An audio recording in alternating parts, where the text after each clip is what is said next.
Så er vi ved slandet, tror jeg. Lad os lige få noget lys over der og bødning. Lad os se. Nej, det skal det ikke være.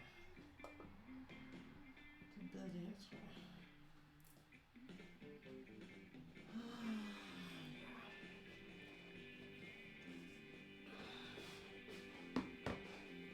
Og jeg får noget billede på.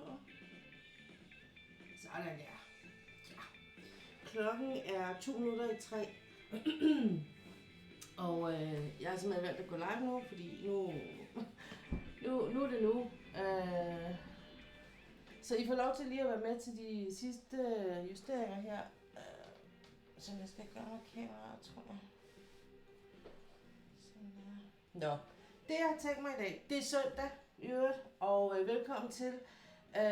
Hvis du klikker ind på det her, og du ser det her enten på en replay eller en VOD, som de kalder det, så har du klikket ind på Pia's Creative Corner. Jeg hedder Pia, og i dag der bliver det sådan lidt en blandet dag. Som altid så har jeg jo en time her på dansk først, fra klokken 3 og så til klokken 4, og fra klokken 4 og til klokken 7 cirka, så kører den på engelsk, og så er den simpelthen åben for alle. Og det er ikke fordi dem, der hører til den internationale del af mine følger ikke må altså det er ikke fordi det sådan at de er banned for det her område i al den tid her, eller den time det står på, men det er bare sådan lidt af hensyn til sådan almen forståelse, så tænker jeg ikke altid, de får noget af det. Men jeg ved, at der er nogen, der lige sidder og lytter på, fordi de synes, det er meget sjovt at høre, at jeg taler dansk. Så i dag, der tænker jeg, at jeg vil lave noget på det her. Og jeg tænker, at jeg måske, eller jeg vil strikke lidt. Det er også en mulighed. Jeg er i gang med at lave sådan en, jeg vil gerne lave et håndklæde. Og jeg bruger sådan nogle, jeg bruger strikket hæklet håndklæder til at tørre hænder i og ansigt i, når jeg har min hudplejerutine. Fordi det er sådan mine egne håndklæder. Og så behøver jeg ikke tænke så meget over, hvad andre har tørret deres hænder i det her håndklæde, vi nu sådan har hængende til almen brug, ikke? Det er sådan når der hænger sådan nogle specielle håndklæder, og der hænger sådan en almindelig håndklæde, så plejer folk at tage det der almindelige håndklæde i hvert fald. Og det hænger sådan lidt for sig selv også, så det er ikke sådan lige noget, man tager af sig selv.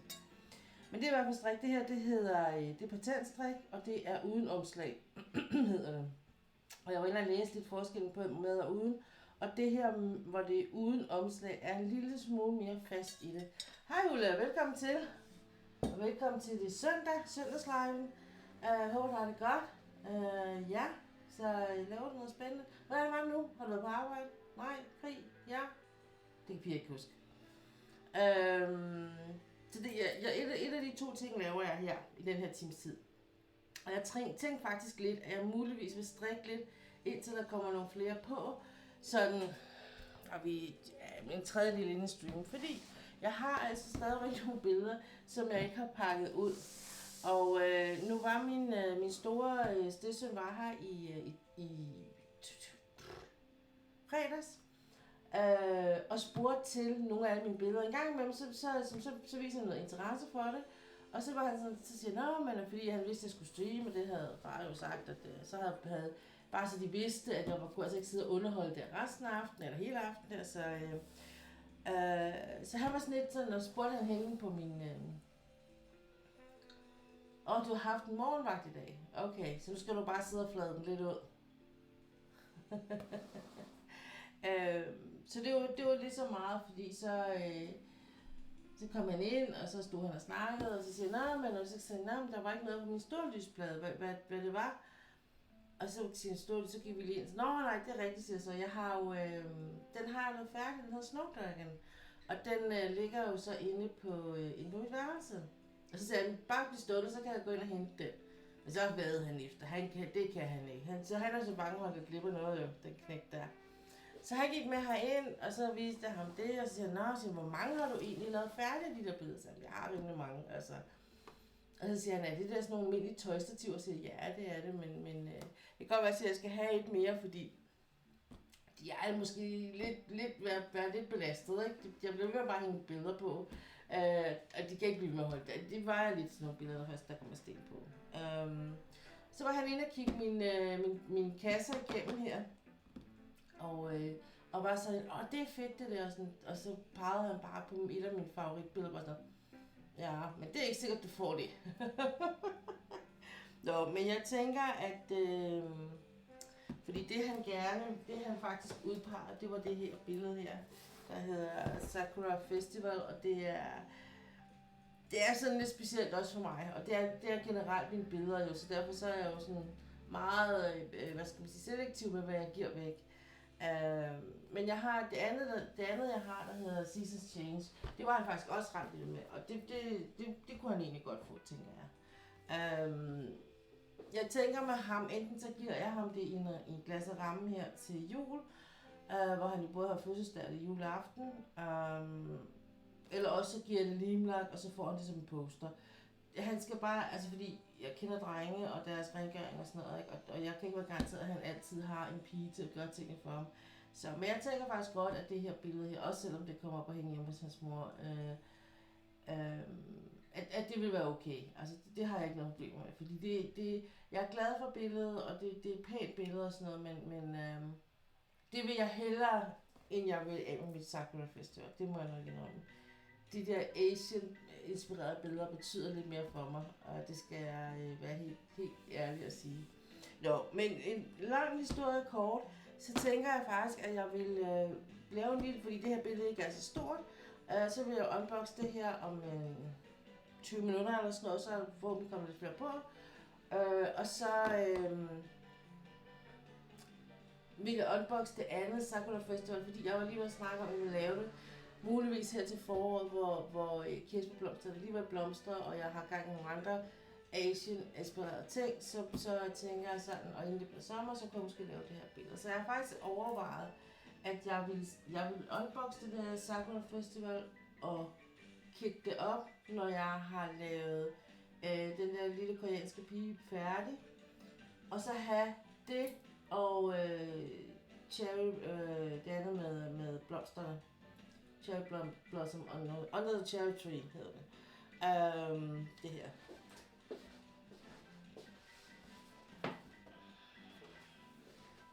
Songs Under the Cherry Tree. Så jeg havde det her, og så det andet, som de to jeg har arbejdet med. Det eneste, der er mit problem, det er, at de begge to egentlig er store billeder.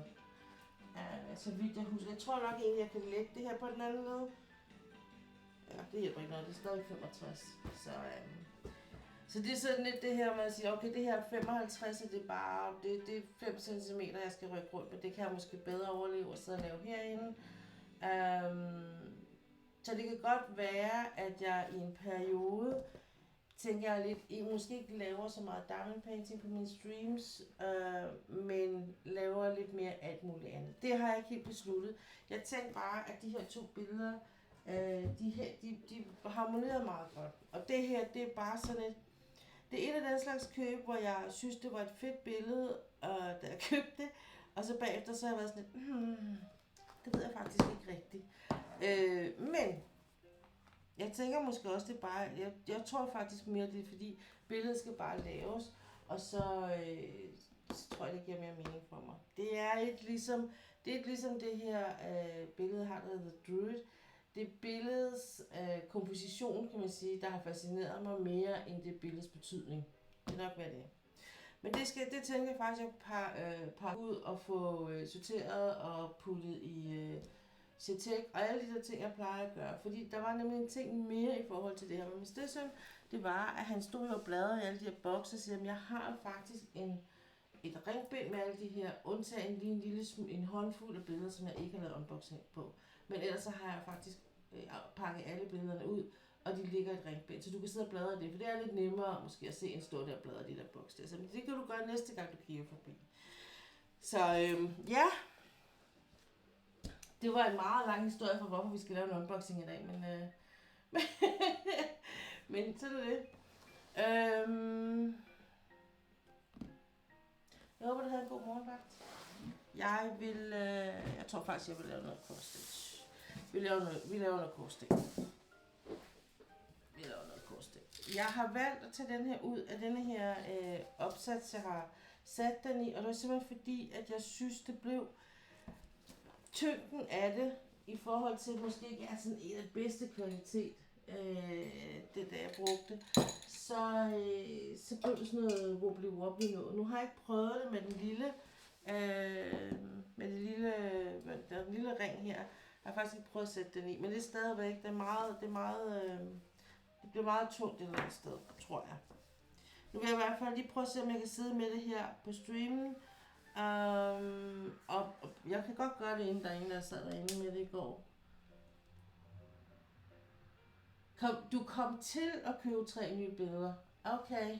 Hvad købte du så i går? Jeg kan godt komme til. Ups! Jeg trykkede forkert. Jeg skulle ikke have trykket på køb. Jeg skulle have trykket på bare se.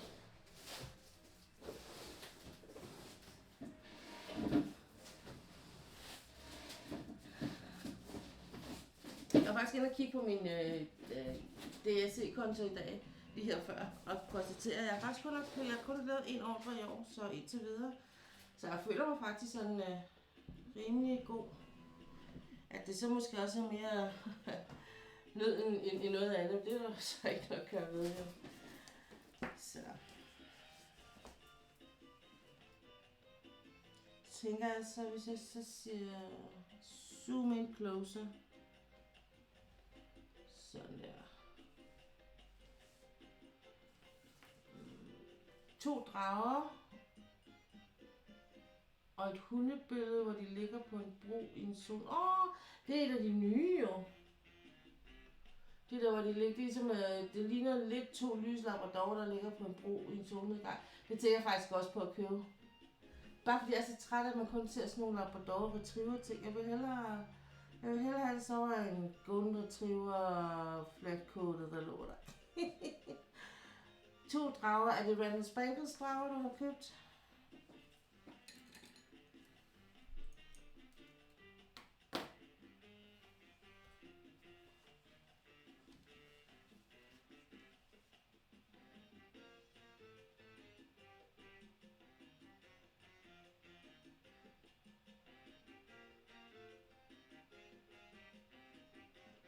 Han er også en af mine favoritkunstnere, det er helt sikkert.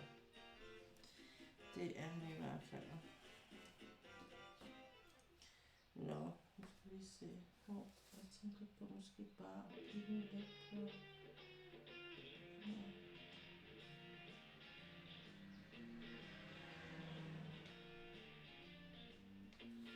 Det var jeg bare skal gøre sådan.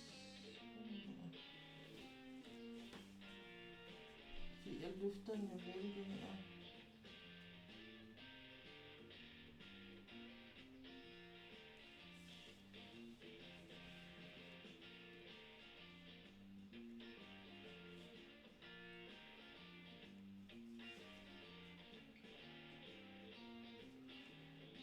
Jamen, han er også en af mine favoritkunstnere, det er helt sikkert.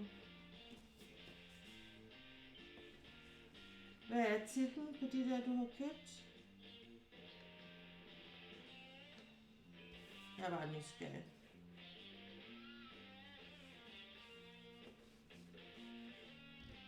Jeg overvejede faktisk også at lave den der spring shower, bare sådan ligesom sådan en hurtig en midt i.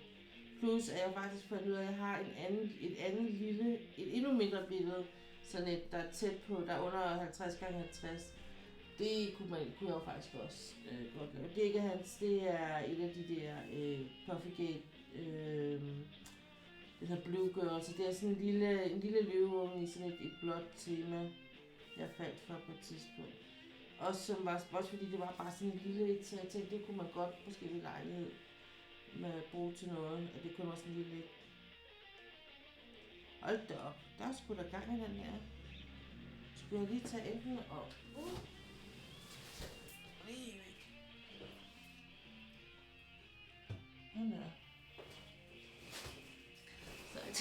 Hold da op, der var sgu da drøn på, men det var ikke. Nu har jeg fået lavet min højttaler op, så nu er der lidt musik til glæde for alle, skal jeg til at sige. Ikke kun mig, men alle sammen herinde.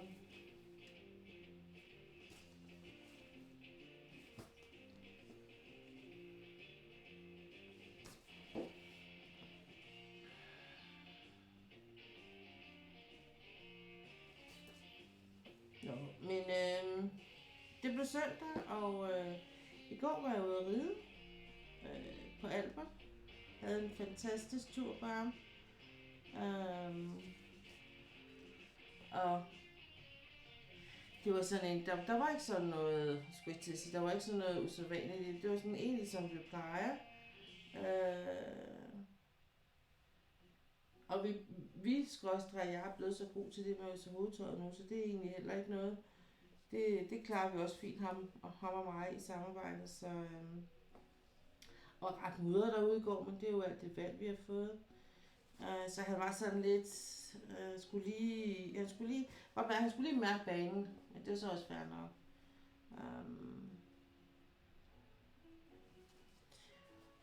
Og hvad så? Jamen, så kom jeg hjem og slappede af, og så var jeg på Miss Caffeinated Doodlers charity stream det meste af aftenen. Og hyggede med det. Jeg fik faktisk lavet noget på den der lille koreanske pige, der jeg arbejder på. Så det var faktisk rigtig rart, at jeg trods alt fik lavet noget på hende. Så hende er jeg startet på den næst sidste række. Så jeg tænker, at i dag efter stream vil jeg prøve at lave den der første store sektion færdig. Og så har jeg så en lille sektion til i morgen, hvilket passer mig rigtig godt, fordi jeg skal til linsetjek og sådan. Men samtidig også nok er lidt træt på grund af min hund har det ikke så godt. Og det går mig lidt på. Så, så det, jeg ved ikke lige, hvor meget jeg får lavet på det der billede der. Men jeg håber lidt på, at jeg vil sige, min intention og mit mål er, at når jeg kommer tilbage på stream her på torsdag, så er det enten for at lave det færdigt, eller så har jeg lavet det færdigt. Altså fordi så tæt er jeg på det. Og man kan sige, at i morgen skulle jeg også gerne lave den der næste række færdig, ikke? Eller, nej, den her række, jeg har gang i nu, den skulle gerne være færdig i morgen. Hvis jeg kan nå at lave den der store sektion færdig i dag, så jeg kun skal lave en lille sektion i morgen. Så det håber jeg lidt på, og det er sådan lidt det, der er mit mål. Men ved jo også godt, at nogle gange så hænger så nogle ting jo ikke altid sammen.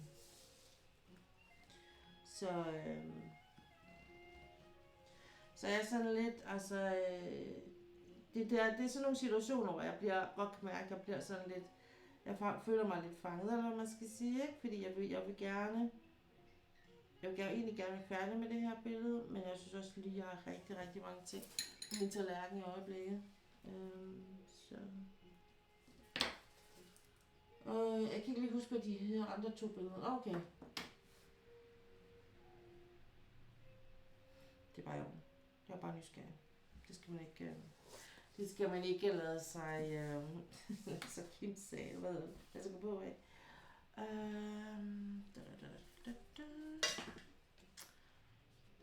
Blev vi enige om den der hedder lille F eller sådan noget. Jeg tror nok, den hedder 40. Ja.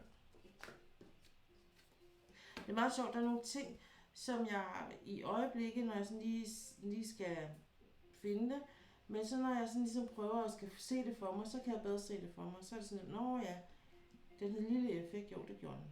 Så ved jeg godt, der er ikke engang noget tvivl om. Og jeg ved ikke, det er nok fordi det sådan er lidt billedligt for mig, at jeg kan hænge det på den.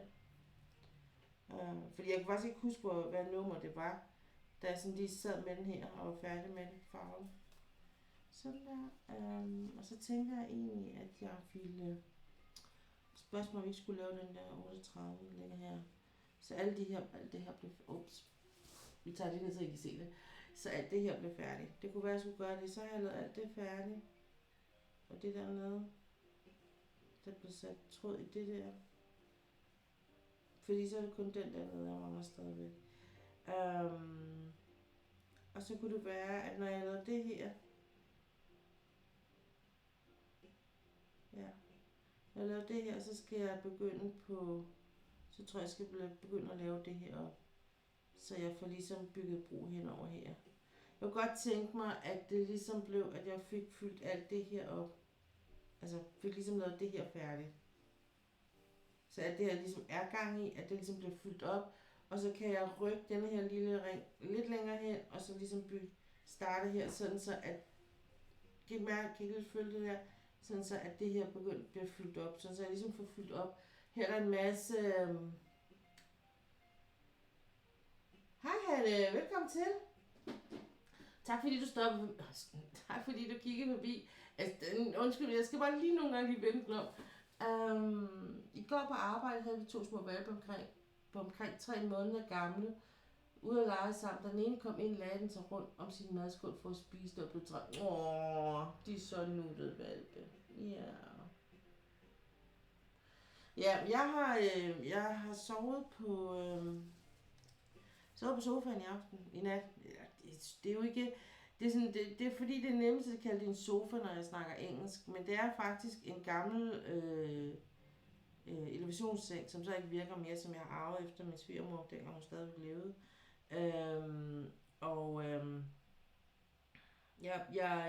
Jeg har brugt den som elevation, men elevationen går et stykke også lige meget, fordi jeg bruger den, så har jeg har en gammel body pillow, som jeg bruger, som jeg bare har stablet op med min rønterpude, og det får lov til at fungere, indtil jeg kan få et andet arrangement. Det er sådan en, det var rigtig godt, dengang elevationen virkede. Lige nu så er det sådan lidt bob. Men det er der ikke noget ved. Sådan det.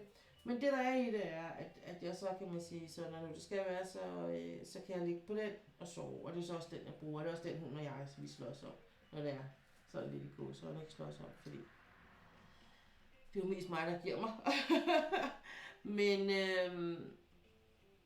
fordi i går aftes, jeg var nok med at gå eftermiddag, så da vi sad derinde, og han var sådan lidt urolig, og så skulle han kunne ikke så rigtig finde ro, og så ville han ligge oven på mig, og så ville han flytte sig, og så ville han ikke det, og så ville han det alligevel, og så får han alligevel lavet en eller anden bevægelse, så han skriger, og jeg kan ikke rumme det i mit hoved, altså jeg kan simpelthen ikke rumme det. Og jeg ved godt, det er dels fordi han er en pivskid, altså det er han bare, men det handler jo selvfølgelig også om, at hunden har ondt. Så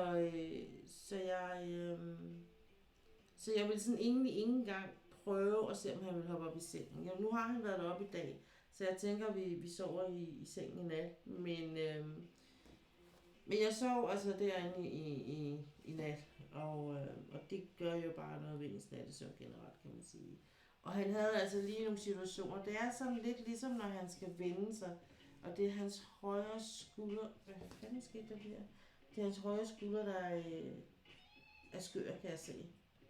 Den er lidt tosset med.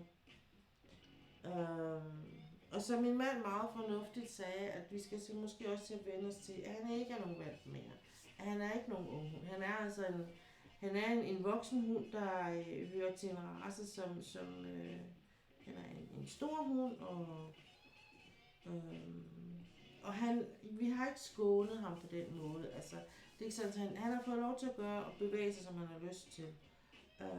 At være jagthund. Ikke sådan en aktiv jagthund, men lave stort set det samme, og løbe gennem krat, hvis det var det, han ville, og lave sø i skoven og sådan noget. Og det er jo lige så meget, fordi det er vores tolkning af, hvad vi mener, der er et godt hundeliv, ikke? Men det betyder jo også, at de bliver slidte hunde. Altså, det gør de helt sikkert. Nu skal jeg lige prøve at få det her til at virke. Sådan så, at I også kan se, hvad jeg laver. Så det ved jeg også godt. Altså, og jeg ved også godt, at jeg har ikke de her store hunde lige så lang tid, som jeg vil have en lille bomuldshund på min, eller en kat for den sags skyld.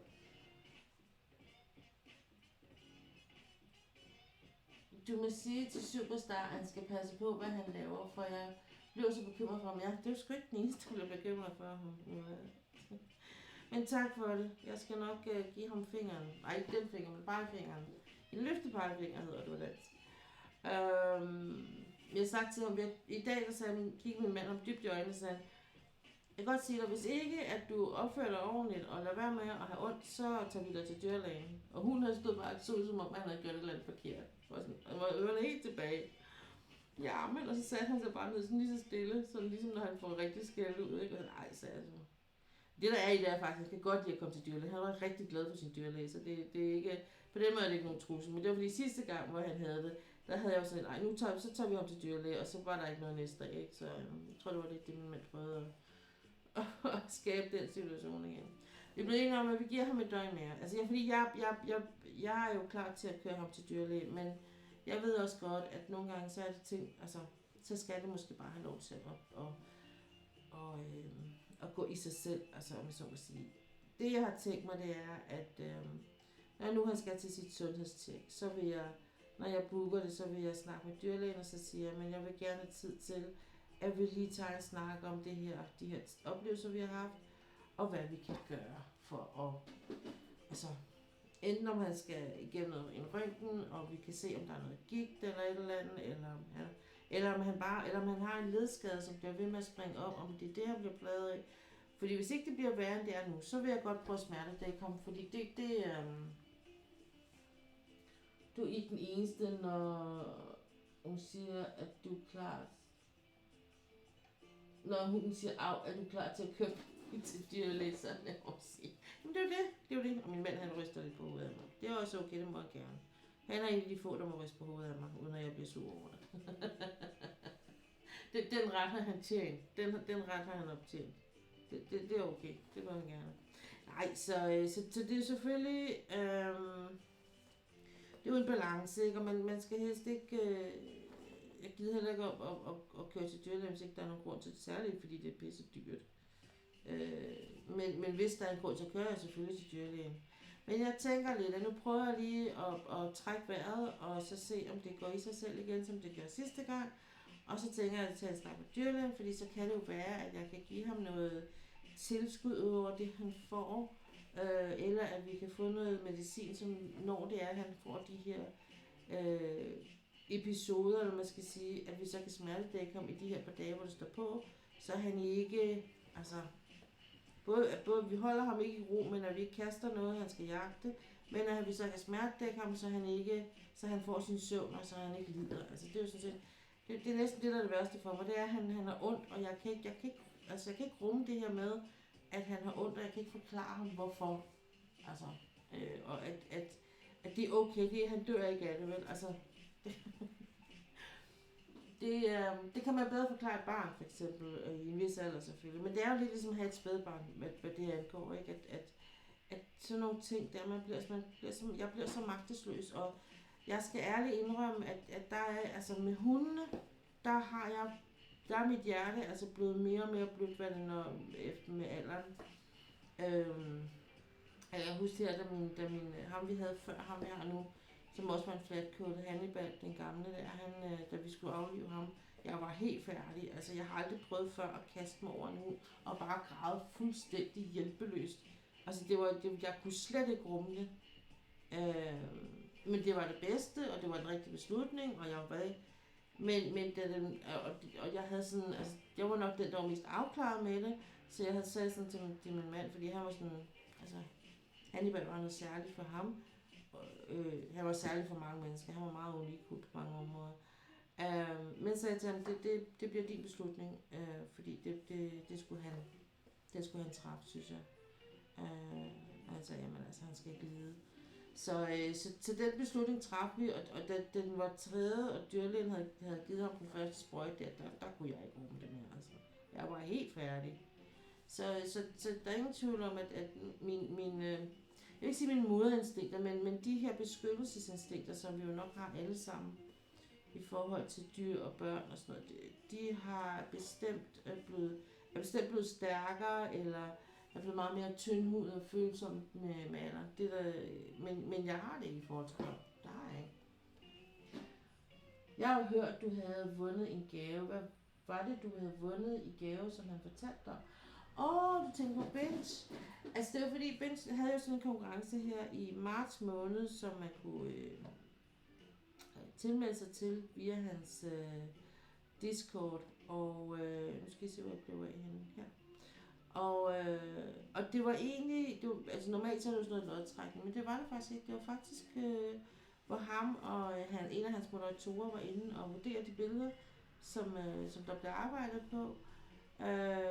Og der bliver nummer 2, så det jeg får, da jeg får en bakke fra noget, der hedder Bishop Bliss. Og tror jeg nok, det var, og så får jeg noget scented potty, altså sådan noget ligesom, ja, det er jo faktisk lidt ligesom lærerlig, men det er lidt ligesom det der, jeg bruger fra Randa's Crafty Corner faktisk, ikke? Og den ene var sådan en, ligesom, det skulle være lidt ligesom at gå i skoven, måske lidt nåle, den der duft af nåletræer og skovbund og sådan noget. Og den anden, havde ikke noget med gaven at gøre, men han ville godt sende den med alligevel, fordi det var en prøve. Og han testede lidt rundt med og spurgte, om jeg ville være tester for ham. Så det vil jeg gerne. Jeg er jo altid med på en værsted. Så det var en anden duft, han havde lavet, han kaldte Rich Bitch, som skulle være lidt eller duften af Chanel No. 5. Så det var det, han talte om, da han var forbi på min stream. Ja. Så de der Bishop Bliss jeg mener, jeg kan faktisk ikke huske, om det også er nogle af dem, man ikke kan få i Danmark. Der er jo nogle af de der små shops, som ikke sender til Danmark, af de der laver bakker, og så er der jo nogle. Nej, jeg mener faktisk en til Lotte, som følger mig, og som jeg har på Instagram. Hun har da fået fra Bishop Bliss, synes jeg.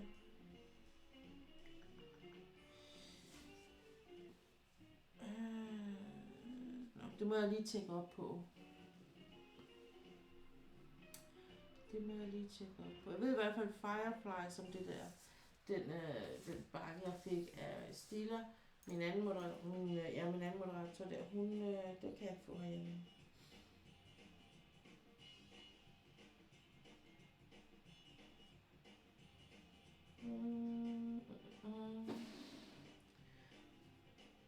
Issue.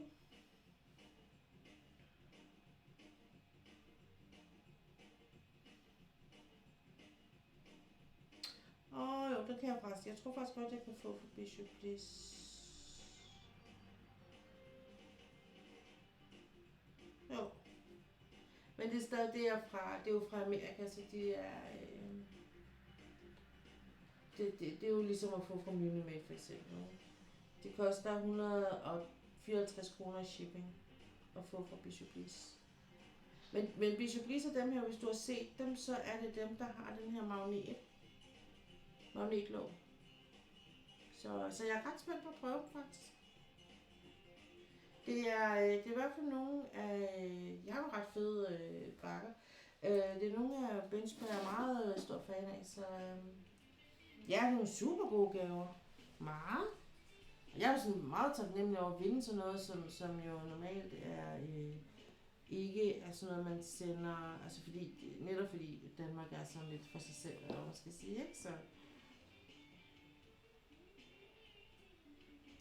Og så stiler har jeg tænkt mig at sende det der lille sæt med hammerhajen og valhaj og skildpadder, jeg har farvelagt, og så har jeg en magnet, hvor livgarden er på, inden fra Malieborg derinde.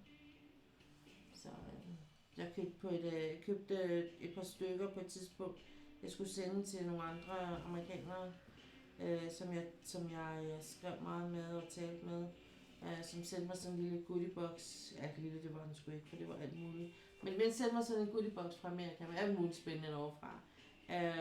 Så der købte jeg sådan en magnet, eller købte nogle magneter og sådan lidt andet fra Danmark. Så,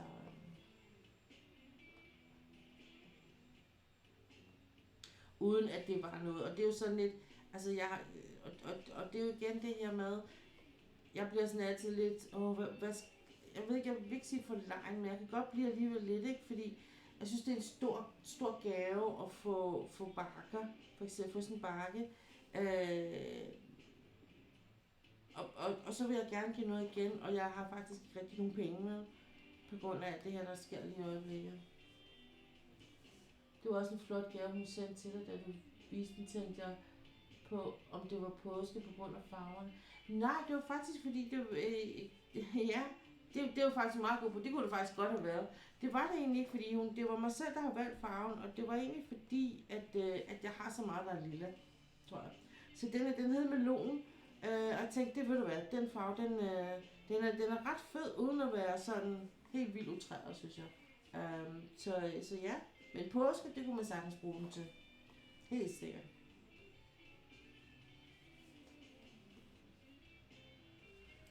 Så nu må vi se, hvad for nogle farver med den der fra Bishop Bliss er, hvad farve den er. Jeg overvejede lidt, de havde faktisk et samarbejde i forhold til dengang med sidste år. Jeg tror faktisk, de har haft det på, men sidste år i hvert fald med Dress and Chills, med sådan en Dress and Chills event bakke, man kunne købe til en billigere penge. Og hvis de har det igen i år, kunne jeg måske godt finde på at ofre de penge, det koster. Også fordi der så vil være en lille smule rabat og sådan noget på grund af eventet, ikke? Så ja.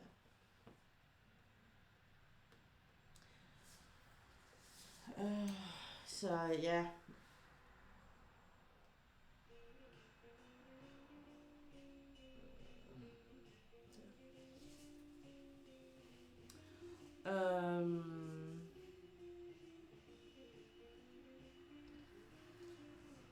Fik du fat i det der med, at vi havde fået svar fra fagforeningen? Ulla?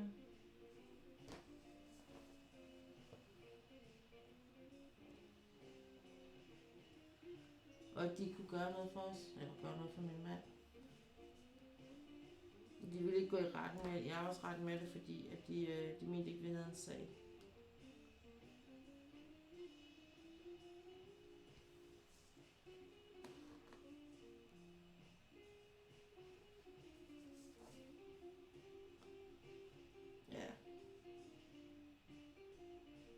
Altså, jeg synes sgu, den er... Jeg mener altså, at vi har en sag. Jeg mener helt klart, der er en sag. Jeg mener, at det er... Hvis ikke man går i ret med den, som minimum af princip, så har vi lige pludselig lagt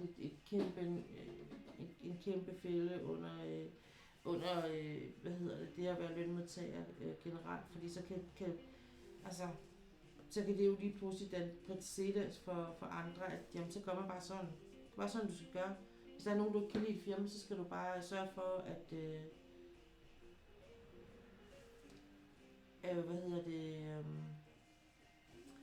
at de skriver under på på sådan en aftale der, og så det er fordi, de har skrevet under på en aftale, hvor de siger ja til, at man kan gå ind og kontrollere dem 3 år bagud på GPS'en. Og hvis man har det, jamen så er alt andet åbenbart lige meget. Det er bare sådan lidt okay.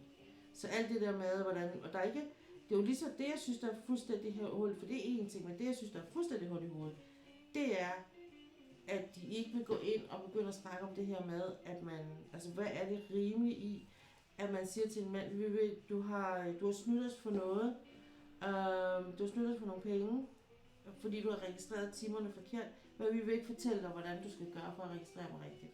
Altså, hvordan kan det hænge sammen med, at det er en god måde at have personale på? Det forstår jeg simpelthen ikke. Og jeg forstår slet ikke, at det faglige hus ikke vil gå ind og kæmpe den sag. Det forstår jeg slet ikke. Men nu skulle vi lige, nu skal jeg vil sige, vi har nogle ting, vi lige skal have styr på, tror jeg, inden at vi sådan lige kan finde ud af, om vi har overskud til at kæmpe sag og kæmpe videre for det. Fordi vi økonomisk jo bare er så trængt op i en krog, altså i øjeblikket. Fordi min mand jo ligesom lige pludselig manglede 3 ugers løn, og det arbejde, han fik der, det var jo sådan væsentligt mindre i løn, end det han kom fra og sådan noget, ikke? Så der er mange ting, hvor vi sådan lige skal prøve at finde et ståsted igen, ikke? Så nu skal han snakke med banken her på tirsdag, og der håber jeg simpelthen på, at vi kan få igennem, at vi kan tage et lån i huset. I den frie værdi, der er i huset, ikke?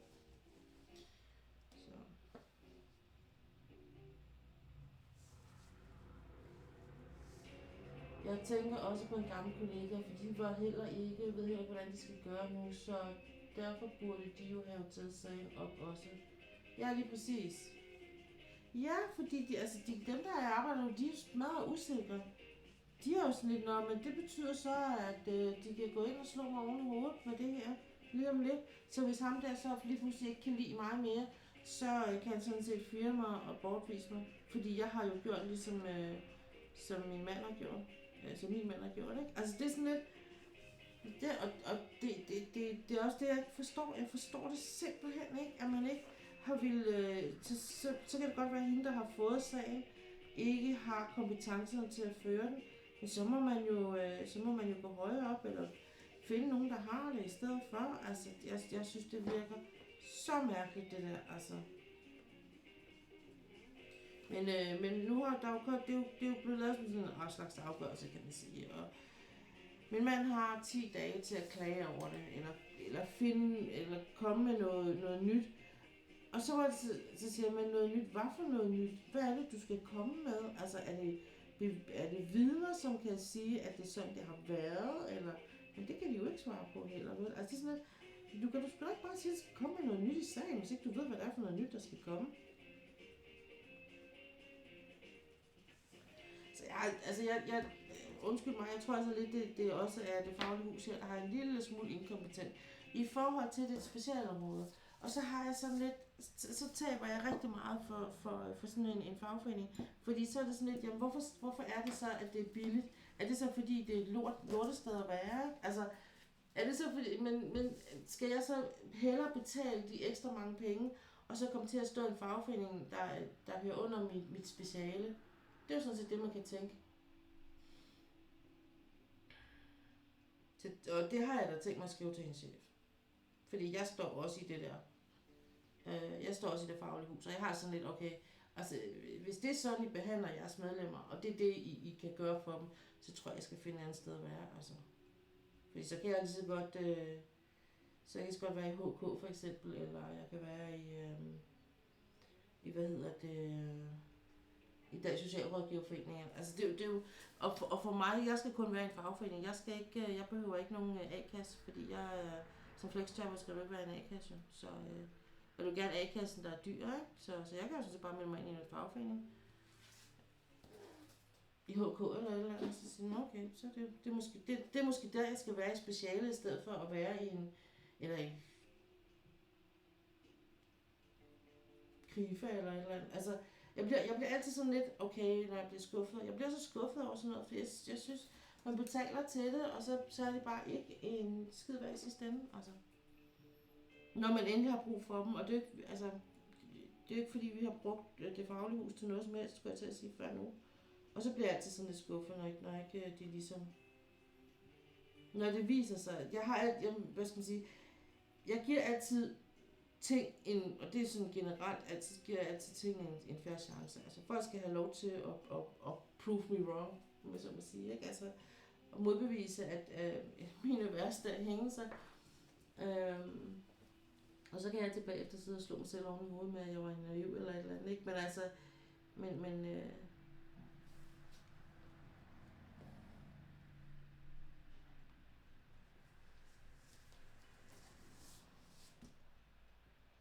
hold da, som tiden går.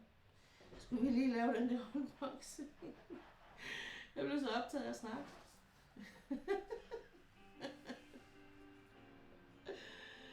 Ja. Men der var heller ikke nogen, der spurgte til unboxing, så det var nok derfor, jeg bare blev ved.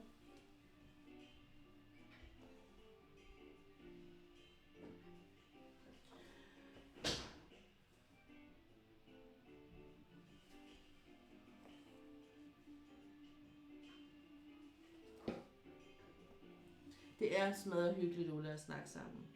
Og jeg tænker også, altså, nu, vi er ikke så mange på det i dag og sådan noget, og så kan vi jo også sagtens gøre det, altså. Så er der ikke så mange at tage. Det er jo da også en fordel i en gang imellem, bare at være ganske på tænker jeg. Så kan man sådan, så kan man bedre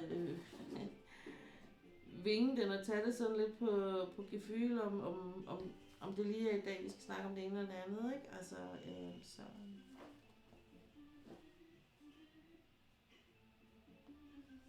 Jeg kan godt mærke, det der med min hund der, det fylder altså en lille smule hos mig. Hold nu kæft, altså. Jeg kunne næsten ikke rumme min morgen i dag, og så siger min mand, men fordi jeg så havde sovet derinde, og så mødtes vi sådan lige på, i døren, og var ved at give hunden mad, og så stod han op og sådan, så kunne han jo godt se, at jeg ikke kom ind fra. Han kunne godt se, at der var tom over på min side, og vidste han jo godt, hvad klokken havde slået. Skal du så endelig lige have et par timer? Ja, det skulle jeg i hvert fald. Jeg skulle lige ind og hvile lidt, men jeg kunne slet ikke. Altså, jeg er så svært ved at falde til ro, så jeg måtte sætte en lydbog på, og så ligge og prøve at falde ned på den. Hold nu kæft, altså, ja.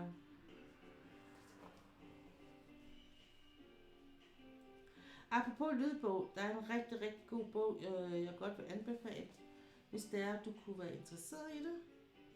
Så hedder den At tænke som en kriger. Og det er en dansk jægersoldat, som har skrevet den. Og det han skriver, det er både om hans oplevelser som jægersoldat, men altså han kan ikke beskrive de der operationer, han som sådan har været på i detaljer. Men han beskriver nogle af de tanker, han gør sig, og nogle af de teorier eller refleksioner, han har på, hvorfor han er lykkes med de ting, han nu er lykkes med. Jeg synes faktisk, den er rigtig god. Det er en, jeg har fået anbefalet af min chef. Jeg har også anbefalet min mand at høre den. Han har nogle rigtig, rigtig gode pointer, og en af hans pointer er, at mange gange, når folk de ikke lykkes med tingene, så er det fordi, de ikke vil dem nok. Altså, det bliver mere sådan et ønske, end det bliver noget, man vil. Og det tror jeg faktisk, han er ret i det her med, jeg kunne godt tænke mig at tabe mig. Nej, jeg vil tabe mig, og så skal man gøre alt det, man kan for at nå i mål med det. Og som man sagde, om det så er, nogle gange så kan det være godt at søge fællesskaber, eller gå til foredrag, eller få viden omkring det. De ting, der nu skal til for, at man kommer i mål med det. Og det var sådan en ting, jeg tænkte meget over. Den, og så, der er mange, men det, og så de ting, jeg lige påpeger, det er både det noget, jeg kan huske, men også nogle af de ting, jeg synes, jeg selv kunne bruge til noget i mit eget liv. Eller som jeg selv har stødt på også, som jeg nogle gange har tænkt, Og det andet, det var det der med, at han sagde, at det en af de ting, som han var stødt på i hans træning, og han på et tidspunkt fungerede han som patruljefører, og havde også ansvaret for at tage de her samtaler med aspiranterne. Når de så blev sorteret fra, at så var det her, altså denne her, der var mange, der sådan havde undskyldninger for, hvorfor de blev sorteret fra. Så var det fordi, at opgaverne ikke var gode nok, eller så var det også, at de havde egentlig heller slet ikke lyst til at være jægersoldater, eller det var også fordi, at træningen var for kedelig, eller det var også den der instruktør, der bare, han var heller ikke rimelig, men det handlede aldrig om, at de selv ikke havde præsteret godt nok. Og det tror jeg, han har rigtig meget ret i, at vi mennesker måske nogle gange har en tendens til at falde i den fælde, der hedder at pege på alle andre end en selv, når man skal forklare, hvorfor det går galt. Altså vi havde gerne sådan det var den hundeklub, jeg trænede og til konkurrence og sådan noget. Der havde vi sådan en stående joke med, at jo bedre man var, så jo dygtigere hundeførerne var, jo mere var det alle andre end deres egen skyld, når det gik galt til konkurrencerne. Altså så var det fordi vejret, det regnede, eller dommeren var dum, eller sporlæggeren ikke havde gjort sit arbejde ordentligt, eller altså det var aldrig fordi de selv ikke var forberedt godt nok til at stille op til den konkurrence. Det var altid alle andres fejl. Jamen, den er super spændende. Når jeg 2 sekunder, skal jeg lige skrive det i chatten, og så også med, hvad han hedder. Ham, der er forfatter. For jeg har det på min Mofibo. Min Mofibo. Og så tager vi en unboxing.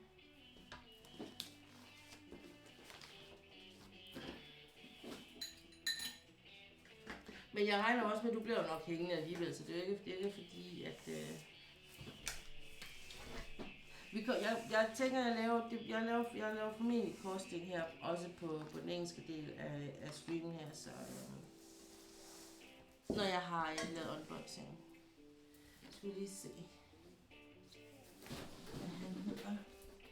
mener, han hedder Jens Møller. Nu skal jeg lige være sikker.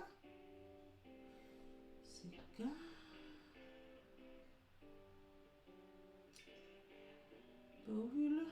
Tænke som en mor. Hvad er det?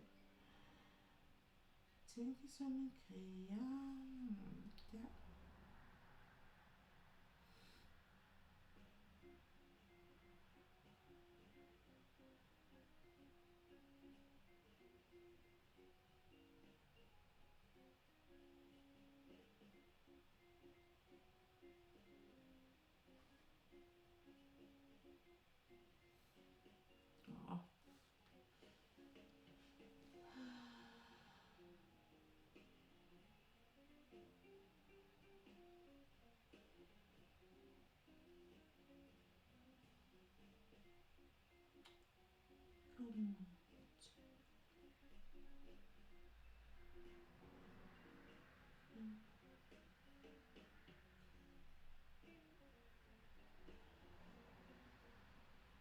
Se så kriger.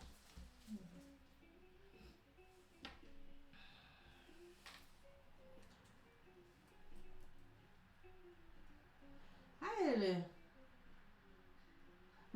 Velkommen til. Du kommer lige som vi hver skal gå i gang med en unboxing. Tænk som en kriger. Og så hedder den din vej til mental robusthed. Og han hedder Lars Møller. Dut. Sådan er. Den der bog kan jeg virkelig godt anbefale. Og den anden jeg lige kom til at tænke på også. Faktisk også godt vil anbefale.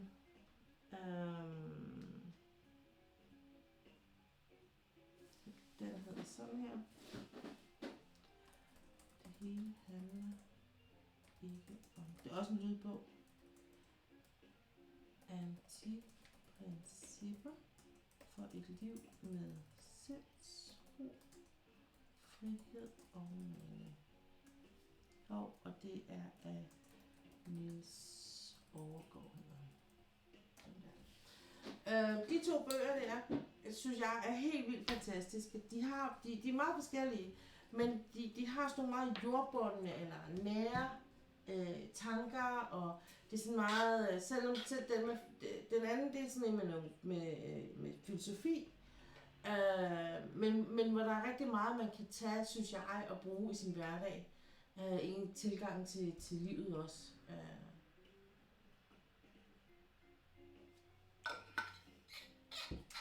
Og jeg synes bare det, at det er lydbøger, altså, det er jo fordi jeg ikke kan læse, men for mig, så sidder jeg og lytter, enten så er det noget, jeg vil høre i bilen, når jeg kører til og fra arbejde, eller ridning, eller hvad det nu er. Og skal vi måske lige tage den her og zoom up further. Ja, sådan her. Så kan jeg sådan høre den her bog her, eller høre bøgerne, i stedet for at sidde og læse dem, fordi så bliver det kun i sofaen, og så bliver det sådan noget, jeg falder i søvn til. Og så bliver der aldrig til noget. Det ved jeg med mig selv. Nå. Vi laver lige en unboxing her. Det her, det er et billede, som... og jeg tænker, unboxing bliver sådan meget stille og roligt. Der er ikke noget vildt og voldsomt over det, og det er ikke sådan en eller anden... ja, hvad skal man sige? Jeg går ud fra, at de fleste af os, eller af jer, der sidder her på chatten lige nu i hvert fald, kender Diamond Art Club. Hvis ikke I kender Diamond Art Club, så kan I jo må I sige til, hvis I er her lige nu. Hvis I ser det her på en VOD eller på en replay senere, så vil jeg sige, at der findes rigtig, rigtig mange unboxing-videoer om Diamond Art Club på nettet. Ikke for mig. Har jeg nogen på min egen YouTube-kanal, og jeg har også, der er også generelt på YouTube fra Miss Coffee og Rachel Ray og Diamond Washi, og altså så der er rigeligt med information om Diamond Art Club derude, så det tænker jeg ikke, jeg behøver at gå i detaljer med. Billedet her er købt helt tilbage i 22. Jeg var lige inde og tjekke det, for jeg synes, jeg har haft det liggende længe. Men det er tilbage i 22. Så det betyder også, at det er et gammelt billede faktisk jo. Og derfor så ser kittet sådan her ud. Ja, så gammel er det, fordi jeg tror faktisk, jeg købte det i 22, men jeg mener, at det var en, som jeg købte. Jeg tror faktisk, jeg købte det på udsalg eller sådan noget. Så derfor så ser kittet sådan her ud. Lidt sjovt, fordi det jo i de nye ser helt anderledes ud. Men der er det, der skal være. Der er en pincet, der er en pen og en squishy, som hører sammen. Der er dem her, dem bruger jeg aktivt. De her bliver lagt på lager. Dem her bruger jeg til rest sten. Og jeg lægger lige det hele herovre. Til senere, så lægger jeg det hele ind. Jeg har sådan nogle små, nu har jeg faktisk lukket her. Jeg har sådan nogle små kasser og poser og sådan noget, det bliver fordelt i. Og så på et eller andet tidspunkt, når jeg får så meget, der ikke er plads til det, hvor det er, så giver jeg simpelthen bort. Så enten giver jeg det bort til, sidst der gav jeg det bort til sådan en krisecenter, der brugte diamond painting som del af deres terapi. Og nogle gange så er det også bare, hvis folk de har brug for det, så får de det. Ja, det har jeg sgu så mange problemer med. Jeg har jo det, jeg skal bruge, det var noget andet, hvis jeg selv stod og manglede dem, så ville jeg nok ikke give dem bort, men det gør jeg jo ligesom ikke. Og måden jeg har hele det her arkiveringssystem, det er jo, at jeg gemmer lærred i denne her plastikpose og putter tilbage i kassen, og nu vi har lavet unboxingen, for ligesom at bevare det.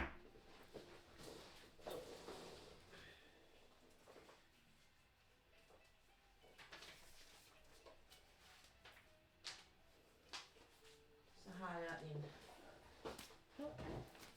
Det her, det er til denne her, som er sådan en stor stickers jo, men hvor de her, det er jo, og det her, jeg vil sige, det her med de her labels her, der er lavet og printet, og man kan se alle de her,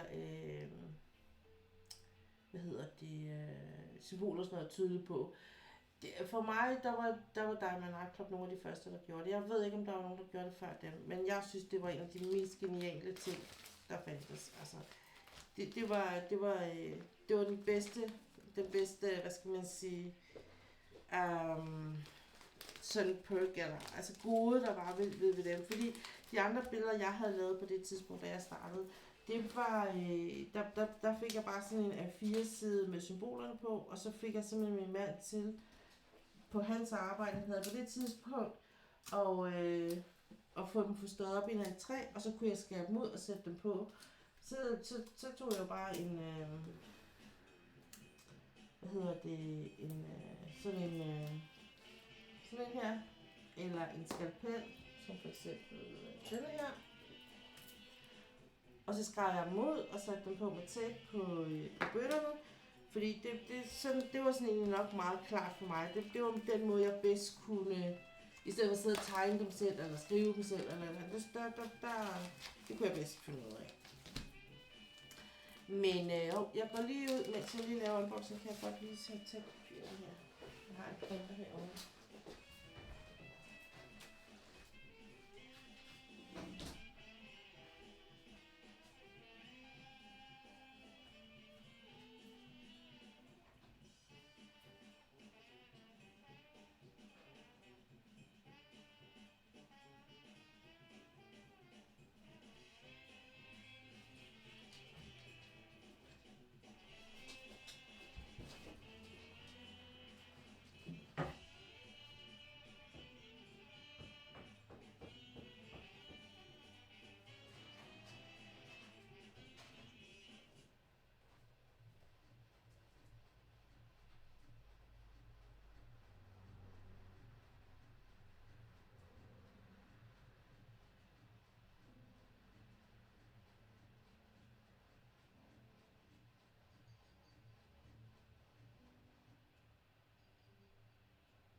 jeg fandt bare lige noget printer. Kan man høre fuglene? Nå, ej hvor hyggeligt. Gud, kan den virkelig fange det mikrofonen? Det var da virkelig fantastisk. det er da godt nok lidt overrasket over, men okay. Jamen, fantastisk.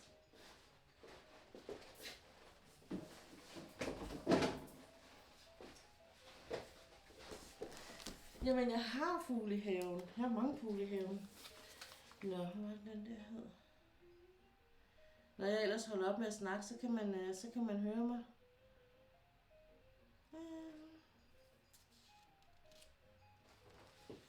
Det er et sted her måske. Ja, der. August 22. Så skriver jeg nemlig på på den her skriver jeg, hvornår jeg har købt den. Det er lige så meget. Jeg kan godt lide at holde sådan lidt ikke øje med, men når nu jeg laver mine videoer og alle de her galleries og previews og hvad man nu laver, så er det meget rart at have sådan en idé om, hvornår har jeg købt den, og hvor langt har den egentlig ligget, og hører den blandt til de nye med de nye sten, eller det nye, kan jeg forvente, hvad er det, jeg kan forvente mig, så videre, ikke? Så lige lægger den bare herind. Den skal heroppe bag. Den kommer heroppe bag. Sådan der.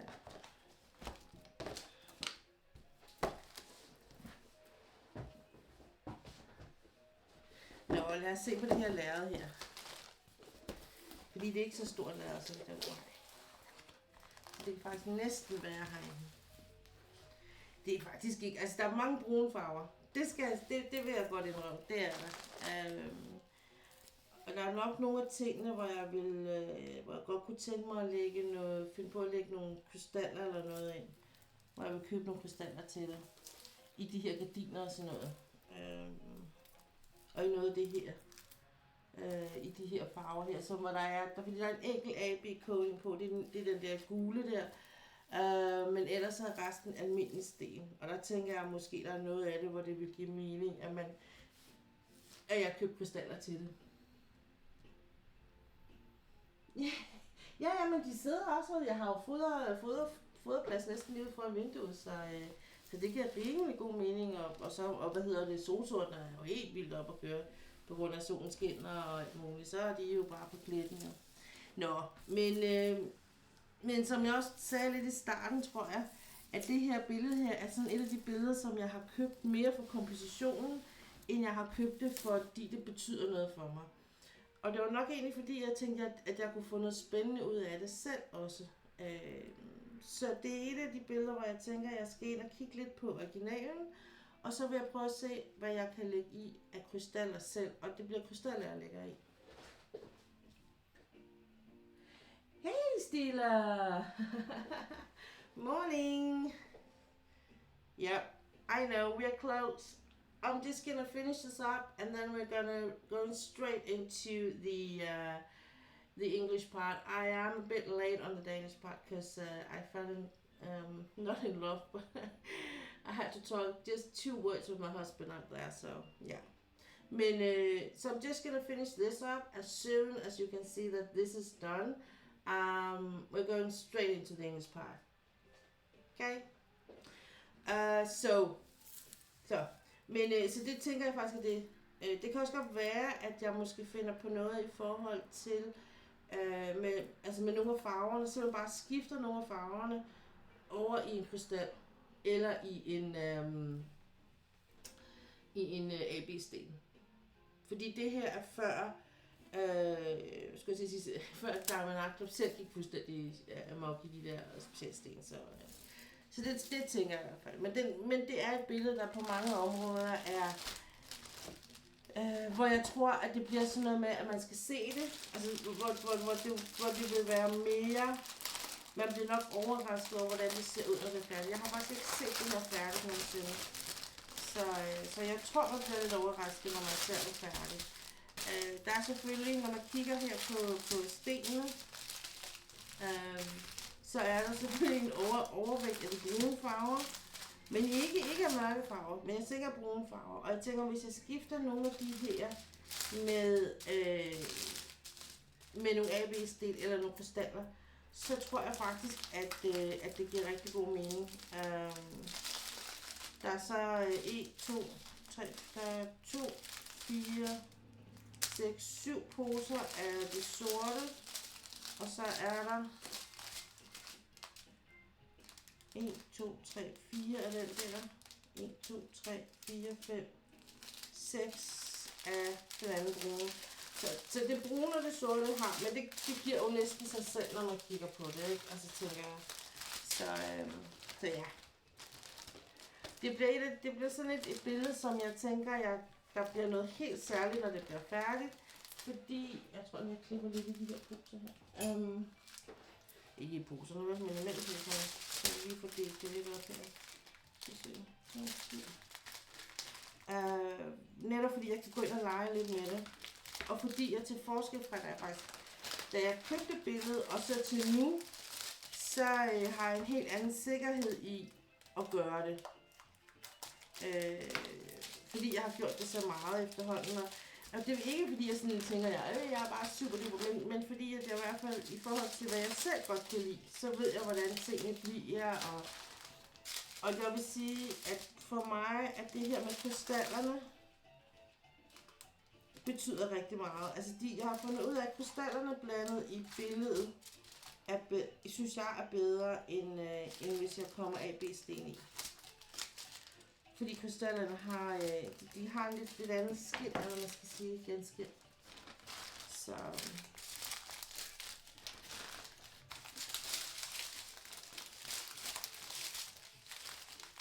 men jeg kan godt huske, det her købt, eller da jeg sad med det bestilt, jeg var sådan lidt, det er lidt spændende det her billede her, fordi det ser lidt trist ud, men alligevel er der noget, der er sådan lidt, det der mystiske, sådan lidt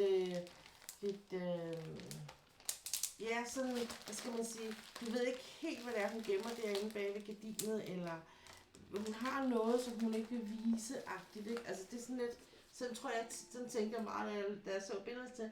Så viste jeg til min mand, og også det kunne han ikke lide. Okay, så køber jeg det. Så, men altså, jeg tænker virkelig, at det er sådan, og det var nok også fordi, jeg så lidt mig selv i det der, det der blik lidt, man har noget, som jeg kan huske også fra, da jeg var ung, sådan meget, jeg fortalte aldrig særlig meget om mig selv til folk, fordi, og det var ikke fordi, jeg sådan ville være, det skal ikke mystisk, men det var bare fordi, sådan var hele min vibe, at jamen altså, det skal du nok finde ud af, hvis du vil lade mig bedre kende, ikke? Altså, hvis du vil se mere til mig, så finder du ud af, hvem jeg er. Ellers så må du tage mig på Facebook også, så ja. Ja, så det var det billede. Så det var det eneste, jeg egentlig bare gerne vil have lige noget i dag, her til sidst. Og fordi, som jeg også sagde til Stil og min mor, jeg ved godt, at jeg skulle bagefter, og det var fordi, jeg lige skulle snakke med min mand derude, fordi han havde printet det ud, som han havde fået fra Det Faglige Hus. Og det var sådan lidt, jeg fik bare bekræftet alle mine bange anelser omkring, at hun ikke er dygtig nok. Altså, fordi det hun var gået op i kun det hun havde lagt til grund for, at hun ikke ville føre sagen, det var i forhold til GPS-aftalen. Men det var jo ikke, altså det som de har fyret ham på og bortvist ham på, det er i forhold til hans timetal, som de faktisk ikke må gå ind og korrigere på, eller straffe ham på, når først der er lavet en udbetaling, hvilket står i overenskomsten. Og det har hun slet ikke snakket om. Det var slet ikke så stille til, og det var sådan lidt, og så sagde jeg til ham, jeg synes du skal vise din tidligere tillidsrepræsentant, synes jeg du skal vise det der brev der. Fordi, som Ulla også sagde, at det er jo ikke kun min mand, det er jo også hans tidligere kollegaer, som jo bliver sat i en super prekær situation her, med sådan en afgørelse. Og så er jeg slet ingen tvivl om, at jeg skal helt sikkert genoverveje mit medlemskab af Det Faglige Hus. Fordi det er jeg så skuffet over dem, altså. Det kan jeg kan næsten ikke rumme det. Okay, så jeg håber, at I er blevet underholdt her i en times tid. Tusind tak, fordi I kiggede forbi. Jeg fortsætter her ufortrødent på engelsk. Jeg holder ikke nogen pause, for den har jeg egentlig allerede haft. Jeg har både mad og drikke herinde, så jeg skal nok overleve. Så vi kører bare på og går direkte over i den engelske udgave, og så ser vi, hvem der hopper på. Jeg tænker, at jeg gentager det her med, at jeg laver lidt korsting, og så laver vi noget unboxing af den her Sakura Festival. Okay. Men tak fordi I kiggede forbi, og tusind tak fordi I er her om søndagen. Og det sætter jeg meget pris på, den her times tid, hvor jeg kan få lov til at tale dansk og streame og brokke mig. Det, selvom jeg også skal gøre det på engelsk, så er det bare noget andet, når man kan gøre det på sin modersmål. Så det skal I have tusind tak, fordi I er her. Det sætter jeg altså meget pris på. Okay, let's go. So, today I'm going to do two things, to be honest. Not two things, but a couple of things. I want to do some cross stitch. I already did some on my Danish part of the stream. I'm gonna keep on working on it. Just because I don't want to put the whole setup for the diamond painting. It's going very well with the picture in there, as well as it can be due to circumstances, but it's okay. It's moving forward, and that is the most important thing. I'm still aiming towards that. I'm gonna finish it next week. We will see how things are evolving. So I'm gonna work on this one. And Stila, thank you for stopping by. And if my eyes get too tired, I'm gonna do a bit of knitting. I'm not gonna crochet, and I'm gonna tell you the reason why I'm not crocheting is I'm still not confident in crocheting, and I'm not sure I'm ever gonna be. I keep going back to my knitting. I'm sorry, but I am. I'm working on this. I don't know what this is called when you this kind of knitting in English. But I found a recipe in Danish where I can do this as a towel, and this way it should be a bit more. You can do this kind of knitting in different ways. I get that. I feel that way about knitting. Yeah. You know, I have almost finished crocheting a small towel like this in a crochet way, but it's not really good. I'm gonna show you in a minute. So this is, it's really nice and soft and everything. So I'm gonna try this because I have some skeins with this yarn. So, and it's something I can just put in the, you know, I can tumble dry it and everything. So it's good yarn. So this is my project with my crochet, and I know it's not, yeah, it is what it is, okay?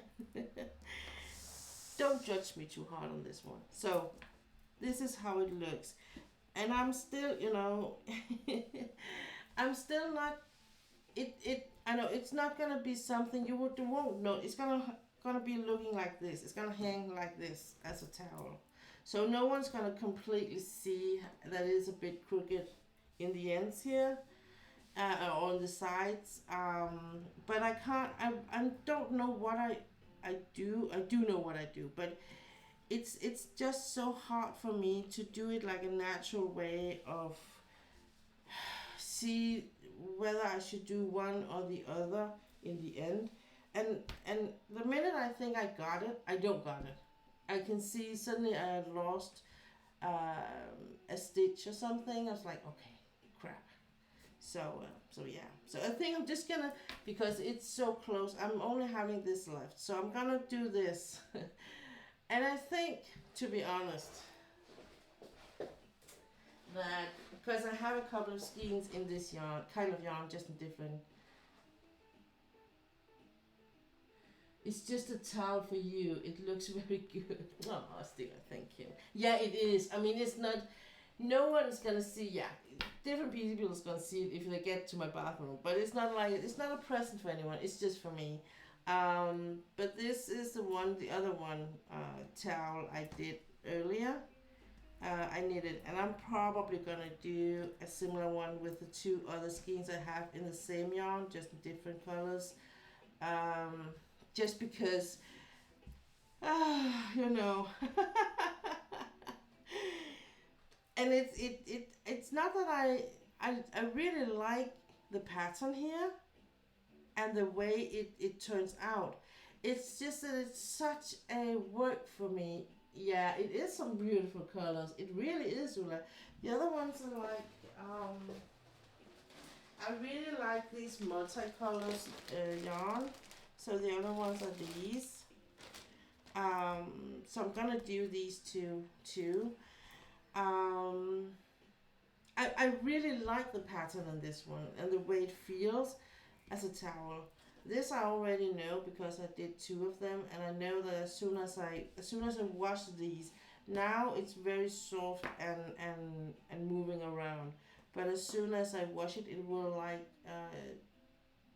get a bit more together, be a little more like put together. So yeah.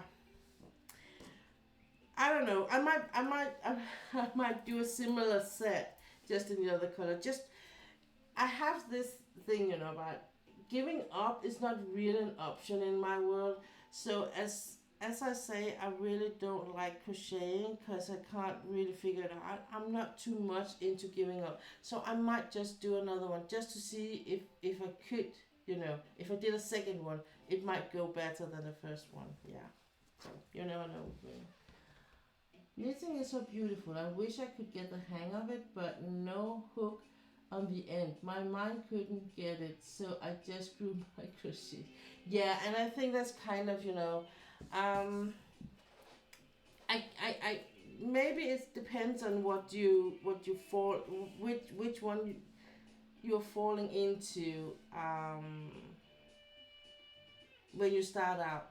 What comes natural for you. And I think the knitting for me was more natural than the crocheting, just right from the get go, to be honest. But I'm still a bit, I'm not too much to just give up. I really want to fight just a bit for it. Just want to see if I can't go there. But yeah, but yeah, the knitting for me is really the way where it's easy, and I have done a lot. I did a scarf with a pattern in this really light weight yarn.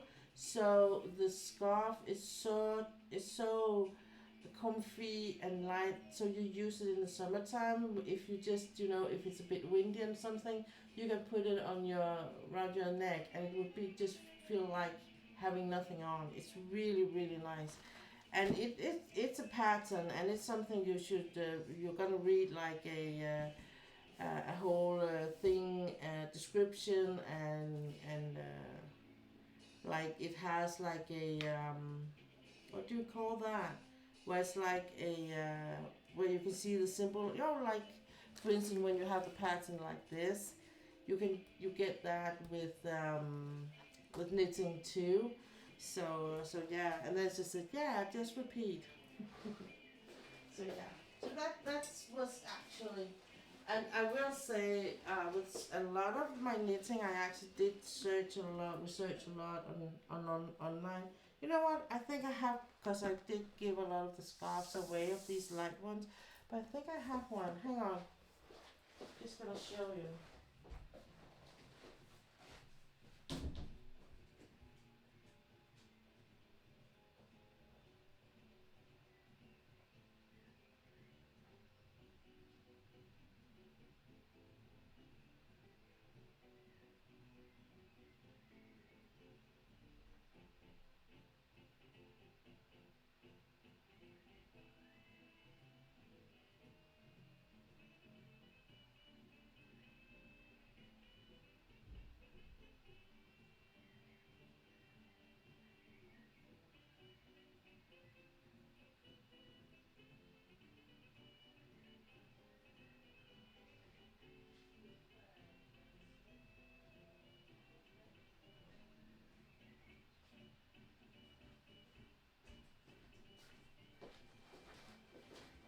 I still have one. And I actually thought about knitting a more like a fall or autumn version of it. So it's really just lightweight. It needs it needs a wash. Don't look at that. Because I haven't used it for a while. So you knit it of two in two pieces, and then you put them together. So, and I actually did give one of them. I made one of them away, but I might be doing it again. So the pattern is, it look, if you can see it. So this is just a pattern that you keep repeating. And I tell you, I have been swearing over this pattern because I didn't get it. I didn't get it. I was working on over and over, and suddenly it was like, oh, that's what they mean. Okay, so yeah, so the complete is like this, because you have these like sides, so the whole report, as they call it, is like this.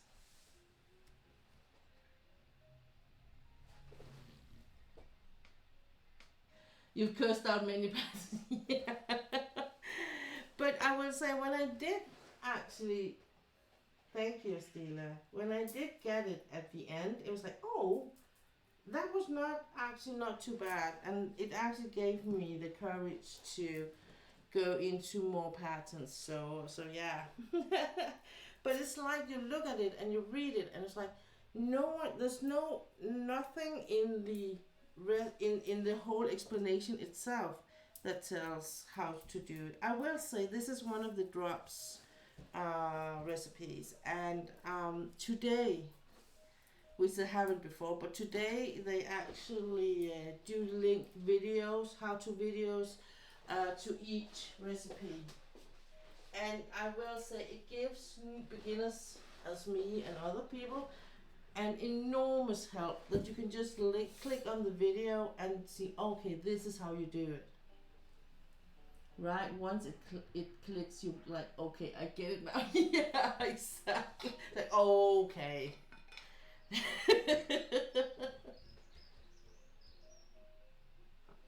And of course, the more experience you get about these things, the less you need to get explained. When I did this one it says like one of the stitches you have to like do under one already stitch one, so it's like just underneath the here, for instance. See if I can show you so it makes sense. Hang on.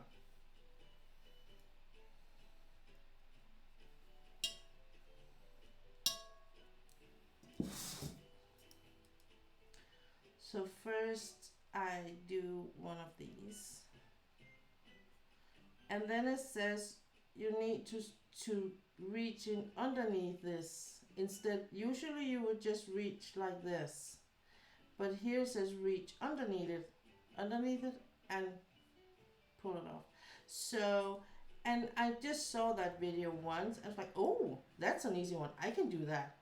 But I think if I have tried, maybe in the beginning, I would have had to watch that video a lot of times to really get what do they actually mean. So what I mean is that, of course, a lot of things get easier by the day. Okay, Stila, just because I'm so happy you are here. Anything you need to do, you run or anything, it's just that I want to give you the opportunity to draw an angel card, and I want you to see the unboxing of the Sakura Festival. So it's just we can do it now if you know you need to do something later, or we can just push it an hour or so. I'll actually let you know. Okay, cool. We're gonna take it as we feel for it then. I'm gonna do some cross stitching. Just chilling. Oh, of course, of course.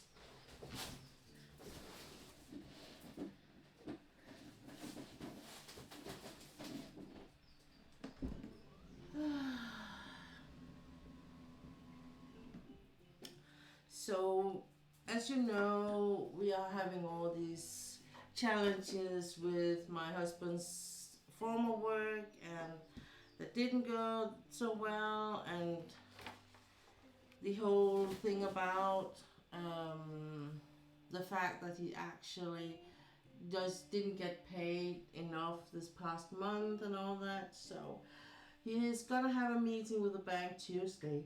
Ooh. And hopefully we can take a loan out in the house. So because we have we have room for it, depending on what the value is from the real estate, what they say the value of the houses. But so and we don't need like a lot of money. We just need enough to get by now, and maybe have a bit of money so we can get the house ready for sale for next year. That would be really nice. So hang on, I'm just gonna adjust this a bit like that. Zoom in closer. Thank you.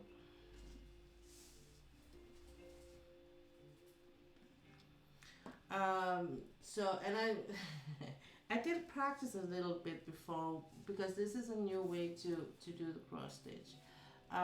For me, I usually would have like a something that holds it for me, but just because it's a really cheap one I got, and the thing I discovered is that the more floss I get on this, the heavier it gets, and the less it can actually hold it. So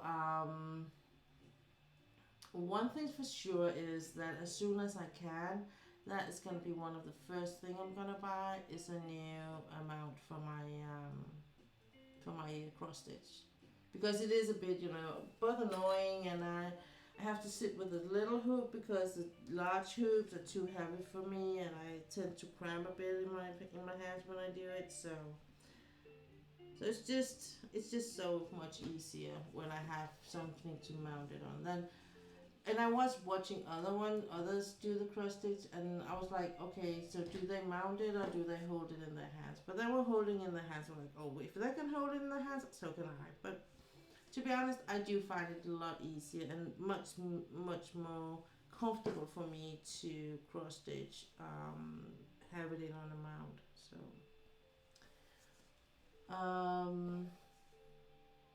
So yeah, but I am a bit beat today, and it's not because I was watching Miss Coffee last night having her charity stream. I really enjoyed the fact having her in my ears while I was diamond painting. But the reason why I'm beat is because of my dog. Yeah. We can laugh a little bit about it, but it's not really funny because he's actually not feeling too good. He had something going on a month ago, and now it seems to have returned a bit. He was whining a bit yesterday. I'm not really good at handling when he's whining, so I was sleeping on my sofa couch for the night, so that he wouldn't be like. Otherwise, he would be trying to get up in the bed, and if it was the same thing, it would be like almost impossible, and he would be crying, and I would be devastated. And I was like, no, I'm just gonna stay in here. So I did, and I did get some sleep, but you're not, it's not your bed. Let's just say that. So, and he did have a bit of. It's like when he is, and it is kind of the same as last time. I don't know what he has done. Oh, and I think what I'm gonna do is when we're gonna book for his annual health check, I'm gonna book maybe for an extra hour or so, or some extra service, so we can get it checked through to see if it's like arthritis, or did he sprain something that's not healing right, or whatever. And is it something I can handle by giving him painkillers? Is it something I can't handle? Is it something where I'm just gonna keep him not from being a puppy? Like in his action, is this just gonna be worse and worse? And what am I looking at? I think that I need some clarification on how bad is it. But I've been a mess the whole morning, to be honest, because I mean he turned 7 this year, so he should at least have 3 more years in him before he is like something we know we will be saying goodbye to. But it is a big breed, and they are very prone to a lot of things. So I do know that some of the dogs are a bit they will be young when you say goodbye to them. And to be honest, we haven't like spared him in any way. We had allowed him to be dog and to be a hunting dog and go through whatever and hunt not for deer but bulls and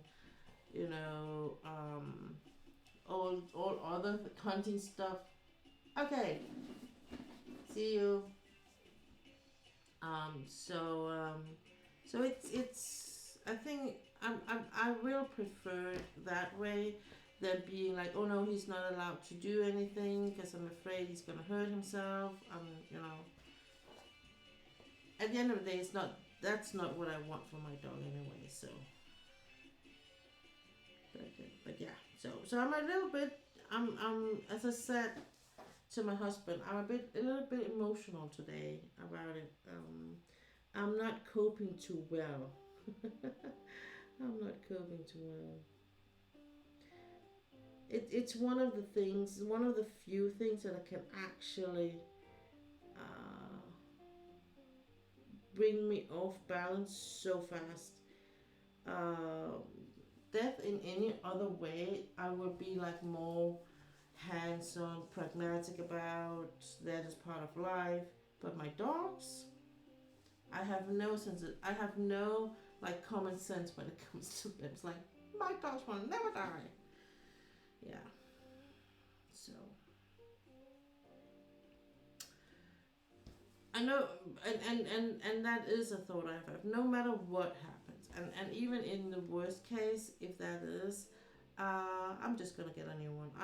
I can't imagine a life without a dog.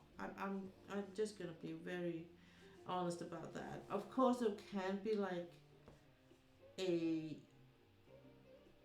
short break or whatever you can call like a breathing moment, but at the end of the day, I'm gonna look into something new, a new dog very soon, and if that should be the case, so that's that. I'm not gonna think that thought yet. I can't. And I think it's because the other one I had really close to my heart. All of my dogs I've been close to, but my German Shepherd and the other one we had, like the other flat-coated retriever we had, Hannibal, they were very close, and they had kind of the same thing happening to them, and I was a mess. I was a mess. So, but it's okay. We're gonna handle that too. It's not. So what I did was I said to my husband that I'm gonna give it a day more. Tomorrow's gonna be a day where I'm anyway not gonna. It's gonna be a short walk with the dog because I have an appointment tomorrow to get my contact lenses checked. Find a solution there because they're not working, and so we're just gonna relax because I'm having the day off, and yeah, so it's gonna be a nice and calm day for the most part. That's how I see it anyway.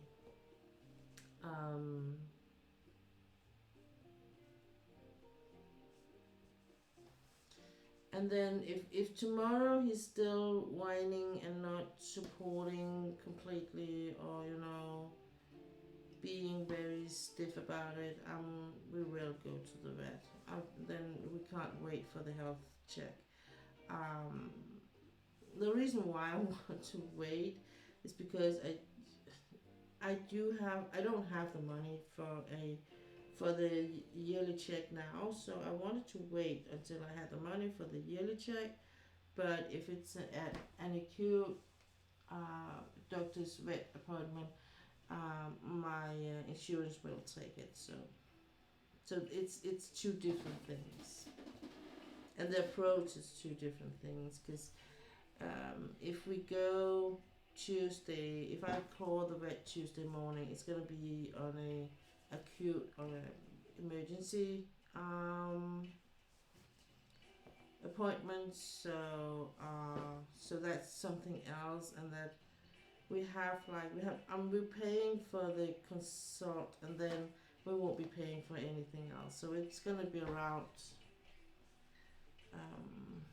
I think $100 or so, and then the rest of it will be will be under the insurance. So that's okay, because that can be thousands of dollars suddenly when you're getting X-ray, an animal, and maybe an operation and whatnot, and medication, and so in that way I'm like, I have never tried not to have a healthcare insurance on my my dogs, because it's so expensive with the vet. So and this one is for the whole life of the dog. It's because some of the insurance are only until the dog is a senior dog, then they won't cover it. But with this one we have for him here, that's gonna be for his whole life. That will last for the whole life. So that's no problem. We're just gonna get it.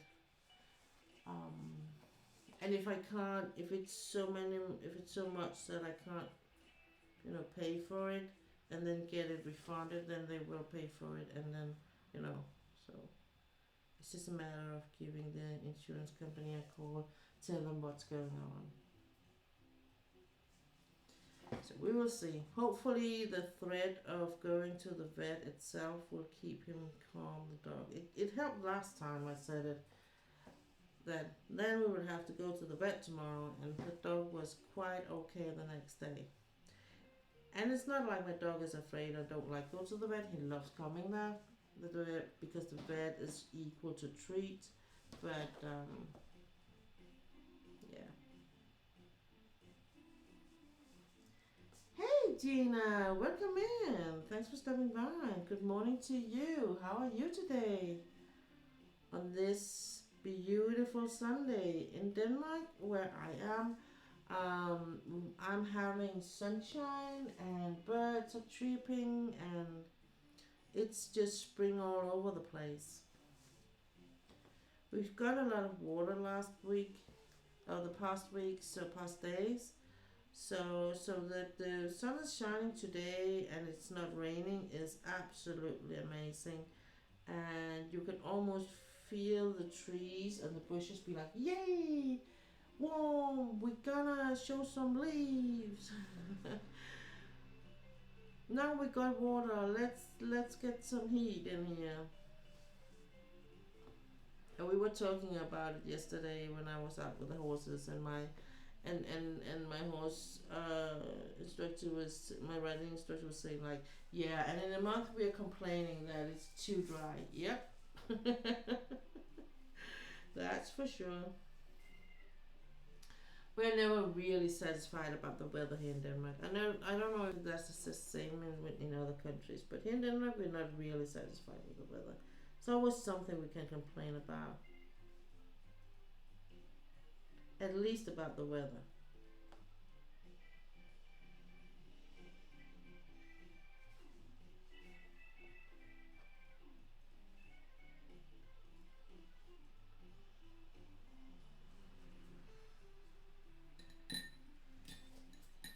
We are having a snowstorm last night to where it took my power. Don't worry, I'm safe. Oh my god, Jana.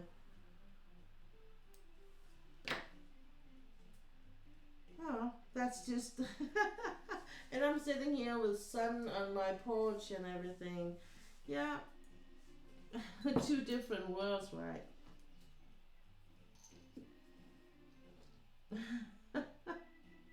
Yeah.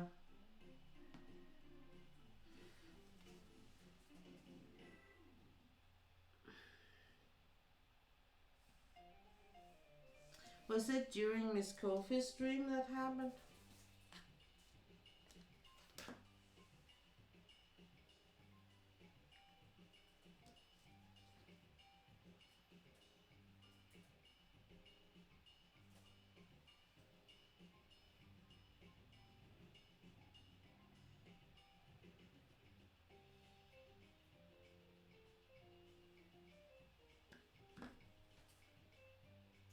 Oh, it happened around 2. Okay, okay.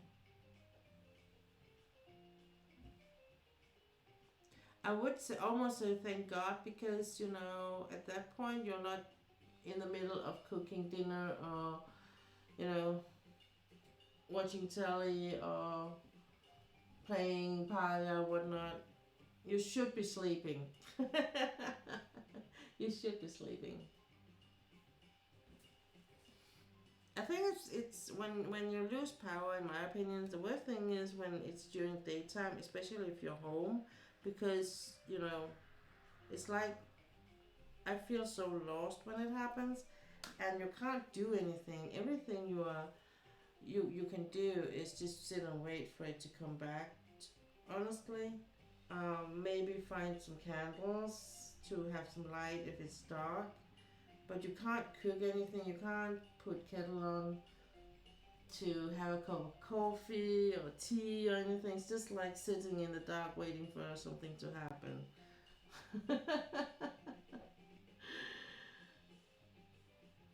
Because everything we do today, well, we're so depending on the power in the long run.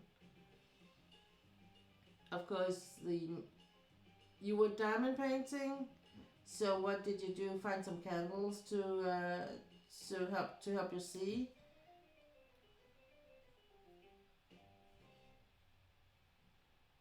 Or do you have an emergency generator to help with the power? Because no people, some people over there have that. Just because they don't wanna, they have things that really not coping good with no power.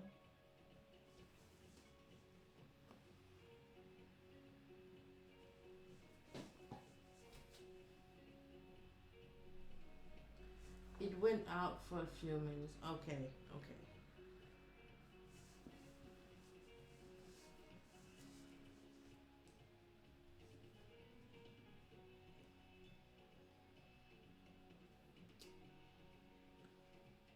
They back in the days, they said they could see on the statistics um, for birth how many children that was born if there had been, for instance, a big breakdown in the power for electricity, for instance, because then people would be doing something else. Suddenly they had no power, maybe they were freezing, they were cold, they had to move in closer, and things happen. But it's actually something you could see in the statistics. I find that quite amusing, actually. I'm like, but you could just talk, couldn't you? You didn't have to get naked underneath the sheet. You could just talk. Apparently not. We had a big breakdown in power. Uh, what is that? 20 years ago or something, I think. That was a really significant raise in the children that was born 9 months later.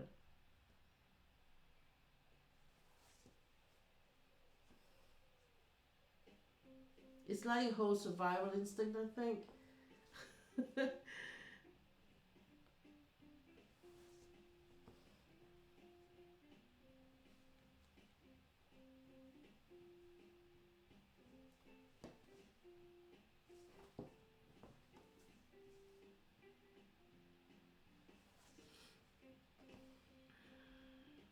So I think I'm gonna wait for Stina to come back from her phone call, and then we're gonna do the unboxing when she's back.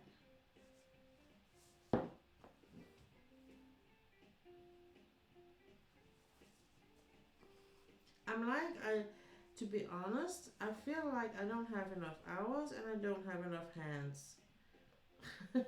I need more hands. I need more hands to do more diamond paintings. I want to do so many diamond paintings at the same time. It's like, but you only have 2 arms, 2 hands. Well, okay, so I have to choose. That's what you're saying. I have to choose. That's what you're basically saying. Damn it. Damn it. But I hope that the bank will approve that loan, so because that would help us a lot, and that would bring so much, you know,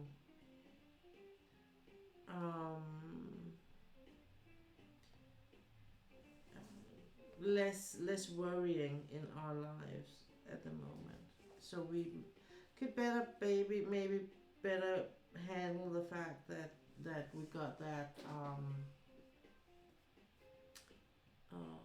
letter from the union saying they wouldn't help us. So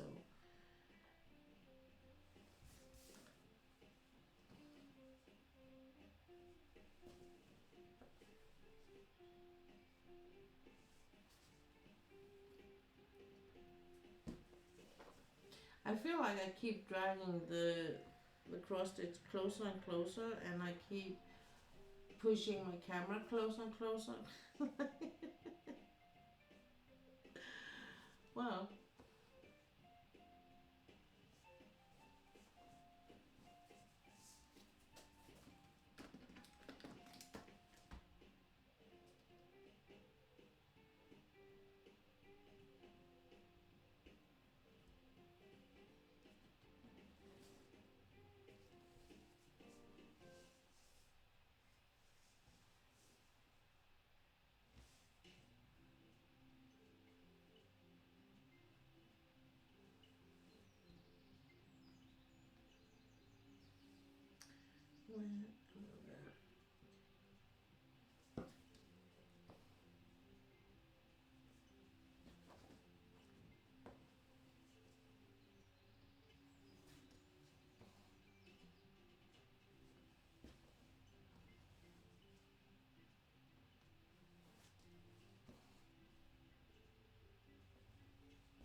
and if you're hearing birds that are chirping in the background, it is from the outside.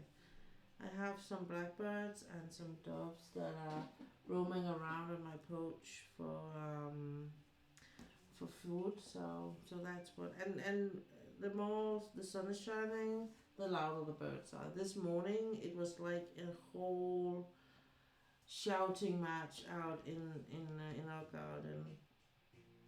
And it's so funny in the morning here where I live because that's where there's not that many on the streets, so you can hear like across the town, and then you can hear like the discussion they're having. The blackbirds, that kind of, you can hear one bird is singing away and then the other one is answering. It's like a a match they have going on for territory, I guess. But it's kind of funny, I think, listening to.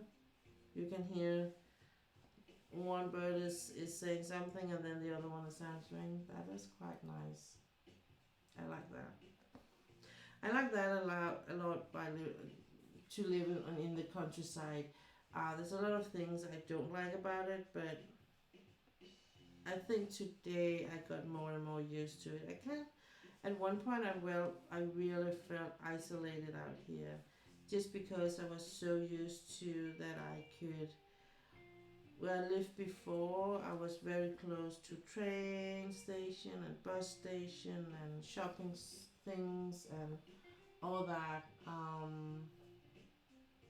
So I think in a way that it took me a while to get used to it, and when it's not so much when everything is working for you, but I went from working full time to two-bag operation, doing almost nothing in my world anyway, and that was really hard for me. So I think that at that point it was so, and we did the car we had, I couldn't drive in because it had manual sticks, so we needed to buy one that with automatic.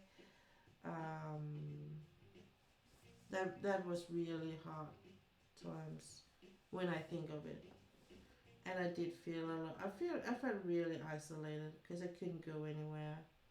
Um, so it's better today where the car I use is like I can use that with the automatic stick, and I have my license to park um, in the special zones and stuff like that. So that is really good.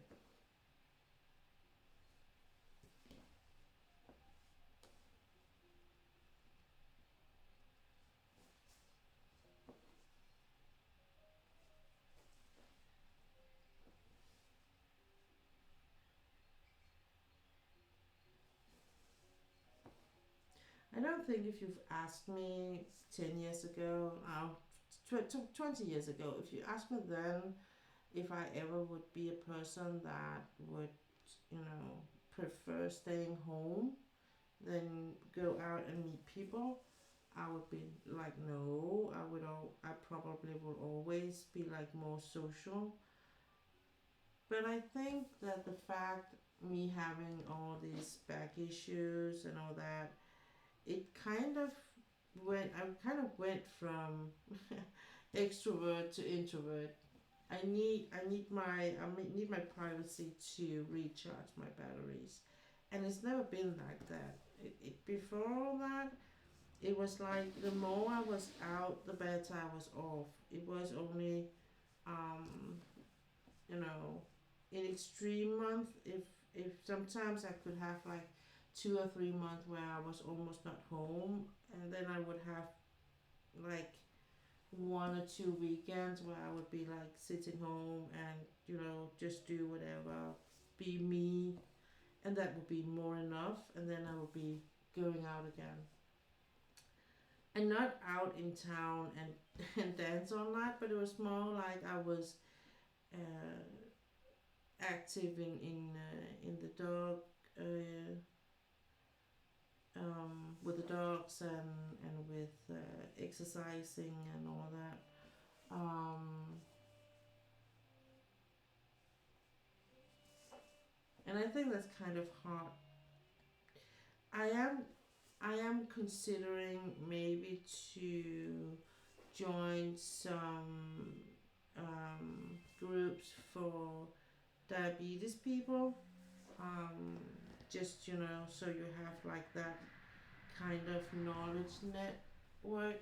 You can ask if there's anything you get uncertain about, but I'm not quite sure. I don't think I'm ready yet.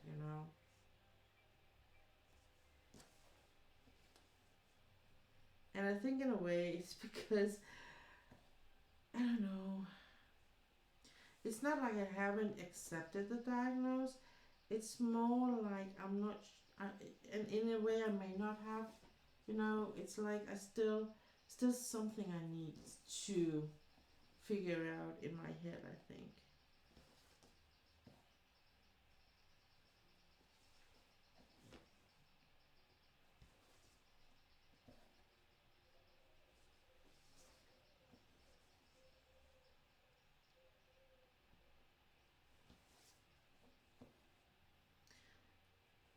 So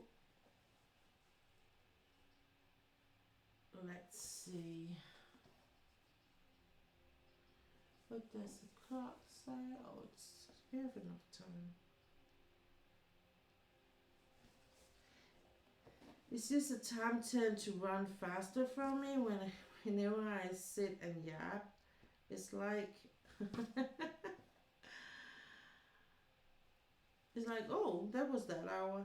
Oh, that was 2 hour. Oh, and I really want some good.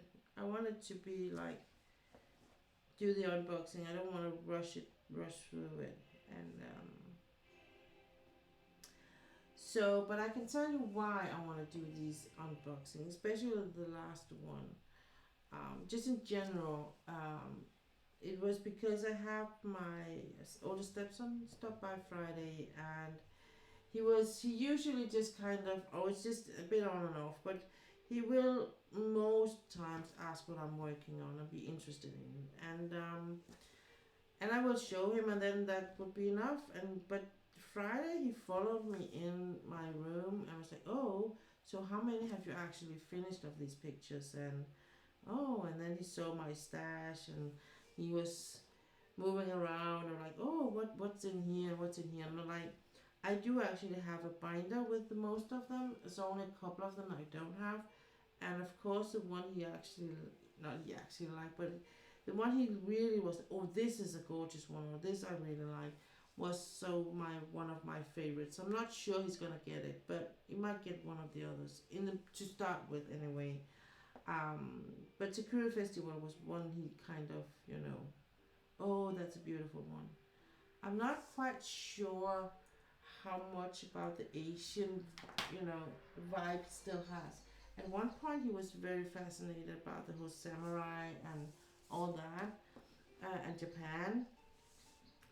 So I don't know how much of that is still going on, or if it's just something, left from back then, so to speak.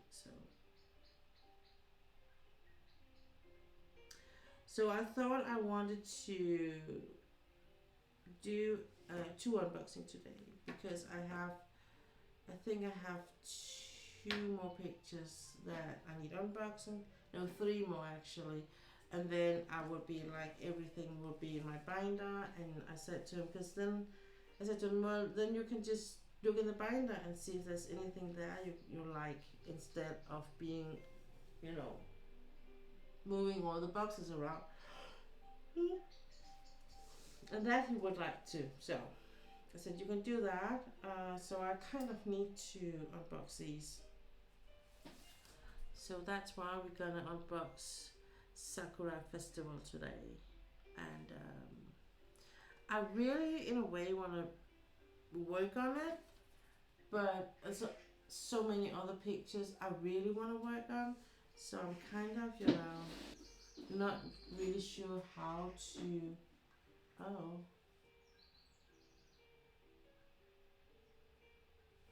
what is that bird called in English?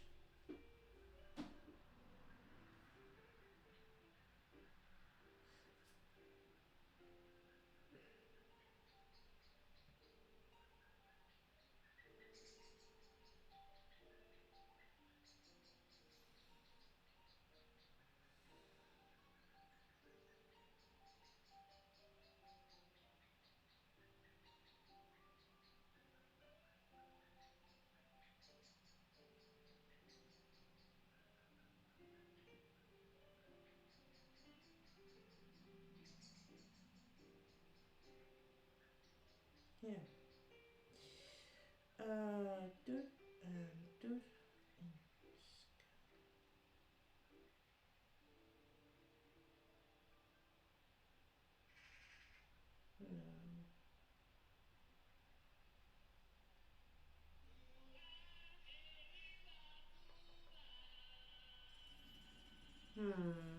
Yeah, because you can't translate it.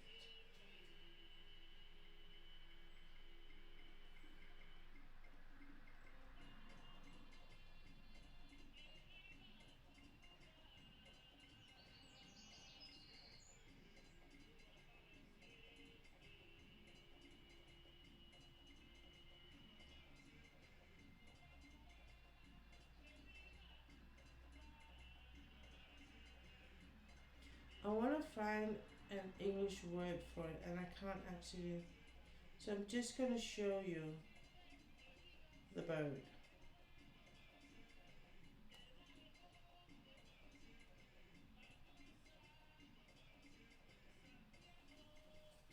These birds we have a lot of in Denmark,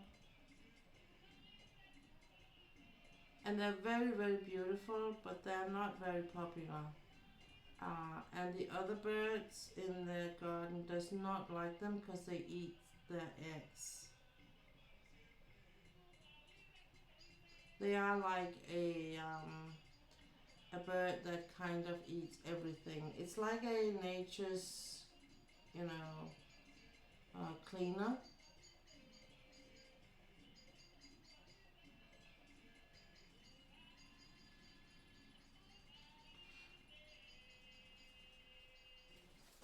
So, and it was just because I could see in our garden the blackbirds are really upset because that bird is around their territory and they do not like it. So if you can hear them, that's because of that. Oh, do a wheel to help with making a choice. Oh, I could do that. I could do that. I don't know. It's like I have these three pictures I really want to work on, and all of them are like I have to do on my big light path, and that's kind of the problem because if one of them was like just for the small one, I kind of had that usually dividing of them. But I have the Sakura Festival, I have the song under the cherry blossom tree, and I have.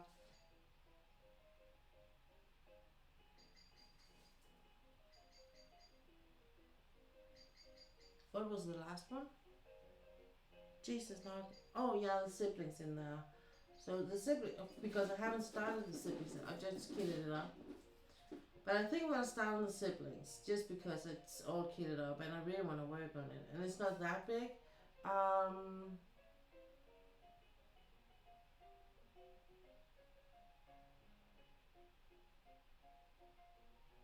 but I really feel like, um, I think maybe the the song under the cherry tree, I could start on it in here. I think. You're back, Stila. Perfect. Perfect. I'm just gonna open my Sunday award, which is my Pepsi Max. Now I'm only drinking Pepsi Max in my weekends. I don't drink Pepsi Max in my everyday anymore.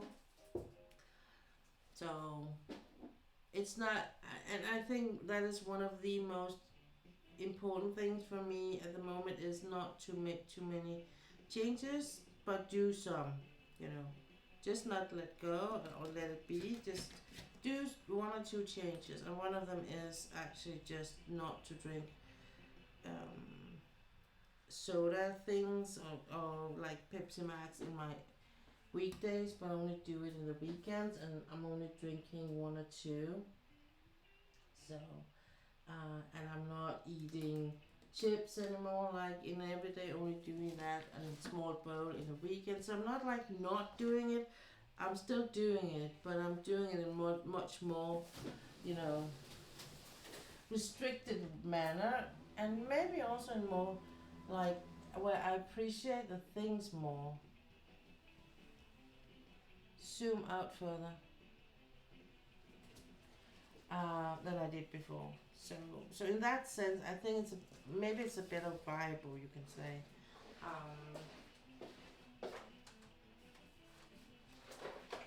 Where before I was just doing it and not thinking that much of it. Now I'm thinking much more of it and appreciating it a bit more, I think.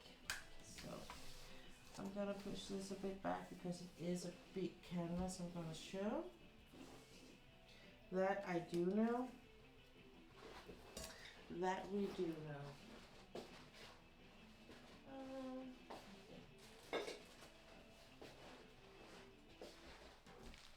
So I'm gonna unbox Sakura Festival. And it is a 95 by 65 centimeter picture. So it's quite big. And as I've heard, it should be confetti hell. That's what the rumor says.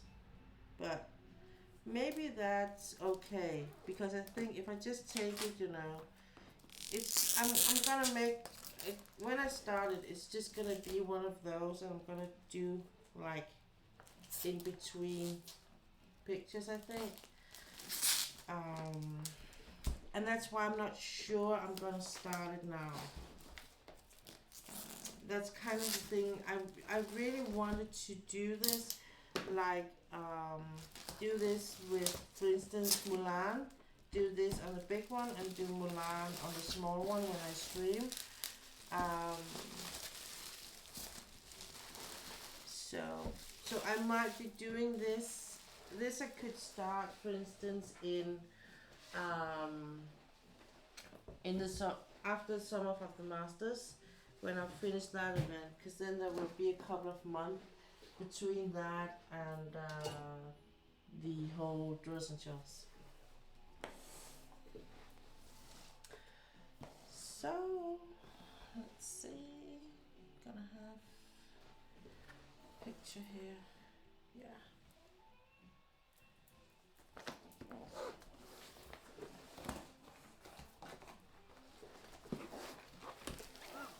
I was doing an unboxing before, and the picture was so old that it was one of the old kits that was in. It was kind of funny. It is one of the last ones I have left of that age, but but so when it's like the kids were like this. I mean, you know, that's some days ago we got that one. So I'm just gonna take I am putting these small stickers here. I'm not like permanently putting them on the orange paper. I'm just like taping them, because I haven't decided this is gonna be the way I store them forever. So if I should ever change my mind, I mean, then I'm kind of lost. So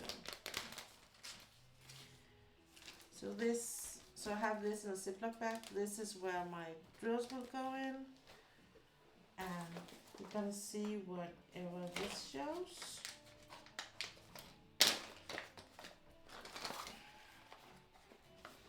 So we can do a comparison, actually. This is what I got from what we got before DAC change things around.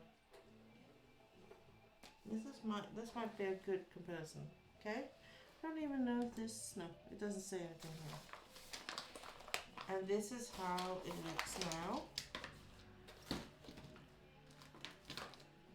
The color is always random on these as these kits. So and both of them are for pictures with square drills. So you get this washi tape, place. I think actually I could use it for this one. And of course a pen like here, pen and plushie thing. And the difference between the two tweezers and the way they pack the small Ziploc bags, okay, and the way you get the wax. So and this, I would say, imagine this is the first kit you get, you buy, the first picture you buy. This is an amazing thing. So now you have a place you can have, you actually have your wax compared to the other thing. The thing is, I have a lot of these at the moment, so I'm gonna find someone who can have them later on. And then you get, here I get a 4 I think, and a 7, and here I just get a 4. I do get a cover minder here, and I don't get a cover minder over that. And then there's a difference between the two. This I think that they call a boat. This is more like a tray. It's so much larger, and it has the stopper and everything. So I just want to, I actually think it's quite interesting to see how they have, because people that are new to Diamond Art Club don't know the difference. They just get the new kits and are like, oh, this is just how it's supposed to be, but it wasn't like that before. So I think it's kind of funny just to see, and it made me appreciate what you do get today, because people tend to forget that they're not entitled to get anything, to be honest, in just in the difference between the two boats, or tray or boat. I mean, I know this one has been through a whole process with different versions until they were landing on this one. This is more like just a cheap overall tray boat thing you get, where this is more like a design of a tray and still something they can mass produce. So yeah.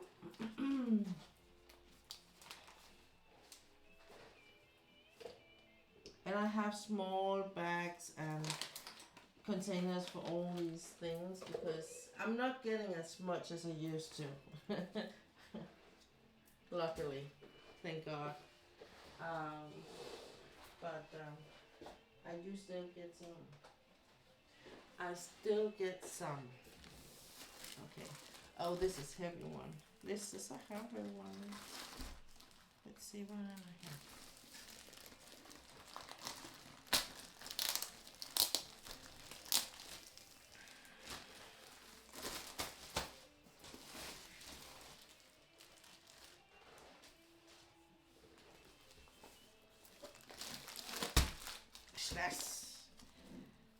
And what?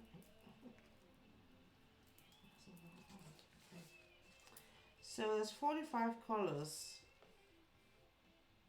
and it has 4 AB stones. Yeah.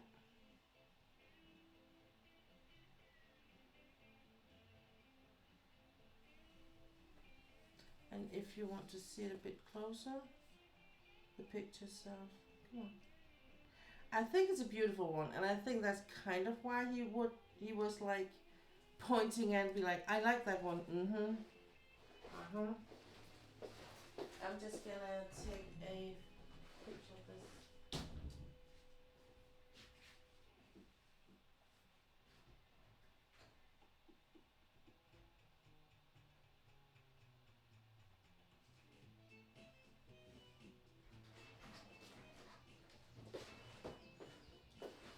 And I was like, yeah.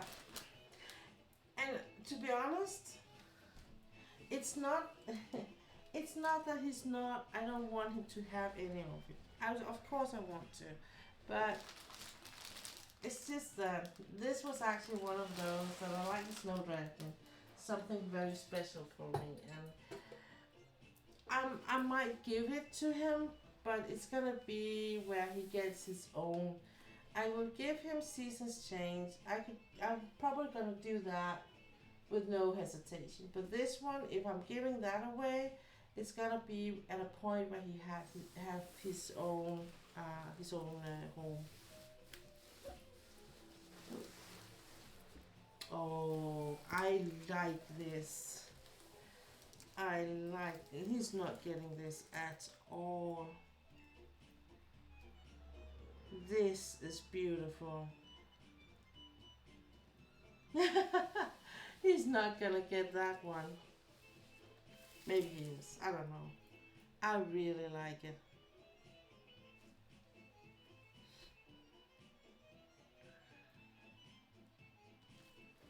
Oh, I don't think it's that bad with the confetti, to be honest.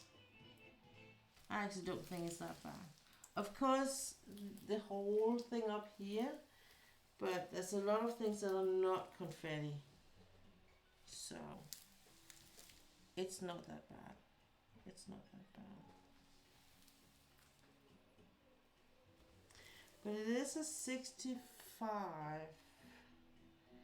But I'm not sure I'm gonna do it on the. I might be doing because in the one I have is 80 by 60, so it might be easier this way, doing it this way.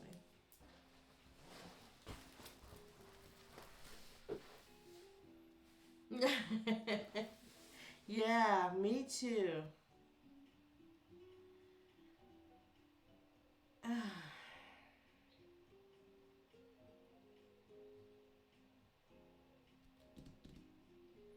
You see, and this is the problem because this is the other one I want to do is this one. This one I long time ago I decided I want to do this one um, in the month of May because that's my birthday month. Um, but it is a 55 by 78, 75, 78. So it may be like I could do both of them.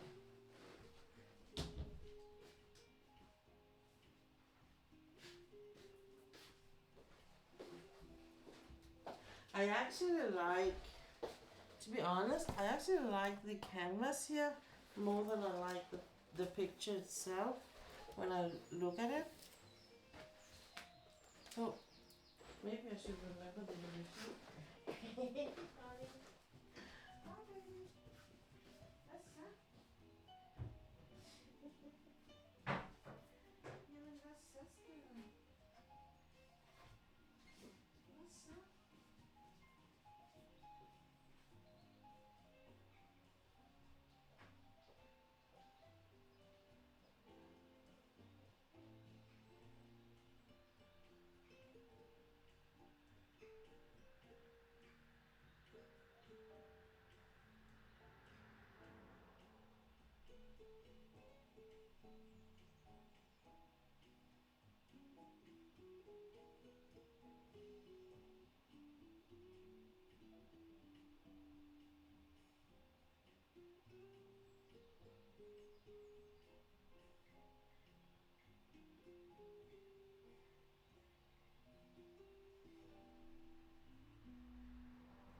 Sorry, I was kidnapped by a dog.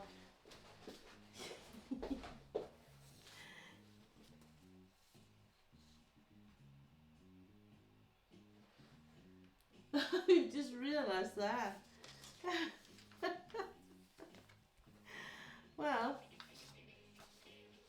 I'll see if I can remember saying happy birthday if you stop by next weekend. Maybe you have more important things to do than stop by my stream next Sunday. But if you do, I will try to remember saying that.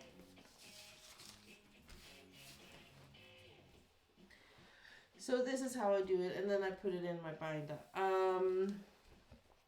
But to be honest, I actually like this a lot more on the canvas than I do on the picture itself when I see the label and all that. It's amazing. And again, it's just one of the pictures where I'm like, oh, maybe I should just forget about my siblings and just jump right into this. I'm like, I could do that. I could just kit this up and just start on it. You know, I think I have enough containers to do that. I could do that. I think it's only 43 colors, right? 45 colors.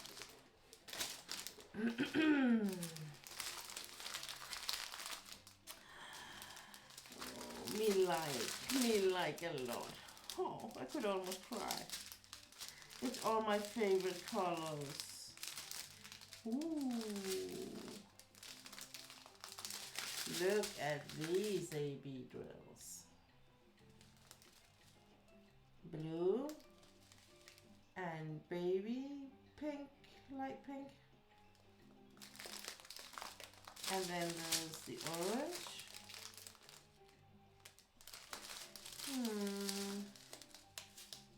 What is the last one? Oh, what's this one? So this is maybe not like, this is not purple or pink. This is more like a skin color.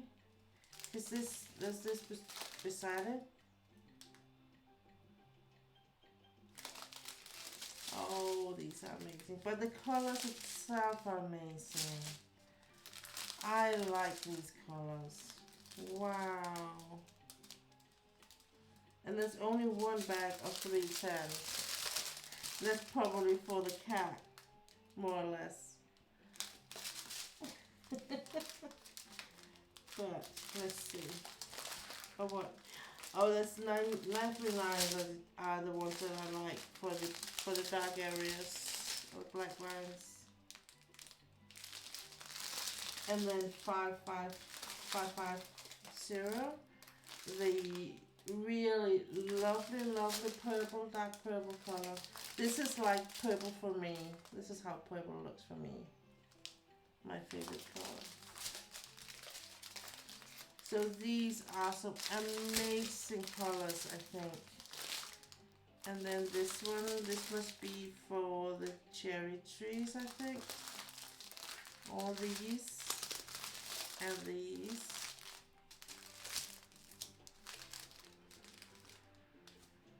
Any of you have done this?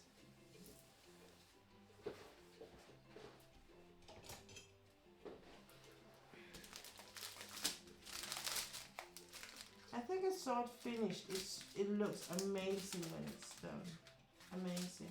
But, you know, I will say a lot of diamond art pictures do look amazing. So it's not like a rare thing to see, but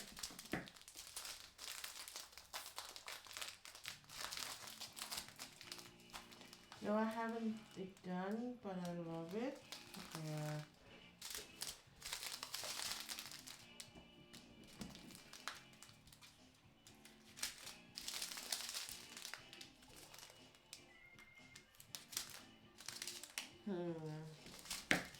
I'm not sure I'm gonna put it that far away from me, at least.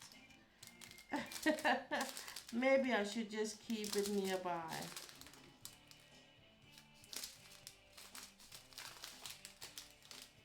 Just in case I change my mind.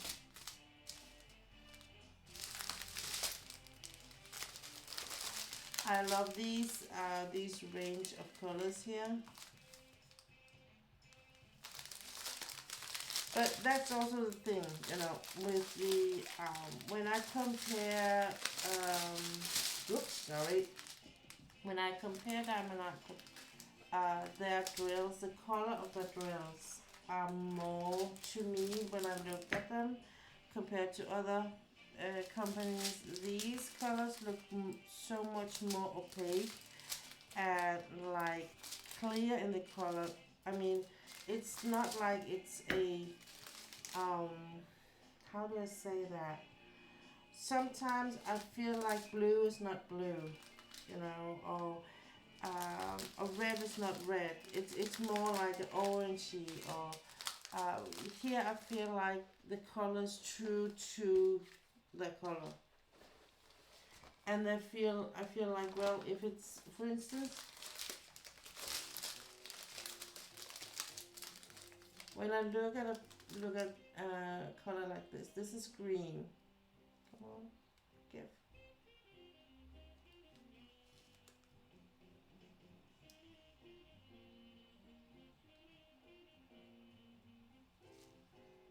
Don't give focus. Come on.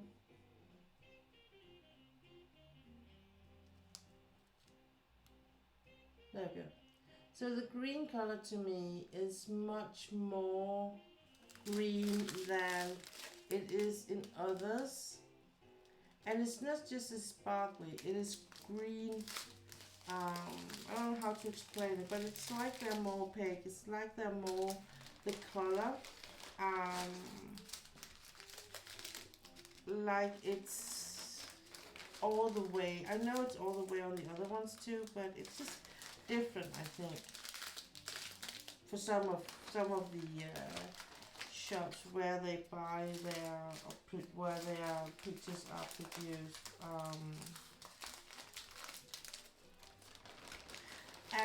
And I think one of the things too with Diamond Art Club is that they are like this. It's like they're just one step in front of others' process in their development of their products or processes, you know.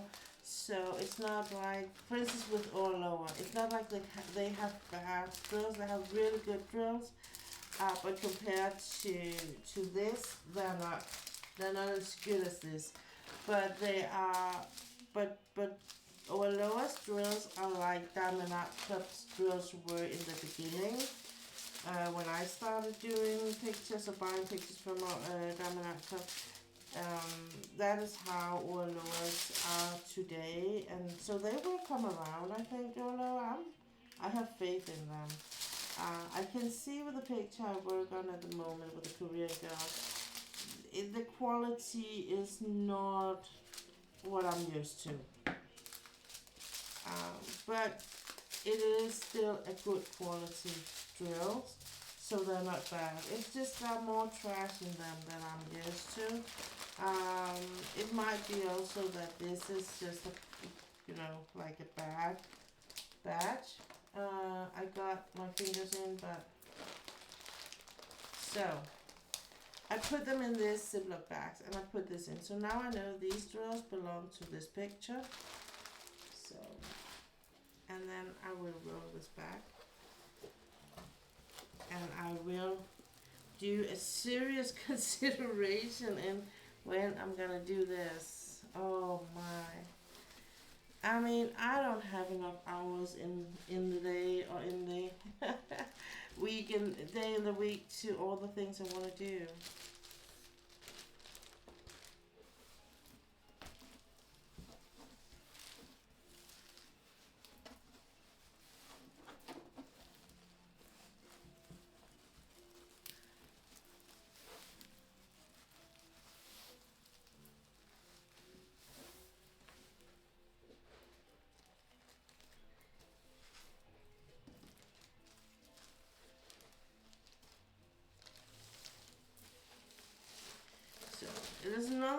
There's another thing I could do. A plan B or C is that I could just don't be a part of some of the masters, and then do this this summer. You know, do these Asian theme and let that be a part of my summer, and then do some of the masters next year.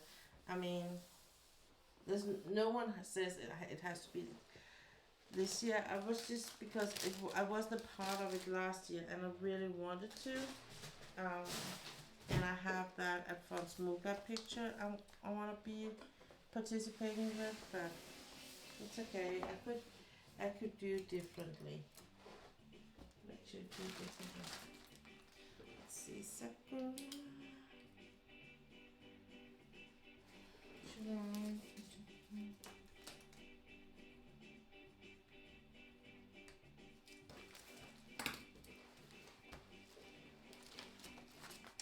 Because I have Sakura. I have if for my Asian theme.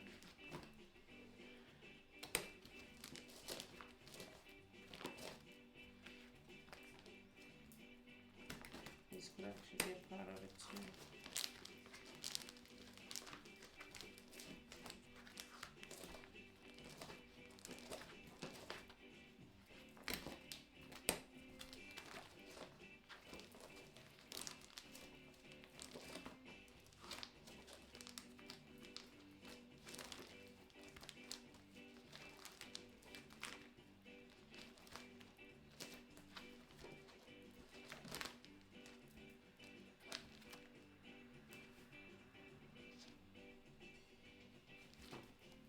So for my Asian theme, and you know, because I wanted to do dragons in the beginning of the year, but that's kind of siblings. Is I have one more from and Stokes, and that's a mystery.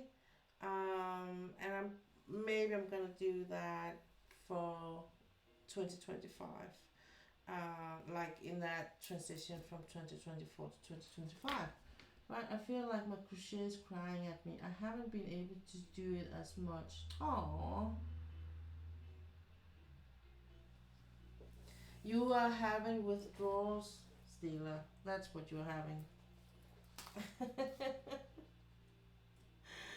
That's what you're having.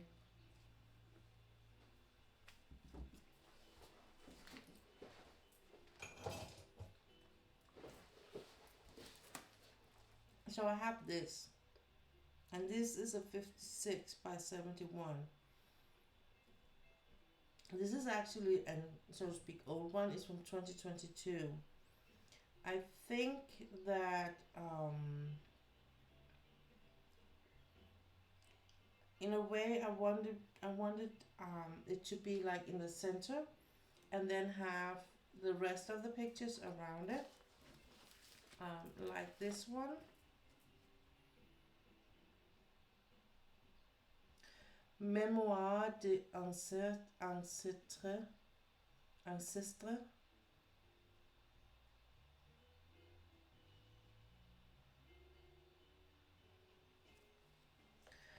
So, and this is a 48 by 75. So this could be actually one of for the small light pattern. But then I have three that are like, I actually have four. This is one I'm like, this is not a nation, but it's a Chrysatica, and this is a Chrysatica. So it's gonna be like in that vibe, I think.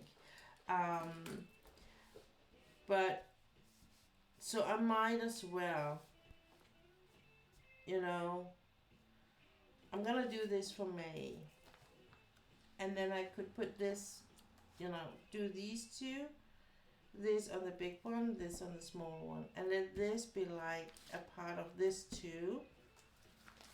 So it would be like these three from month of May and June maybe.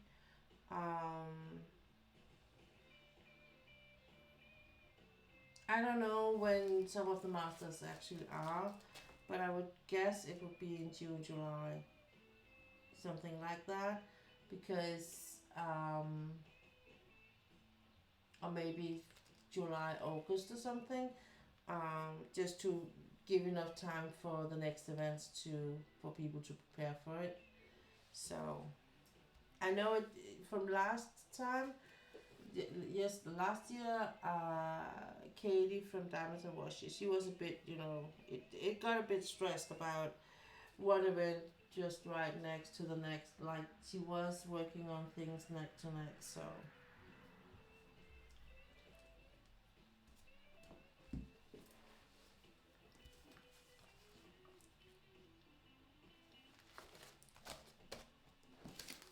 And then maybe work these. But these are like the same size. I am so crazy about Chris Ortiga's pictures. They are like, I might put this in the, I have two others from her. I might put this in the same in the bedroom where the other ones are, in the middle. Not because size wise, it, it's not fitting size wise. I need something else. Maybe the pink lotus would do a good transition or something. I have to think of that.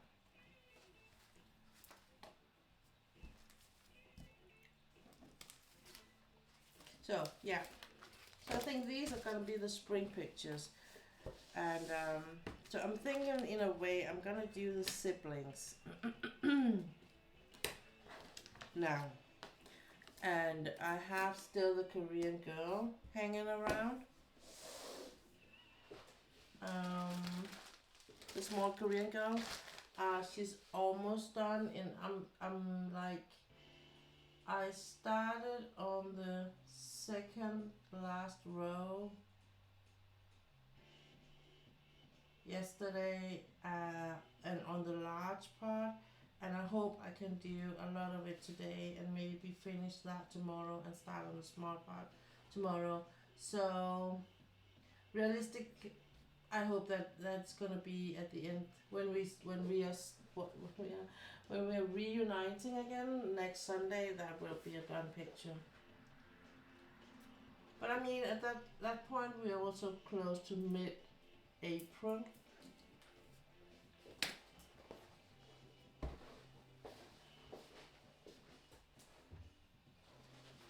And if you don't know how siblings look like, this is the one I'm talking about.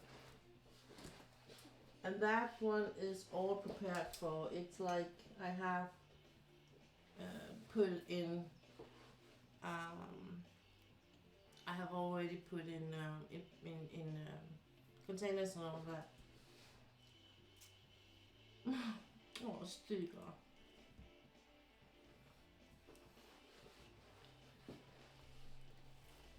I think this is gonna be a little bit more confetti thing than the sakura, to be honest. But it's also really, really beautiful. Oh my god, I love that one. Look at the purple. Yeah, isn't she amazing? I mean, I don't think I ever can get enough purple or get too much purple. I just finished Snow Dragon, and I know in some pictures it looks blue, light blue, but it's actually more like purple. Or purple shades. So yeah. So it's really, I was close to start this, but I think it's the right thing to do for me. So I'm not just gonna abandon the small Korean girl at the very last part of her. I just need to get her finished, and then I can do this for the rest of the month. And hopefully, and I will say, if this is gonna like, I would do this in the month of May too. Will be what we'll see on the stream. I will do this, finish this on the stream. If I'm not, because then I would be halfway or something. If things take a bit longer than I expect. It is a 56 by 71, so it's not like a 80 by 60 or 70 by 90, because they're really big to have in here. But this one I can still handle within the limits of my light pad. Just the light itself, I just need to adjust a bit for the sides, but it's not a big thing in that perspective. So I can still do it in here, absolutely. But it's just more comfortable in my living room with a big A1 light pad. So yeah.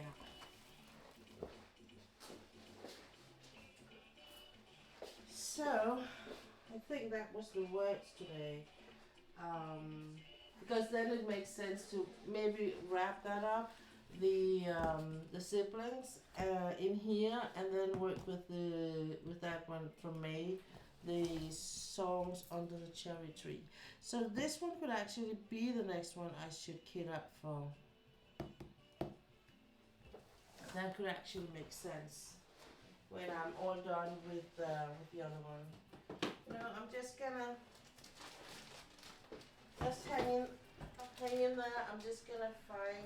I'm just gonna put these back, my drawers and all that. I just unboxed, put that in storage.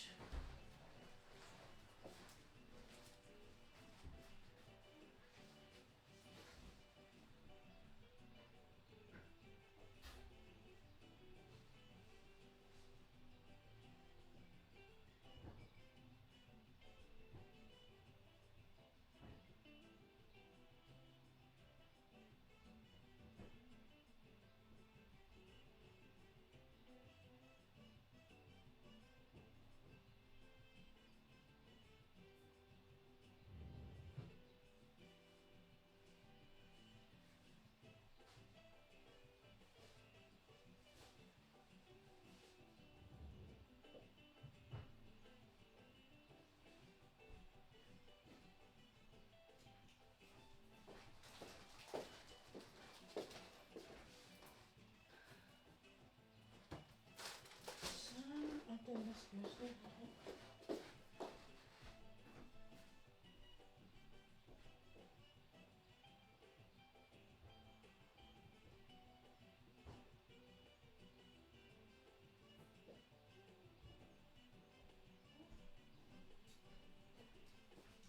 Have like an idea in my head that one of the last pictures I'm gonna do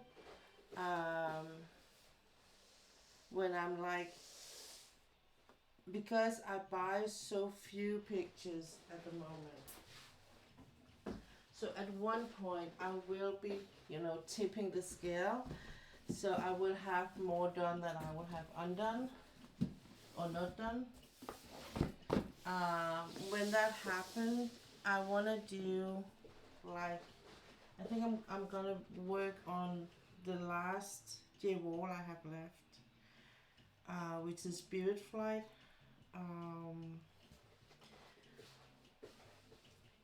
I am still thinking of, I'm still having a plan if I can still get it.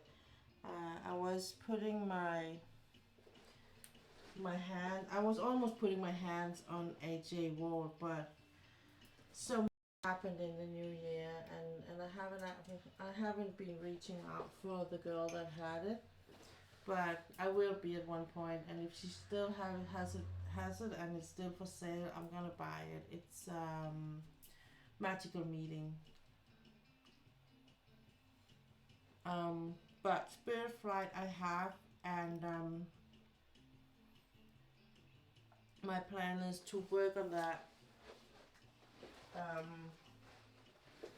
when I'm like at that point where I'm only having like 10 pictures left or something.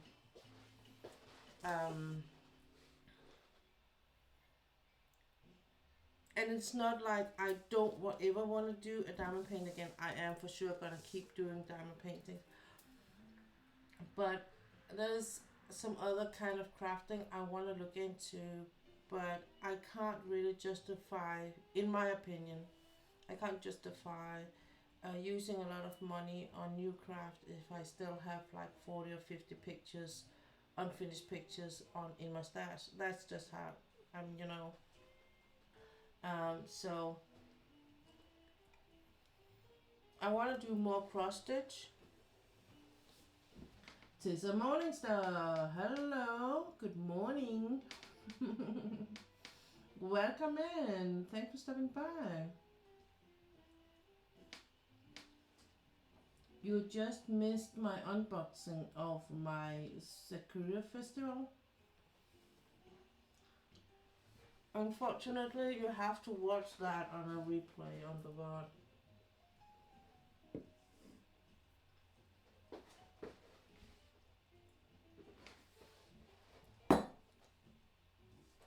The streamer is tired today. Just let you know. So if I do say something very, very strange, it's because my brain is tired. Just saying.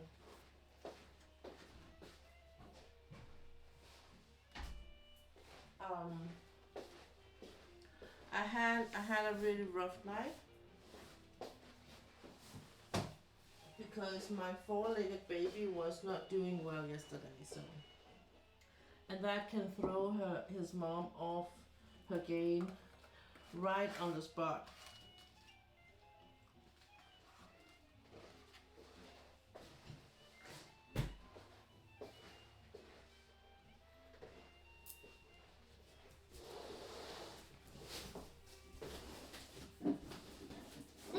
So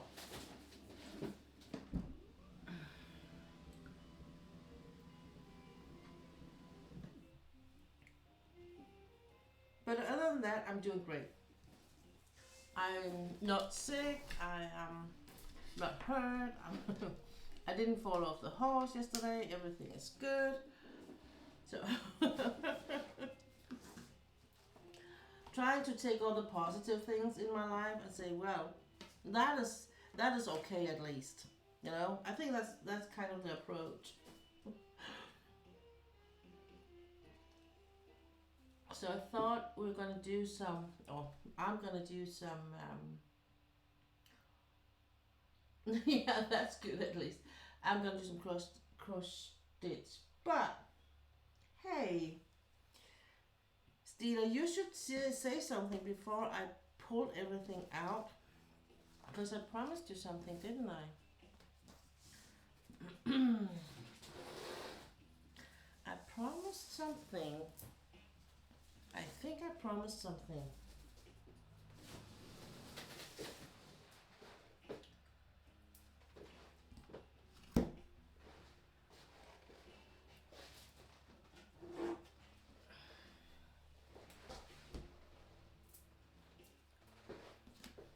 So, I'm not having a really like ironclad routine about small or big cards here on the Sundays, because it kind of depends on who's here and how many is here and all that. Start a new project. Oh, okay. First you're complaining that you're not crocheting as much as you want to, and then you're distracted by a new project. Yeah, girl.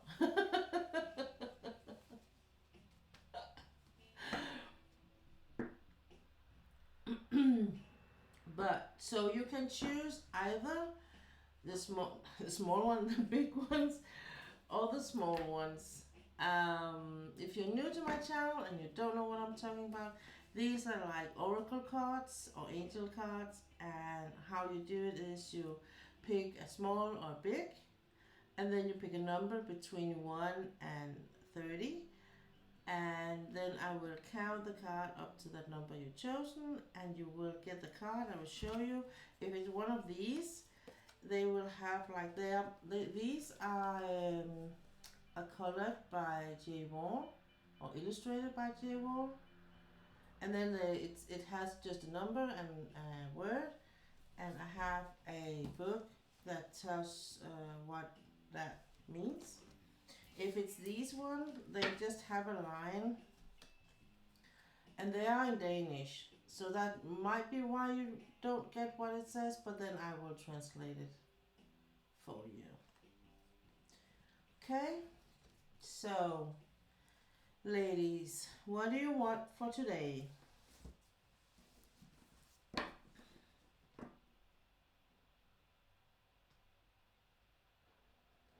You're surprised to see me here. But that's because you've been out of the loop, Tessa. It's been a while since I was deciding not to be on YouTube on Sundays.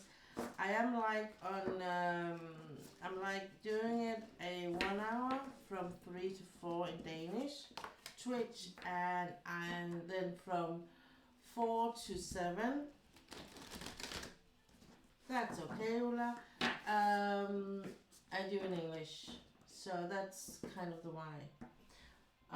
Let's see, 6 big cards and big cards 30. Oh, Steve, are you killing me? Yeah, we're doing the big cards.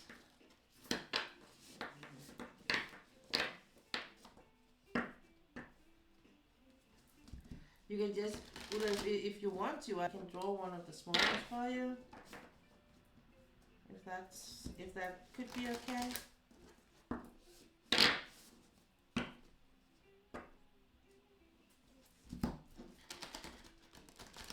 Okay, let's see. We are taking Tessa first, and she's saying 6. 6. 1, 2, 3, 4, 5, 6. That's okay. That's okay.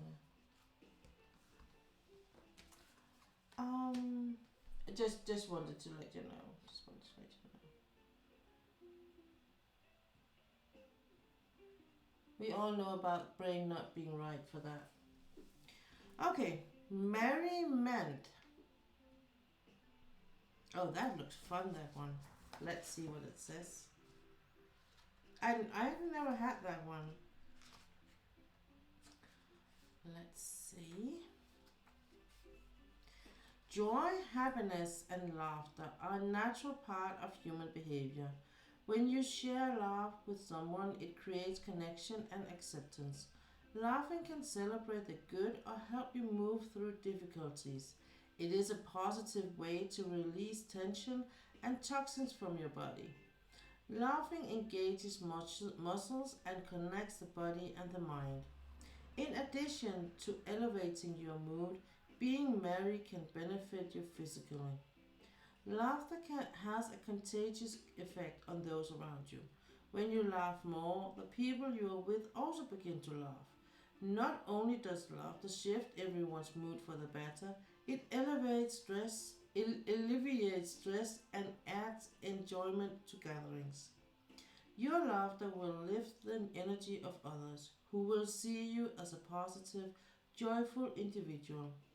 The positivity will touch every aspect of your life and improve your more intimate relationships, which in turn will reduce your stress and create more joy and happiness in your life.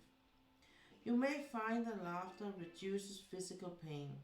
Laughing takes your mind off your discomfort and releases endorphins, which are more effective than most painkillers. Additionally, laughter boosts the immune system. Have you ever noticed that you feel relaxed and content after a good laugh? How wonderful yet underutilized laughing and merriment are. Seek opportunities for laughter every day. 2 young boys express merriment as they play with a top. Bubbles can be seen behind them, along with a ship and a stallion. A man riding a dolphin can be spotted in front of one of the boys. The dolphin is a representation of play and joyfulness. The stallion relates to using your energy for positive outcomes. The bubbles may suggest a need to be in control or a reflection of your childhood. Sometimes you need to burst your bubble to be in the present. Take time for things that bring you joy and laughter. Affirmation: I appreciate the funny and uplifting aspects of my life and choose to laugh often. Oh, so that was a card for you, Tessa.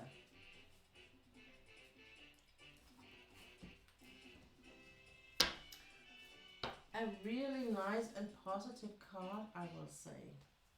I adore the way she makes these cards. Yeah,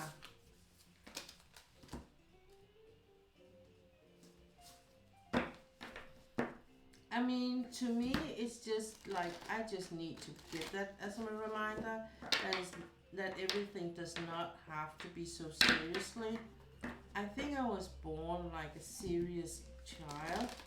Not like I can't laugh because I laugh often and of many things, and it's easy for me to laugh of things, but the playful thing about playing and all that, and I think that's why I don't like kids in that perspective that I always feel like in an uneasy way with them, like I don't know what to do. Reminds me of my nephew and how every time I'm with him, he makes me laugh. Yeah, you see, that's how I am. That's how I am with the horses. I mean, when I'm out riding, I'm never not smiling and not laughing. I mean, how can you not laugh when you're sitting on a big animal and it starts to fart? I mean, a big animal will make big noises, right? So yeah, and he does this in the way every time he moves. So when you're doing like a trot, it will every time you feel like he sways in his back, you will hear the farting noises. Then you have to laugh. I mean, how can you not? Yeah, it is too short. You fart all the time.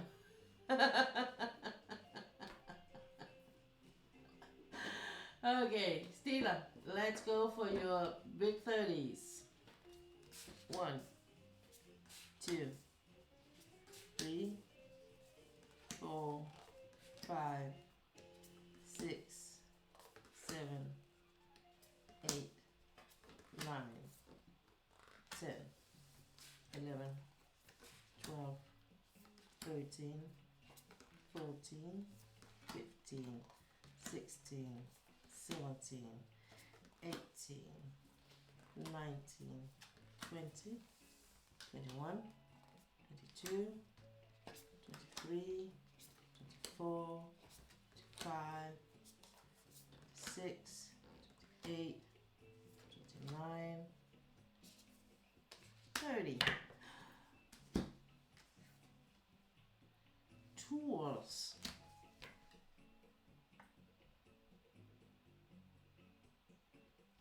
Okay. 45.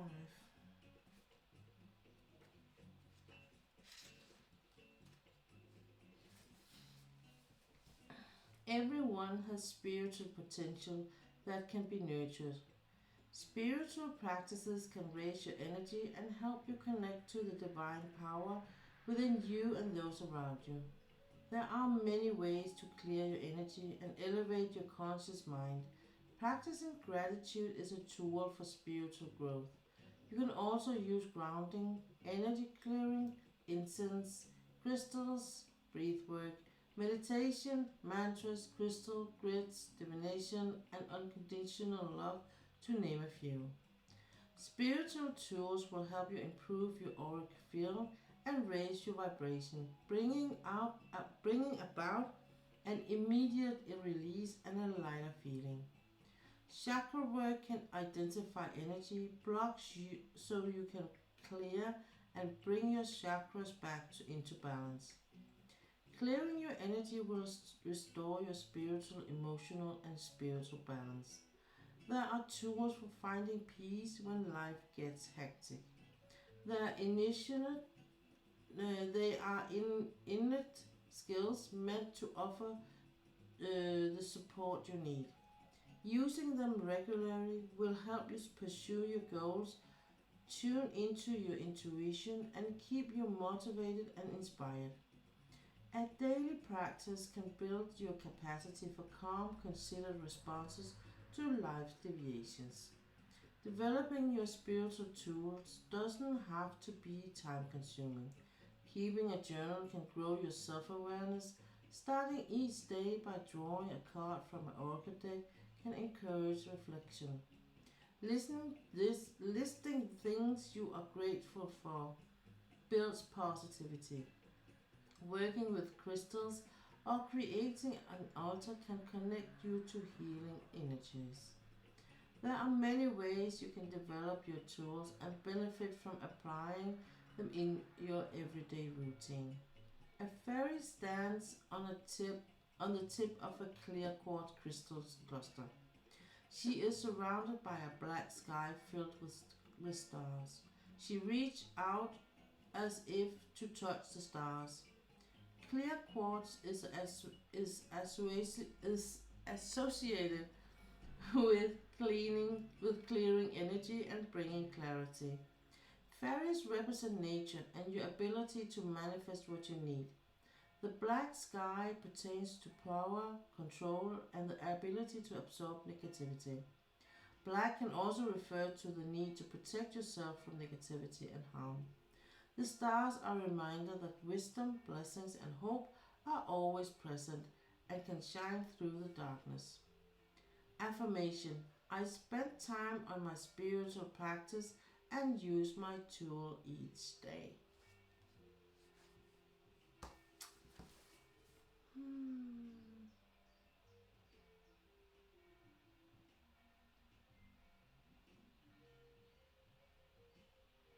Oh, perfect. Perfect. Oh, it is pretty, isn't it?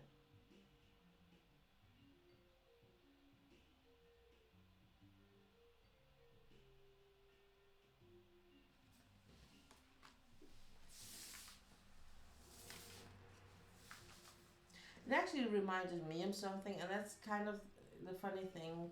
And like I said, these cards, even though it's you who are like deciding which card number we're gonna stop at, but it always reminds me about something when these cards are kind of coming to be visible. And this thing about the spiritual thing and spiritual tools is that I've for a lot of years I actually had a practice where I did it. I had a routine I did every time I went to bed. And then life happened and you get caught up in a lot of things and you just get sidetracked, I think.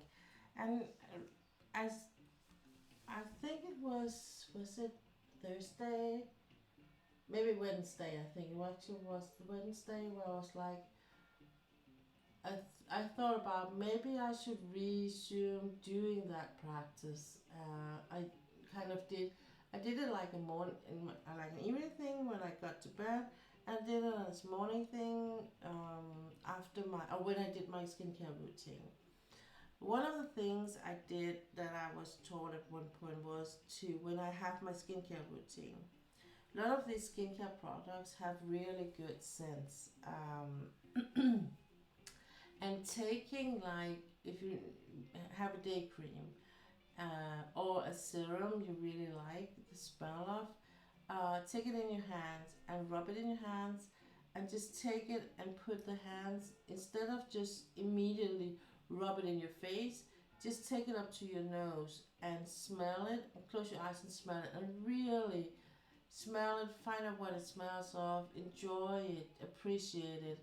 And it was like it's something that's just a small tiny ritual but it can make means the difference of how your rest of your day for instance is getting or how the whole evening ritual is being.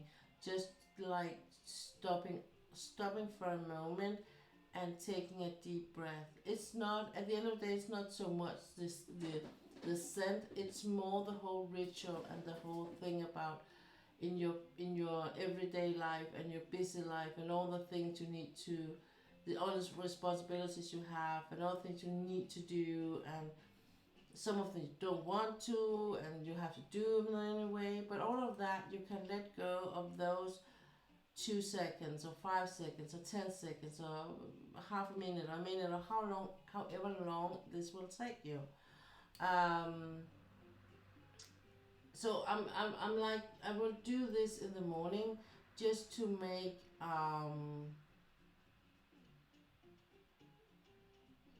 just to kind of make my body and my brain and all that kind of be present and give it a good positive start of the day. Then in the evening, I have a longer routine I do when I get to bed, and it's a bit like clearing or cleansing your body and your soul, all your chakras, um, and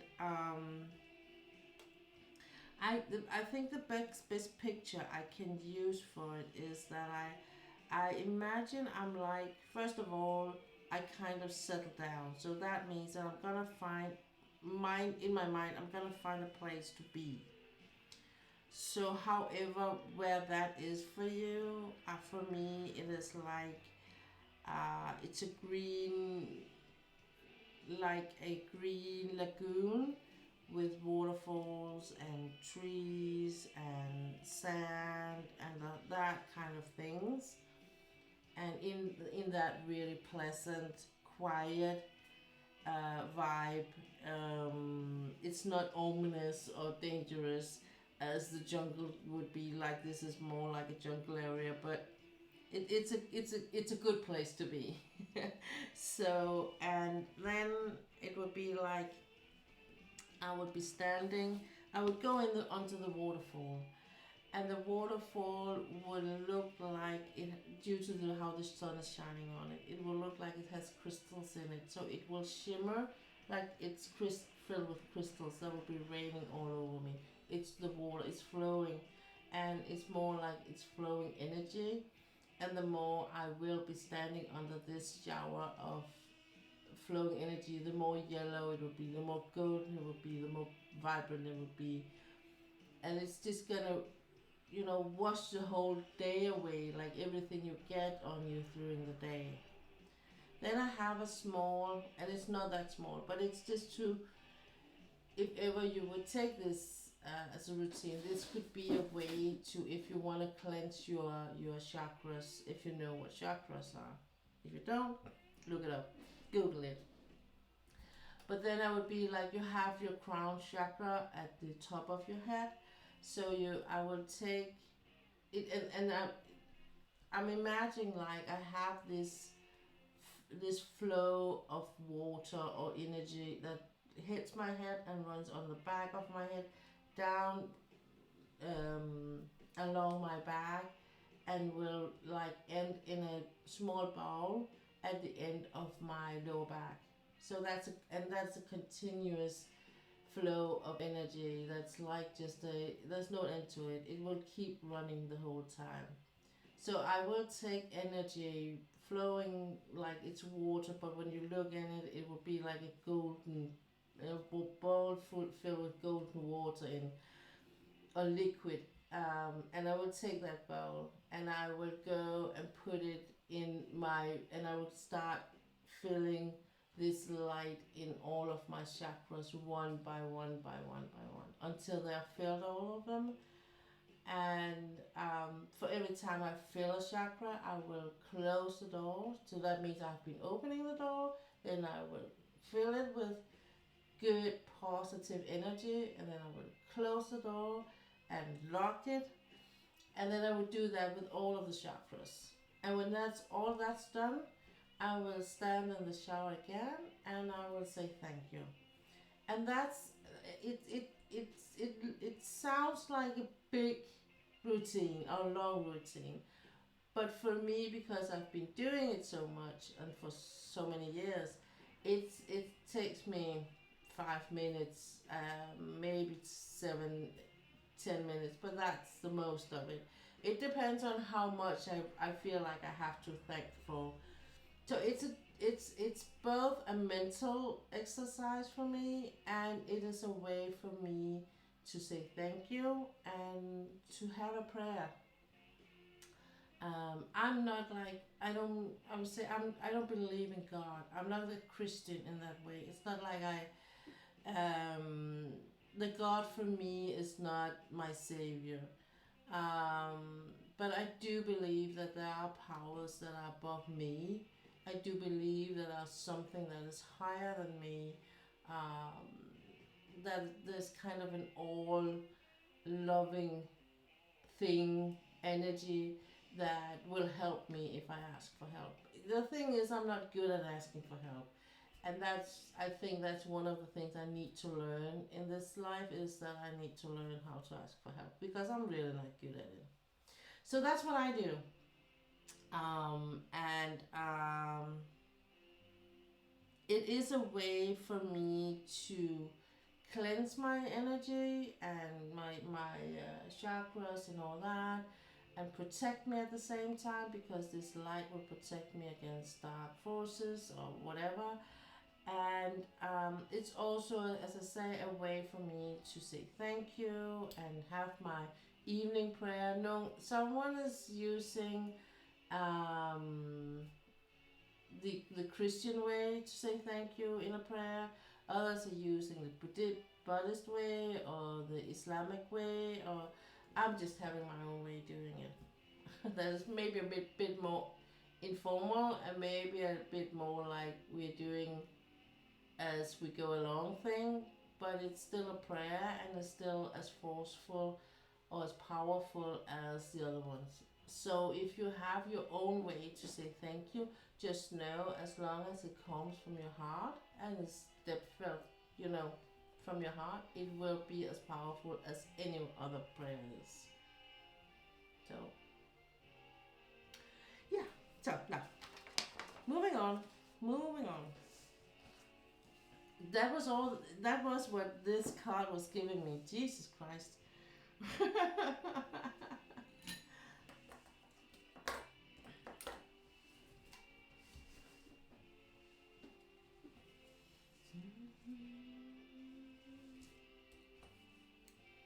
Let's see.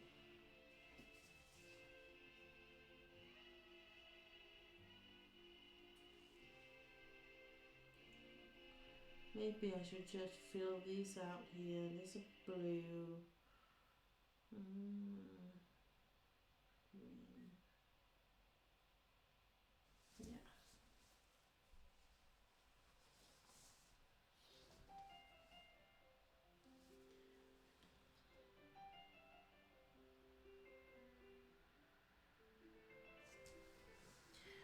45.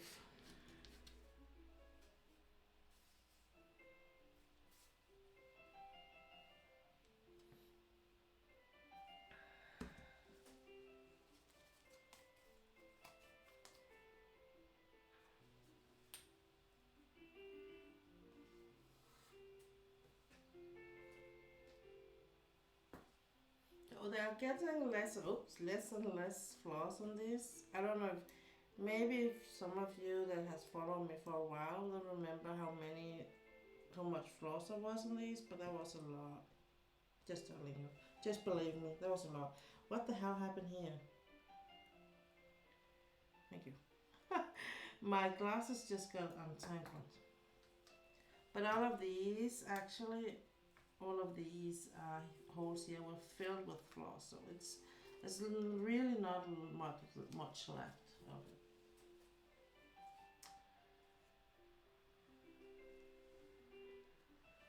No, I think Tessa, to be honest, Ulla is she's in that place where your brain is just mushy, and depending on who you are, you just have your limits for what you can kind of cope with, and I think it's a fair thing that, and I, to be honest, I really appreciate that Ulla's saying no because she want to have the full, to be here full present to when she get the car. So I get that. That's much better saying no and get it next time. I mean, than saying yes and not getting anything out of it. So that's actually quite wise.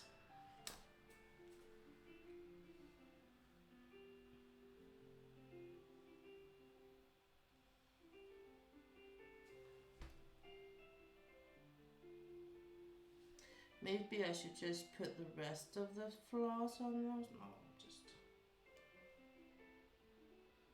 Agree, yeah.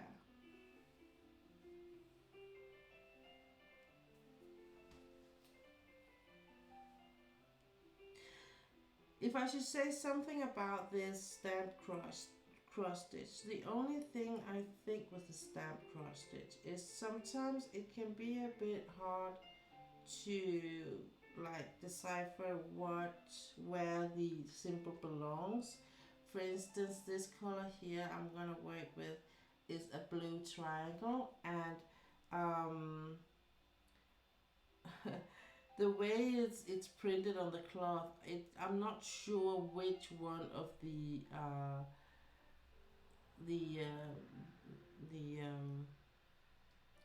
squares it belongs to in the beginning. It's like, so it was actually something I had to look on the printed part of it, and then I was like, I'm gonna wing it and hope that it's gonna, I'm gonna fake it till I break it or make it. So and so far, and I have been, I have been frogging a bit on that count because I did make a mistake. It's like, oh, that is not, because then it will be like colliding with another color. So, but beside of that, it's actually been okay. Oh yes, I understand. When I get like that, I'm overwhelmed. So that's what I said. That puts that plus. It's not a good feeling.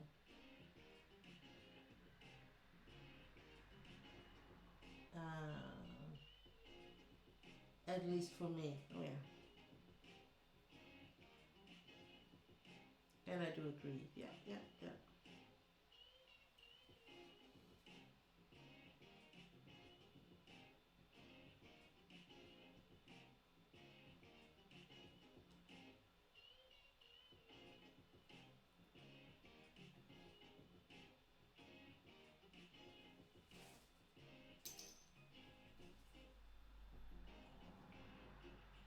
And then I think it's important too that we remember to, acknowledge and appreciate when people actually do have the courage to say yes or no. Zoom in closer, because in our we have a generation. It's kind of a awkward thing, or because we have two generations. We have more, but we have one generation that is like raised with being like all um, the ones that I have to take care of family. It's my responsibility.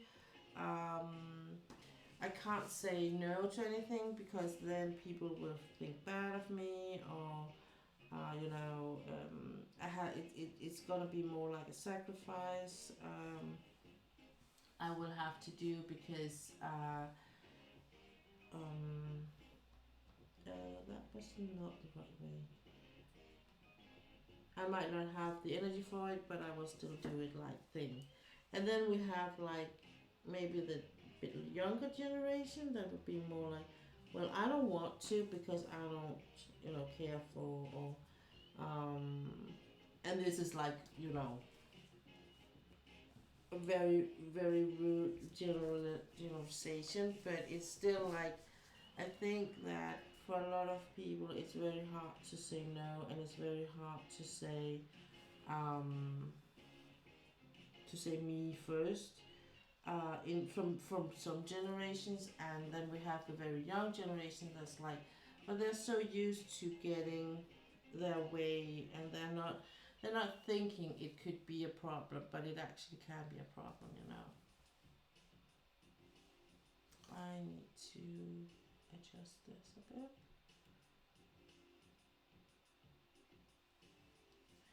I wouldn't force it on her if it's not the right time. It's not the right time. I don't think of her in a bad way at all. Just want the best for my friend. Sorry if what I said came out wrong. I don't think that. Um, I don't think she took it the wrong way. It was not. It was not that. It was not that. Um, and I think why I wanted to explain it was more like for just for the whole chat, so to speak. So if anyone was wondering why, so there's nothing bad in that.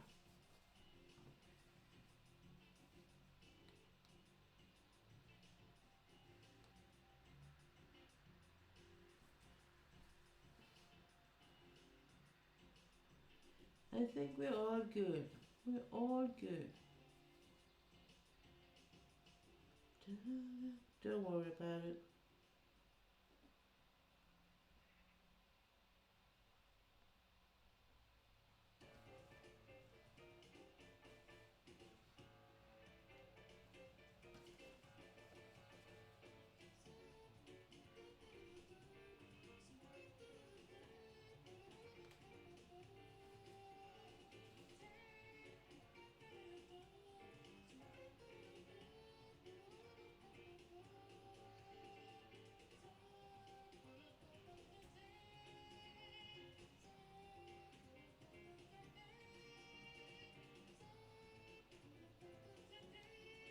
Yeah,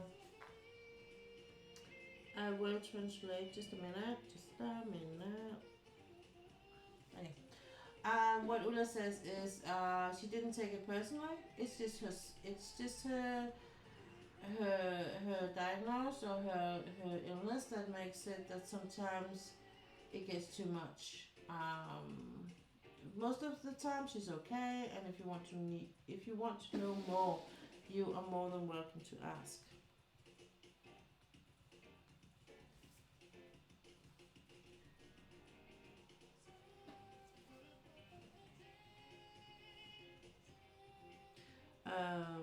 I'm just gonna explain Ulla something in Danish about that message you wrote, Tessa. Because I think it's in a way just you're saying the same things, but maybe something getting lost in the translation. So I'm just gonna make sure, okay?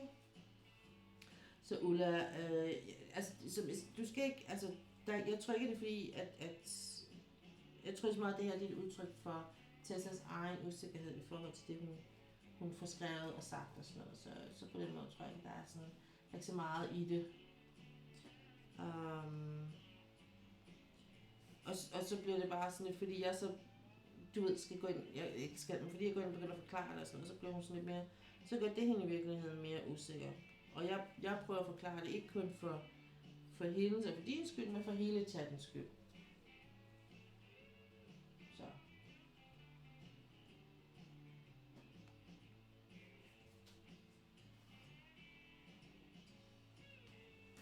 So it's no problem.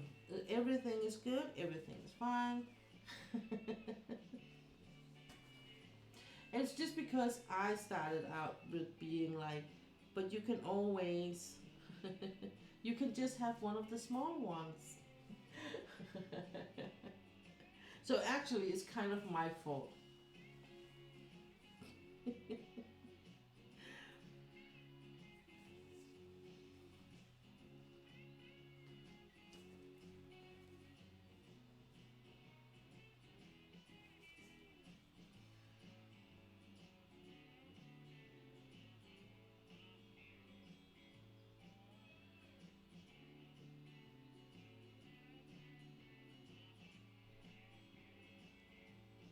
Yeah, Willa says that that's why she wrote it what as she did, and she appreciated that I'm trying to explain things between you guys, and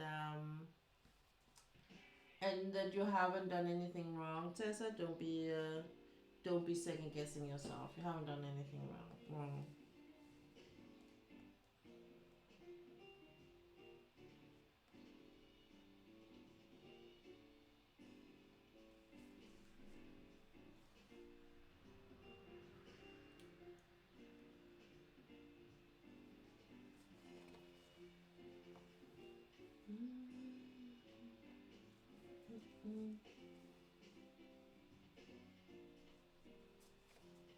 So, Ula, what are you having for dinner tonight? Am I gonna take my car and drive to you or what? I'm just gonna stay here and get steaks and béarnaise and french fries. I realized lately that thanks to my disability and getting surgeries, I was more around my family than others because of healing. I think that caused me communication issues and that affected my personal life. Sorry if that was too long. Oh, so we're gonna have almost the same. I'm staying home. I'm gonna tell Ulla what you wrote. I'm gonna tell Ulla what you wrote. Så det hun skriver, det er, at grunden til, at hun har skrevet, som hun gjorde, det var fordi, at det er gået op for Tessa Morningstar der, at hun på grund af hendes problemer, kan man sige, hendes handicap og hendes operationer, hun har haft her på det seneste, så har hun været mere sammen med hendes familie. Og det har måske, på grund af at hun skulle hele det her, og det har måske været lidt gjort, at hun har haft nogle kommunikationsudfordringer. Og det tror hun måske lidt har påvirket hendes liv, du ved, sådan. Så det kan være det, der ligesom har gjort, at hun reagerer, som hun gør nu, og hun ligesom bliver usikker på det og sådan noget, ikke?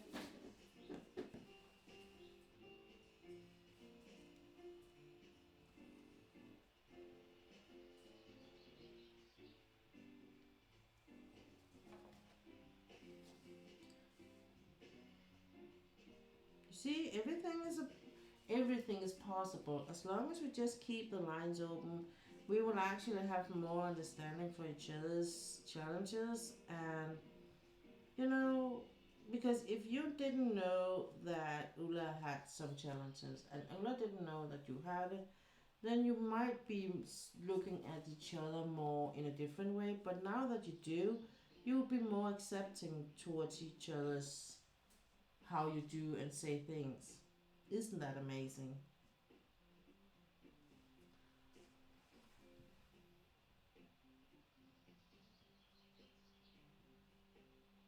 Yeah, Ulla says, just remember that you're good as you are, and here we have room for everyone, no matter what challenges or things you might deal with. Yeah, that's true. We do. The only one that is allowed to be mean is me.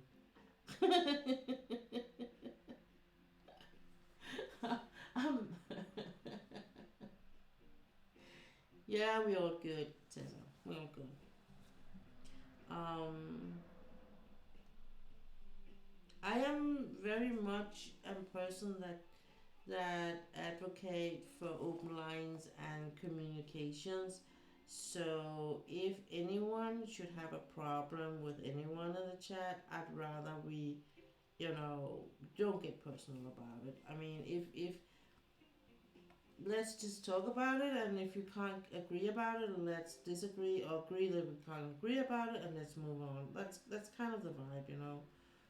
And if there's something that we are that much disagreeing that we can't be in each other's company, well, we have to split. So that's kind of, the rules are not very complicated in here, and that, as I said,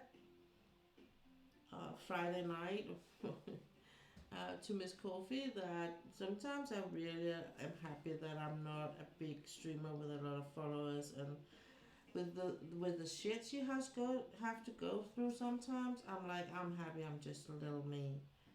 I can do almost what I want to, because if you don't like it here, leave it. I mean, and I don't have to have it, this certain amount of followers or anything, or because I'm not earning anything on this stream at all. I'm not earning anything on my YouTube or anything else. I'm just being me, and hopefully people like to be with me. But if they don't, wow, it's that choice.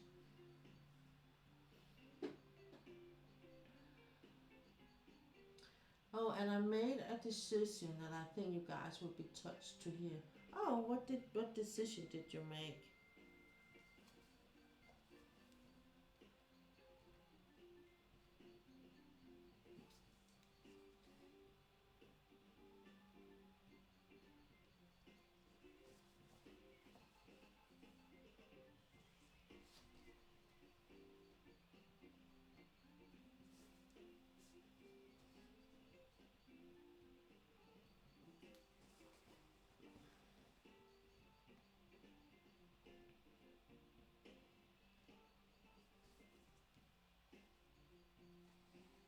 To try and learn your guys' language. You wanna try learn Danish? Oh my God, Tessa, do you know what you actually are going into?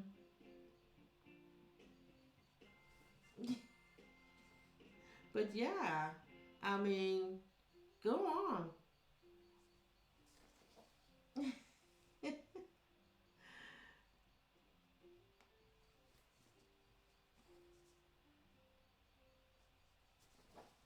We won't be trying out one of the, you know, the hard things to say, because Danish have some sounds that very few other languages has, and we have some letters you don't have, at least not in English. So they have them partly in Germany. So, and some of the sounds they have actually in Korean too.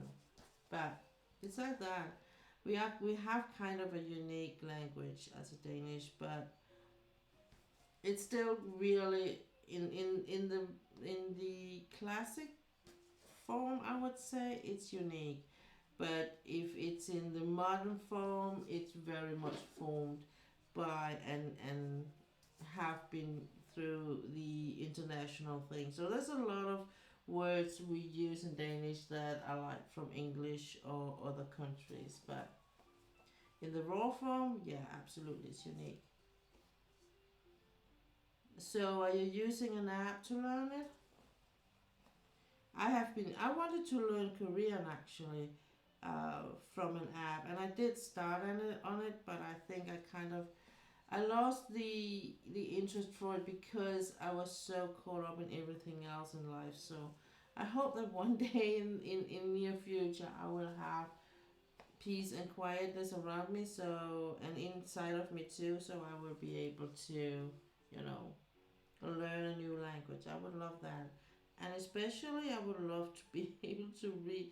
It was actually one of the biggest challenges when I was in Korea was that I couldn't read the sign. One thing is you can't speak the language, but I couldn't read the signs.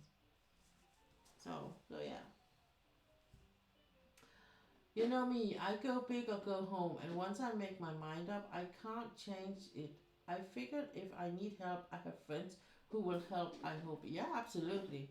I think I will try Duolingo. Yeah, I think that's a good one. I tried that and was actually quite positive, surprise positive in it. So that would absolutely be one I would recommend. Um, so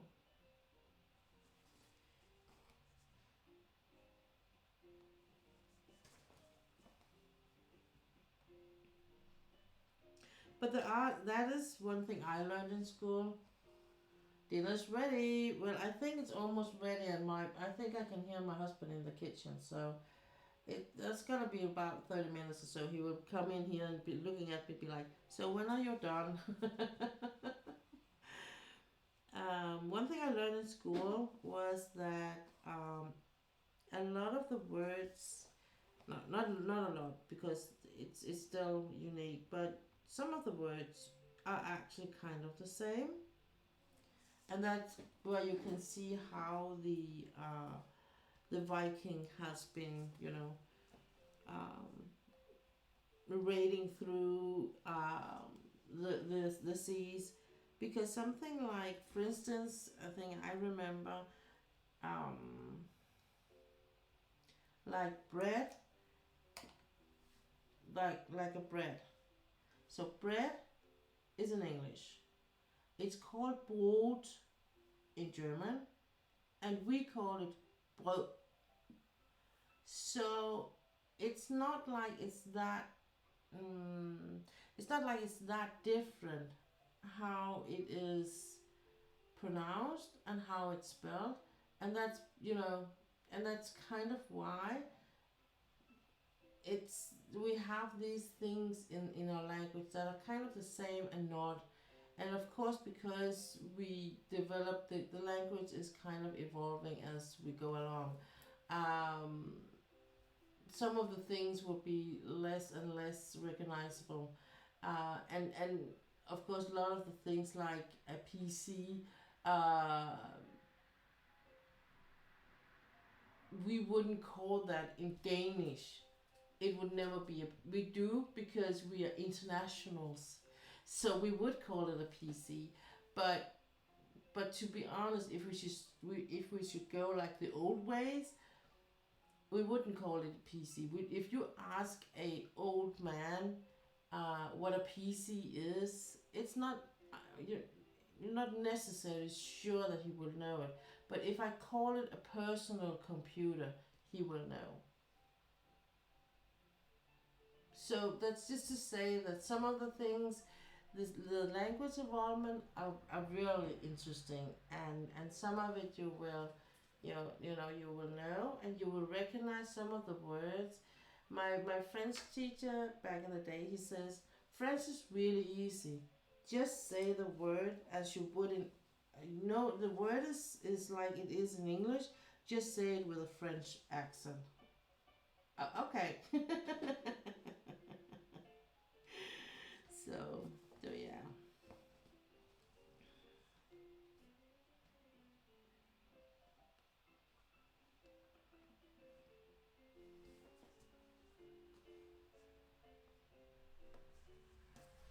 I think I think for the most people uh, will find Danish much harder to speak and pronounce than to read and understand that way.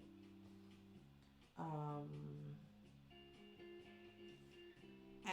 and I know from my sister's twins, they have never learned Danish per se, but the girl Emma, she actually knows, she does understand a lot of what we say. So when as she grew up, we had to be careful. When she was a kid, hey, Killer Panda, welcome in. How are you?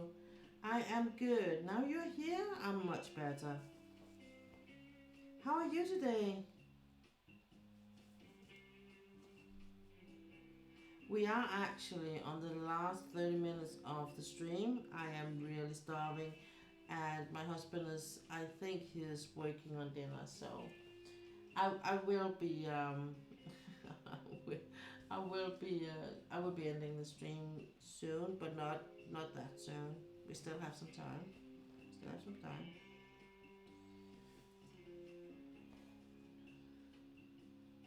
What are you up to today, Killer Panda? Anything exciting? Are we just chilling? Or what?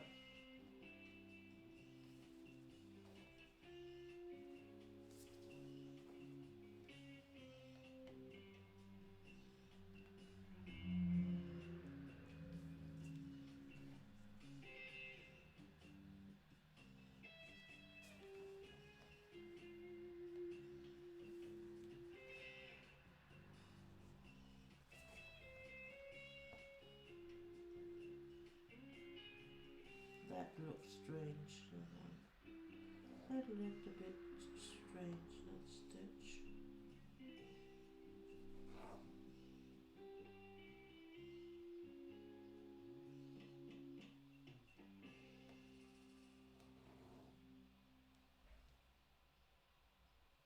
Oh, that's right.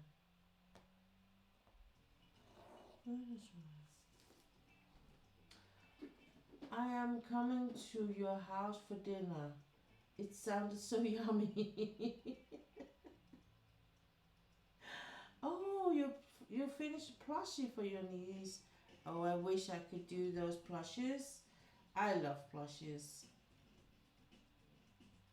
Unfortunately, I actually gave a lot, almost all of my plushies away at one point when I moved around. I had a lot when I moved out from home. I've always, my mom, when she learned about me coming, because I'm adopted, so when she knew she was gonna get a girl, she was so happy and she bought all these dolls and she was looking so much forward to making dolls clothes and things. And the way I never touched those dolls, I actually thought some of them looked a little bit scary. But plushies, all the way. I had so many plushies, and I still love buying plushies, but you know, yeah, it's a thing I think, and as I recall it, I don't have them anymore. My mom made me some because she was a crafty woman, and she made me a plushie that was calling. It was the one that got blamed whenever I was swearing and saying bad words. So sometimes we needed to put. His name was Ole. His name was actually Ben Ole. And so every time he was swearing or I was saying bad things, my mom was like, "Oh, he said bad things." And if it got too bad, we would put him in the washing machine, and that actually helped. He didn't say so many bad words afterwards, you know, so because then he would have his mouth washed with soap and water. I also had next door's kid come into the garden while the puppy was playing. So next door, apologies. Oh, I said I don't mind. I get it a lot when my nieces and nephews come over. I don't know, kids just like hang out with me. I don't know why. You're afraid of dolls, Tessa? Tessa, I am too. Of some of them, I am. I actually think some dolls look really, really scary. But I always play a lot around with plushes, and I still have some of them. Um, Not as many as I would love to, but yeah. So I think that's why my dogs has so many plushes, cause he has a big pony plushie thing, and it's not a dog's toy, but because he's not a dog that bites things, destroy things, I was like, he's gonna get that one. I might not get it, but he will. And my husband was just, rolling the eyes, like, what the actual hell, lady? I was just the dead eyes looking at me, the follow me. I mean, I had two dolls that was my favorite ones. One of them was like a doll that when you put water or get fed it with water or something fluid, it would pee. So if I was, and it was like it had like plastic. It was out of plastic, so I could bathe it and everything, and give it a bath and wash its hairs, and it would pee when I was giving it a bath. So it was a good one.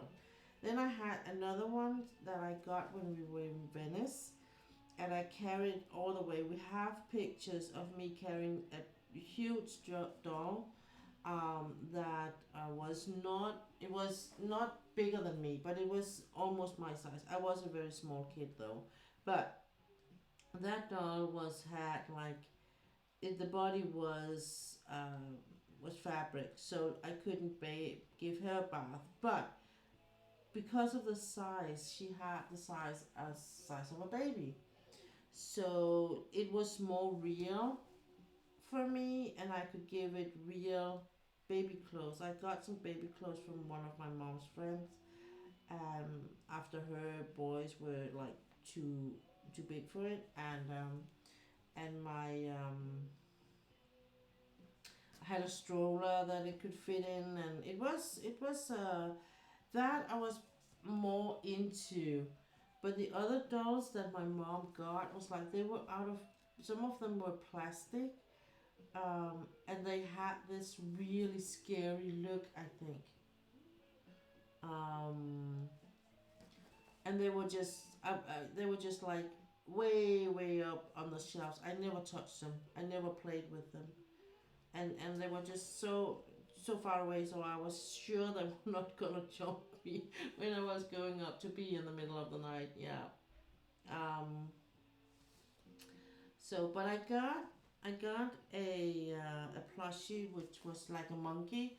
I don't know if you had those in the States, which had like a thumb it could put in the mouth and suck on the thumb. Those I got in different sizes, all from the teeny weeny tinies till the biggest one you could get. So,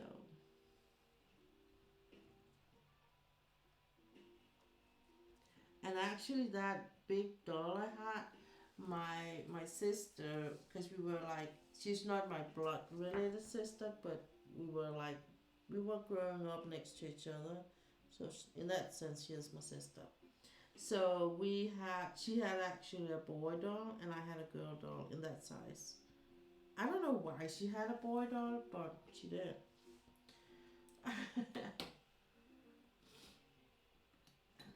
Yeah, you had one of those small monkeys, Bøllebop. They were so cute, and my mom made clothes for those monkeys because I was so fond of playing with them. So she made clothes for them. So, and of course she made sure that because they had a tail. So I remember she made us like a rain set for the big one, and she made sure that it had like room to so the tail could peek through the trousers of the rain trousers. So that was really cute.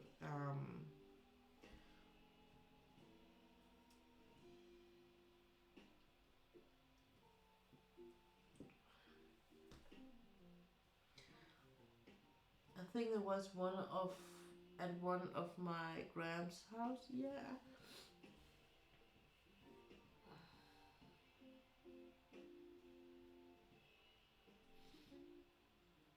I think it was like, a 70-80 thing maybe for kids now.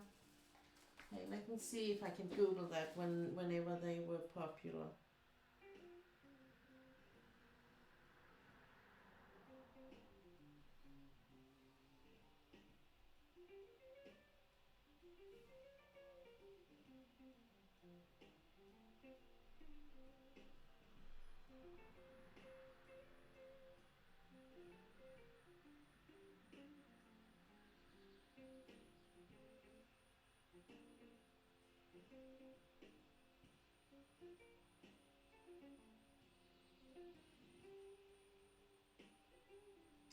Here it is. Let's see. So it's Bølle.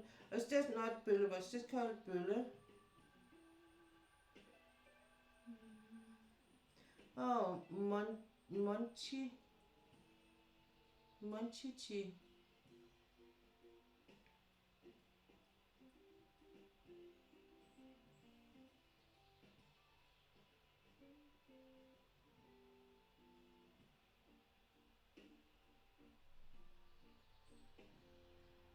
Okay. Give me some pictures. I would see. Oh, here's someone. Well, I had this kind of pair. I think I actually had this down here. That pair I had.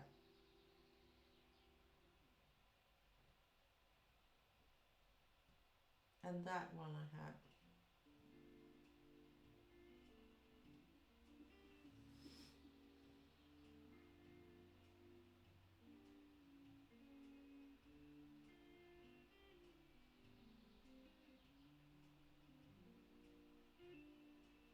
You could get them with gray hair. Oh my god.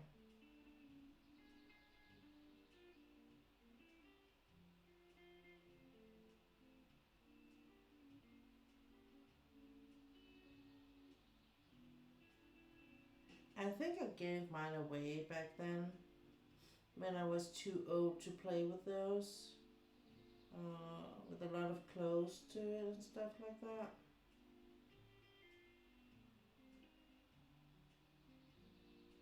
can't really see the size. They look real. No, this one looks like quite big. Because they all seem really small, but this looks actually quite big for one of those. Okay.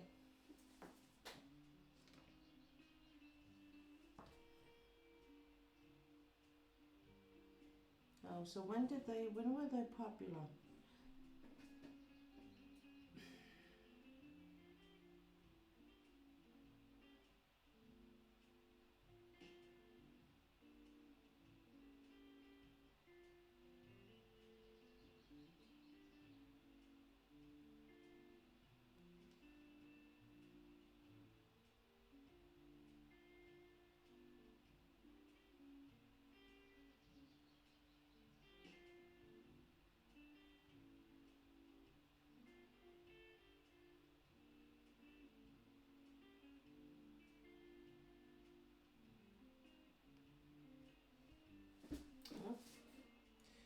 Bølle.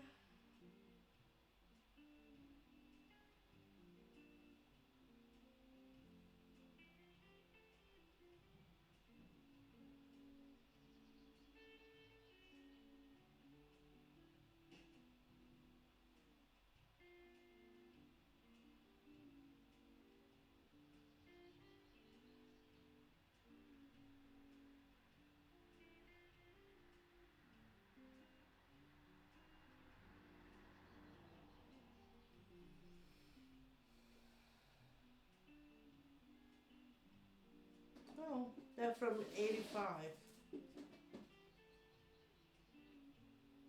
They were licensed by Mattel in USA in the States until 1985, and later they were distributed over the entire world.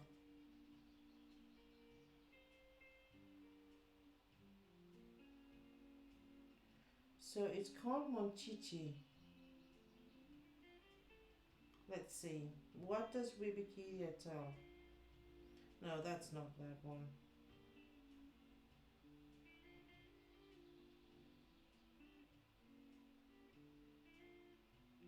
Or Chickaboo.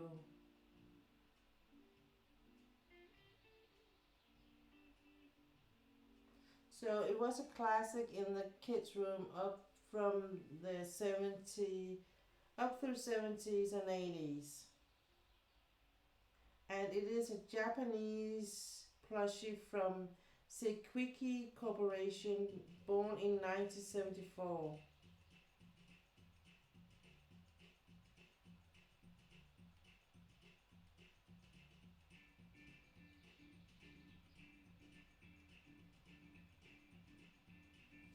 So that's where they're from. All I remember is sticking a thumb in a doll's mouth and carrying it around. Yeah. It says actually that they changed it from a thumb to a pacifier because in the 80s because they were afraid that kids were taught that it was okay to suck on your thumb, and they really wanted to not that to happen. It's a bit more difficult to take your thumb away if you have learned that you can always suck on your thumb whenever you need to comfort yourself. It's better to suck on a pacifier because you can more get used to not using that one, right?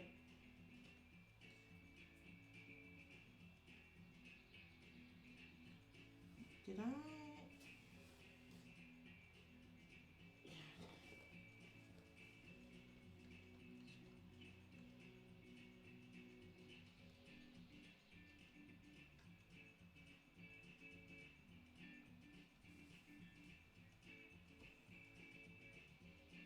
Nope.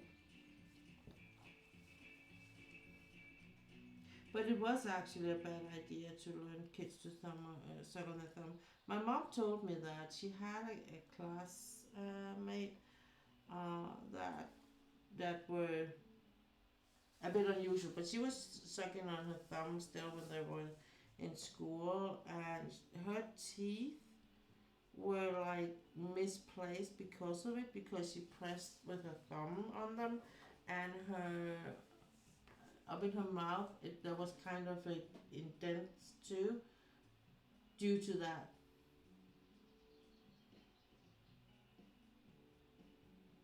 My nephew was stuck on sucking his passive for a long time.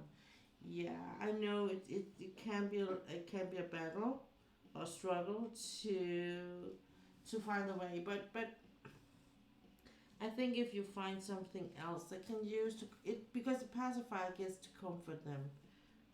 So if you can find something else that will comfort them, I think that will go a long way. And then of course it is, that's I think you, and then you need to like find that way that works for that kid. We in Denmark, I don't know if you have that in the States, but here we have like whole pacifier trees, or uh, they had, was that in, I think in the zoo in Copenhagen, that had at one point where you could donate your pacifier to one of the animals or something. So yeah.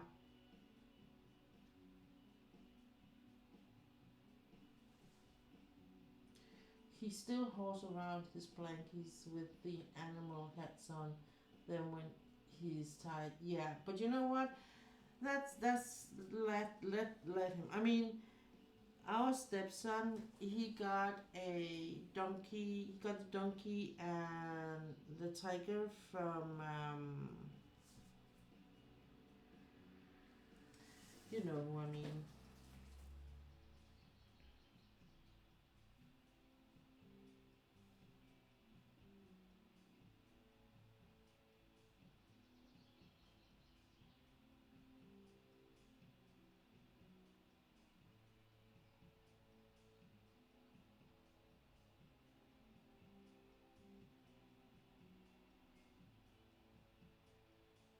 Yeah, the Winnie the Pooh.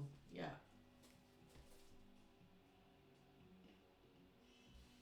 So he got the tiger from Winnie the Pooh and the donkey from Winnie the Pooh.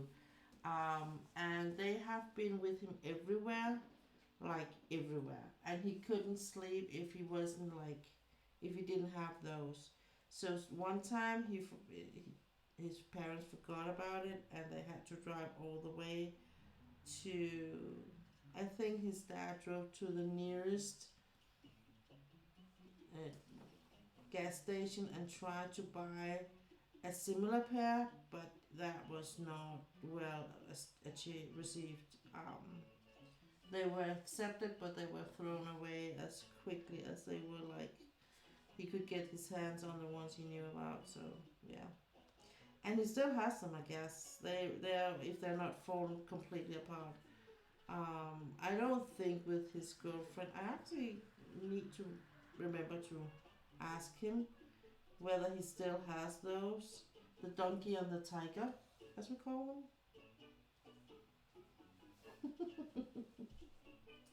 No, I don't think we have them in our family. We keep them till another family member needs them and passes them on.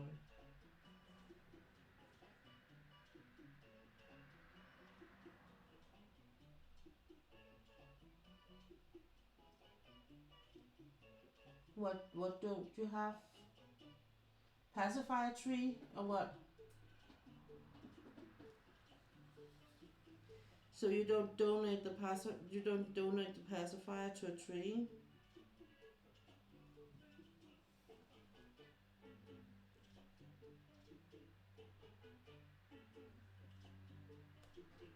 I think it is in, we have like a park that's called the Park of the King, and and and that, I think there's a tree that is like for pacifiers. So you can go and hang up the pacifier with your kid, and he will know. The kid will know that, well, the pacifier is good and dandy. It's there, and it's not available. They can't get it again. Of course, mom and dad can always go and buy a new one, but so yeah. That's one of the tricks, so to speak, the Danish parents use to get the kids to let go of their pacifiers here in Denmark. Um, Sometimes they can give it to one of the grown-ups in the daycare. It can also be something they do. Be like, okay, now you have given Tina your pacifier, and she won't be giving it back because she has given it, passed it on to another kid that needs it more or something, you know. So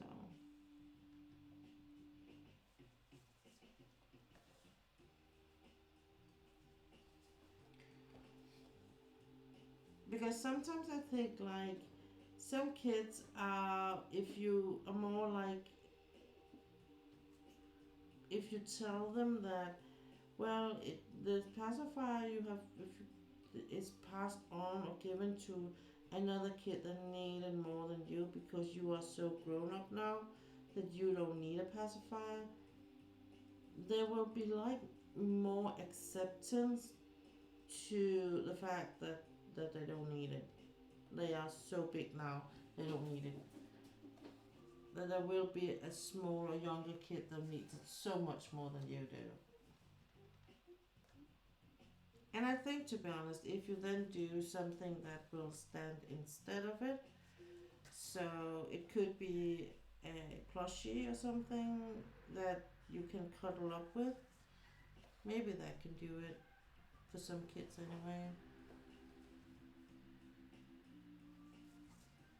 Now it's so many years ago we had that problem here in the house, so because Tobias, when I met them, when I met them and their dad was still using pacifiers, but it was something that he rarely used per se. It was more like something he did. He used it when they both used it when they had to take a nap, and then his big brother kind of just let go of it, like he didn't use it anymore, and it was just Tobias, and he hung a big bag in there, and I think part of it was because to his due to his mom and how she handled things back then. So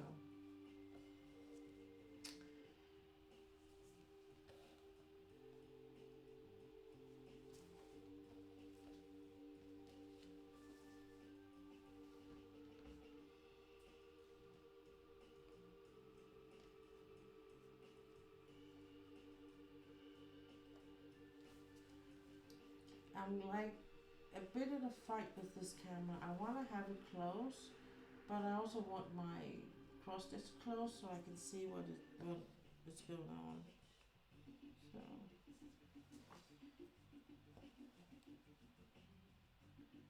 I need a mount for my cross stitch.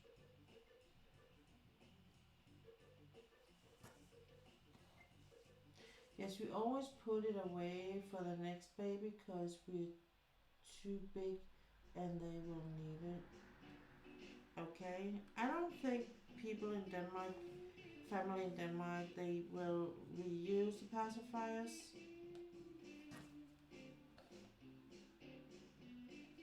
But I think that's mostly because most of the kids in Denmark will get it like their own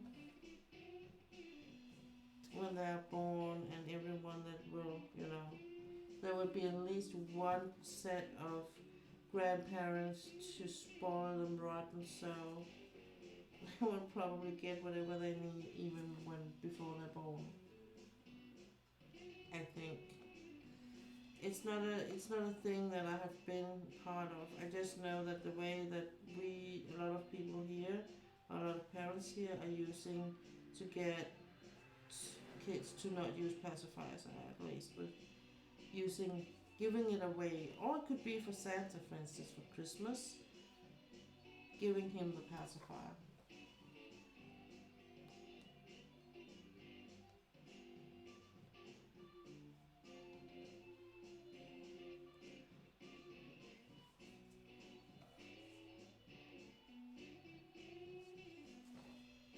Okay. I'm just gonna stitch this up and then this couple of last ones here, and then I'm gonna end the stream because I'm really hungry, to be honest.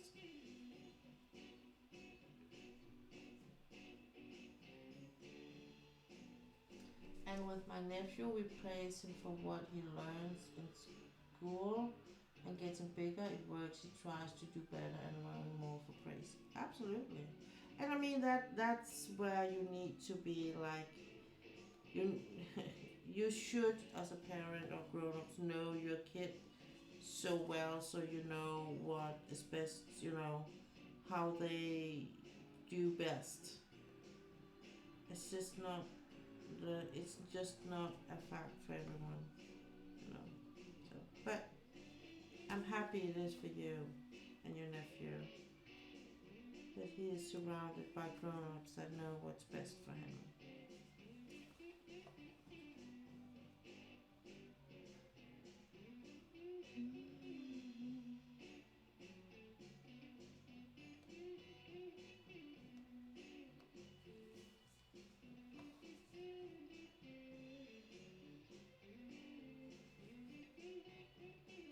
Me too. I was sitting here debating, do I want breakfast food for lunch? It cooks fast. Tell me, Stila, before I'm running out of here. What are you working on? What new project were you starting on that was so interesting that you forgot all about angel cards and whatnot?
Trying a new summer top. Lots of counting in the beginning. Ooh, exciting. I'm looking forward to see how it looks when you're a bit, I've done a bit more.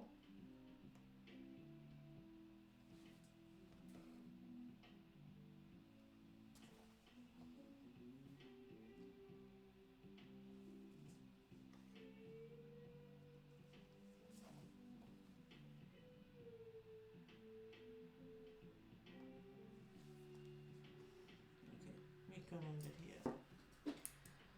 So, it's always when you work on a project like this, where there's this much color change in it, it can be a bit difficult to see the progress. But I promise you, there has been some progress. Because I've gone to fill all of this with floss. So there was a bit more spot here, and I'm starting to fill out this. So this will be my focus area, because then it's more like, then it's, you know, when I run my finger through, it's just here, and I need to fill this out, and then I can move on to this one and this up here.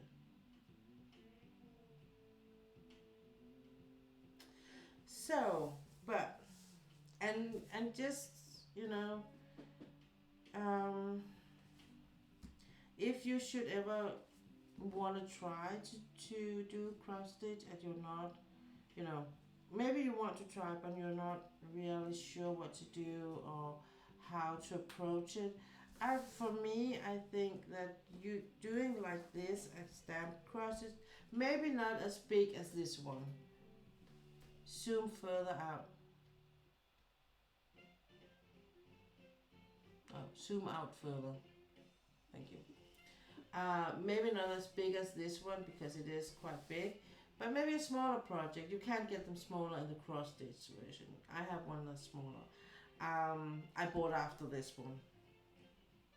So I will say that I'm not regretting. Even this big one, I'm not regretting. I still think it's gonna look beautiful. It's gonna turn out beautiful. It might not be, looking as it would if I'm when I look back in a year or two, I might be looking at this being like, oh my god, what did I do? But that is not important. The important thing is that I actually, with this, got the courage to be more like positive again towards, for instance, counter cross stitch or so this combined with my cross stitch conversion project, I will say that absolutely that those two have made it possible for me to think that this could be something I would invest more time in, and I will, I absolutely will, and that's why I'm a bit focused on doing as many diamond paintings I can this year, because next year I'm gonna change my focus a bit. I'm probably gonna do a bit more cross stitch, maybe in some lace production or something, bobby lace thing, and that is a bit more like I have to put some more money into that because it needs some special tools and stuff like that. So it's not something you can do like this. You get a kit and then you start it. It's more like you have to take some classes. You have to buy some special tools for it. And but yeah, it's an old craft in Denmark. I think it originates either from Holland, the Netherlands, or from Spain. I think I saw a lot of Spanish shops selling things to this craft, and it usually indicates that some of it originates there. So, but I will be doing more on this, and I think before I know it, maybe for summer, this will be all done, I guess. It's really moving quite fast now, for some of it. I think for this upper part here, it's gonna be quite easy because there is a lot of the one color and stuff like that. It's more like this part here, this row here, this section here, or row here. This is what's gonna eat the time because there's a lot of color changing and things. It does take more time. I have here, for instance, I have 3 stitches. I want to do one color, the rest is another color. So it's about more color confetti, but it's also a challenge. So we're gonna race with it. Okay. I am hungry and I am late for dinner. I can see. So, but thank you for keeping me company for another Sunday stream and having fun. I appreciate all of you that has been through my channel today, and if you're watching this on a phone, thank you for watching. I hope you enjoy watching me doing that, not diamond painting, but doing cross stitch and talk a little bit about everything. I think most of my Sundays are like this, a bit like chill vibes. Not too much me about complaining life, I hope. Sometimes I need to, I feel like I need to adjust my topics a bit, because it sounds like one long complaining, but it's actually not. It's just how my life is, I think. So, you're so welcome, stream. So welcome, Stila. And yeah. Thank you, Ula. Ula says she can see that I got something done on it, so that's nice. Enjoy the food, please. Yes, thank you. I will for sure. So We will be seeing each other. At least I'm back Thursday, and otherwise it's just gonna be around Twitchland. Take care, stay safe out there, and be nice to each other. Have fun. Bye.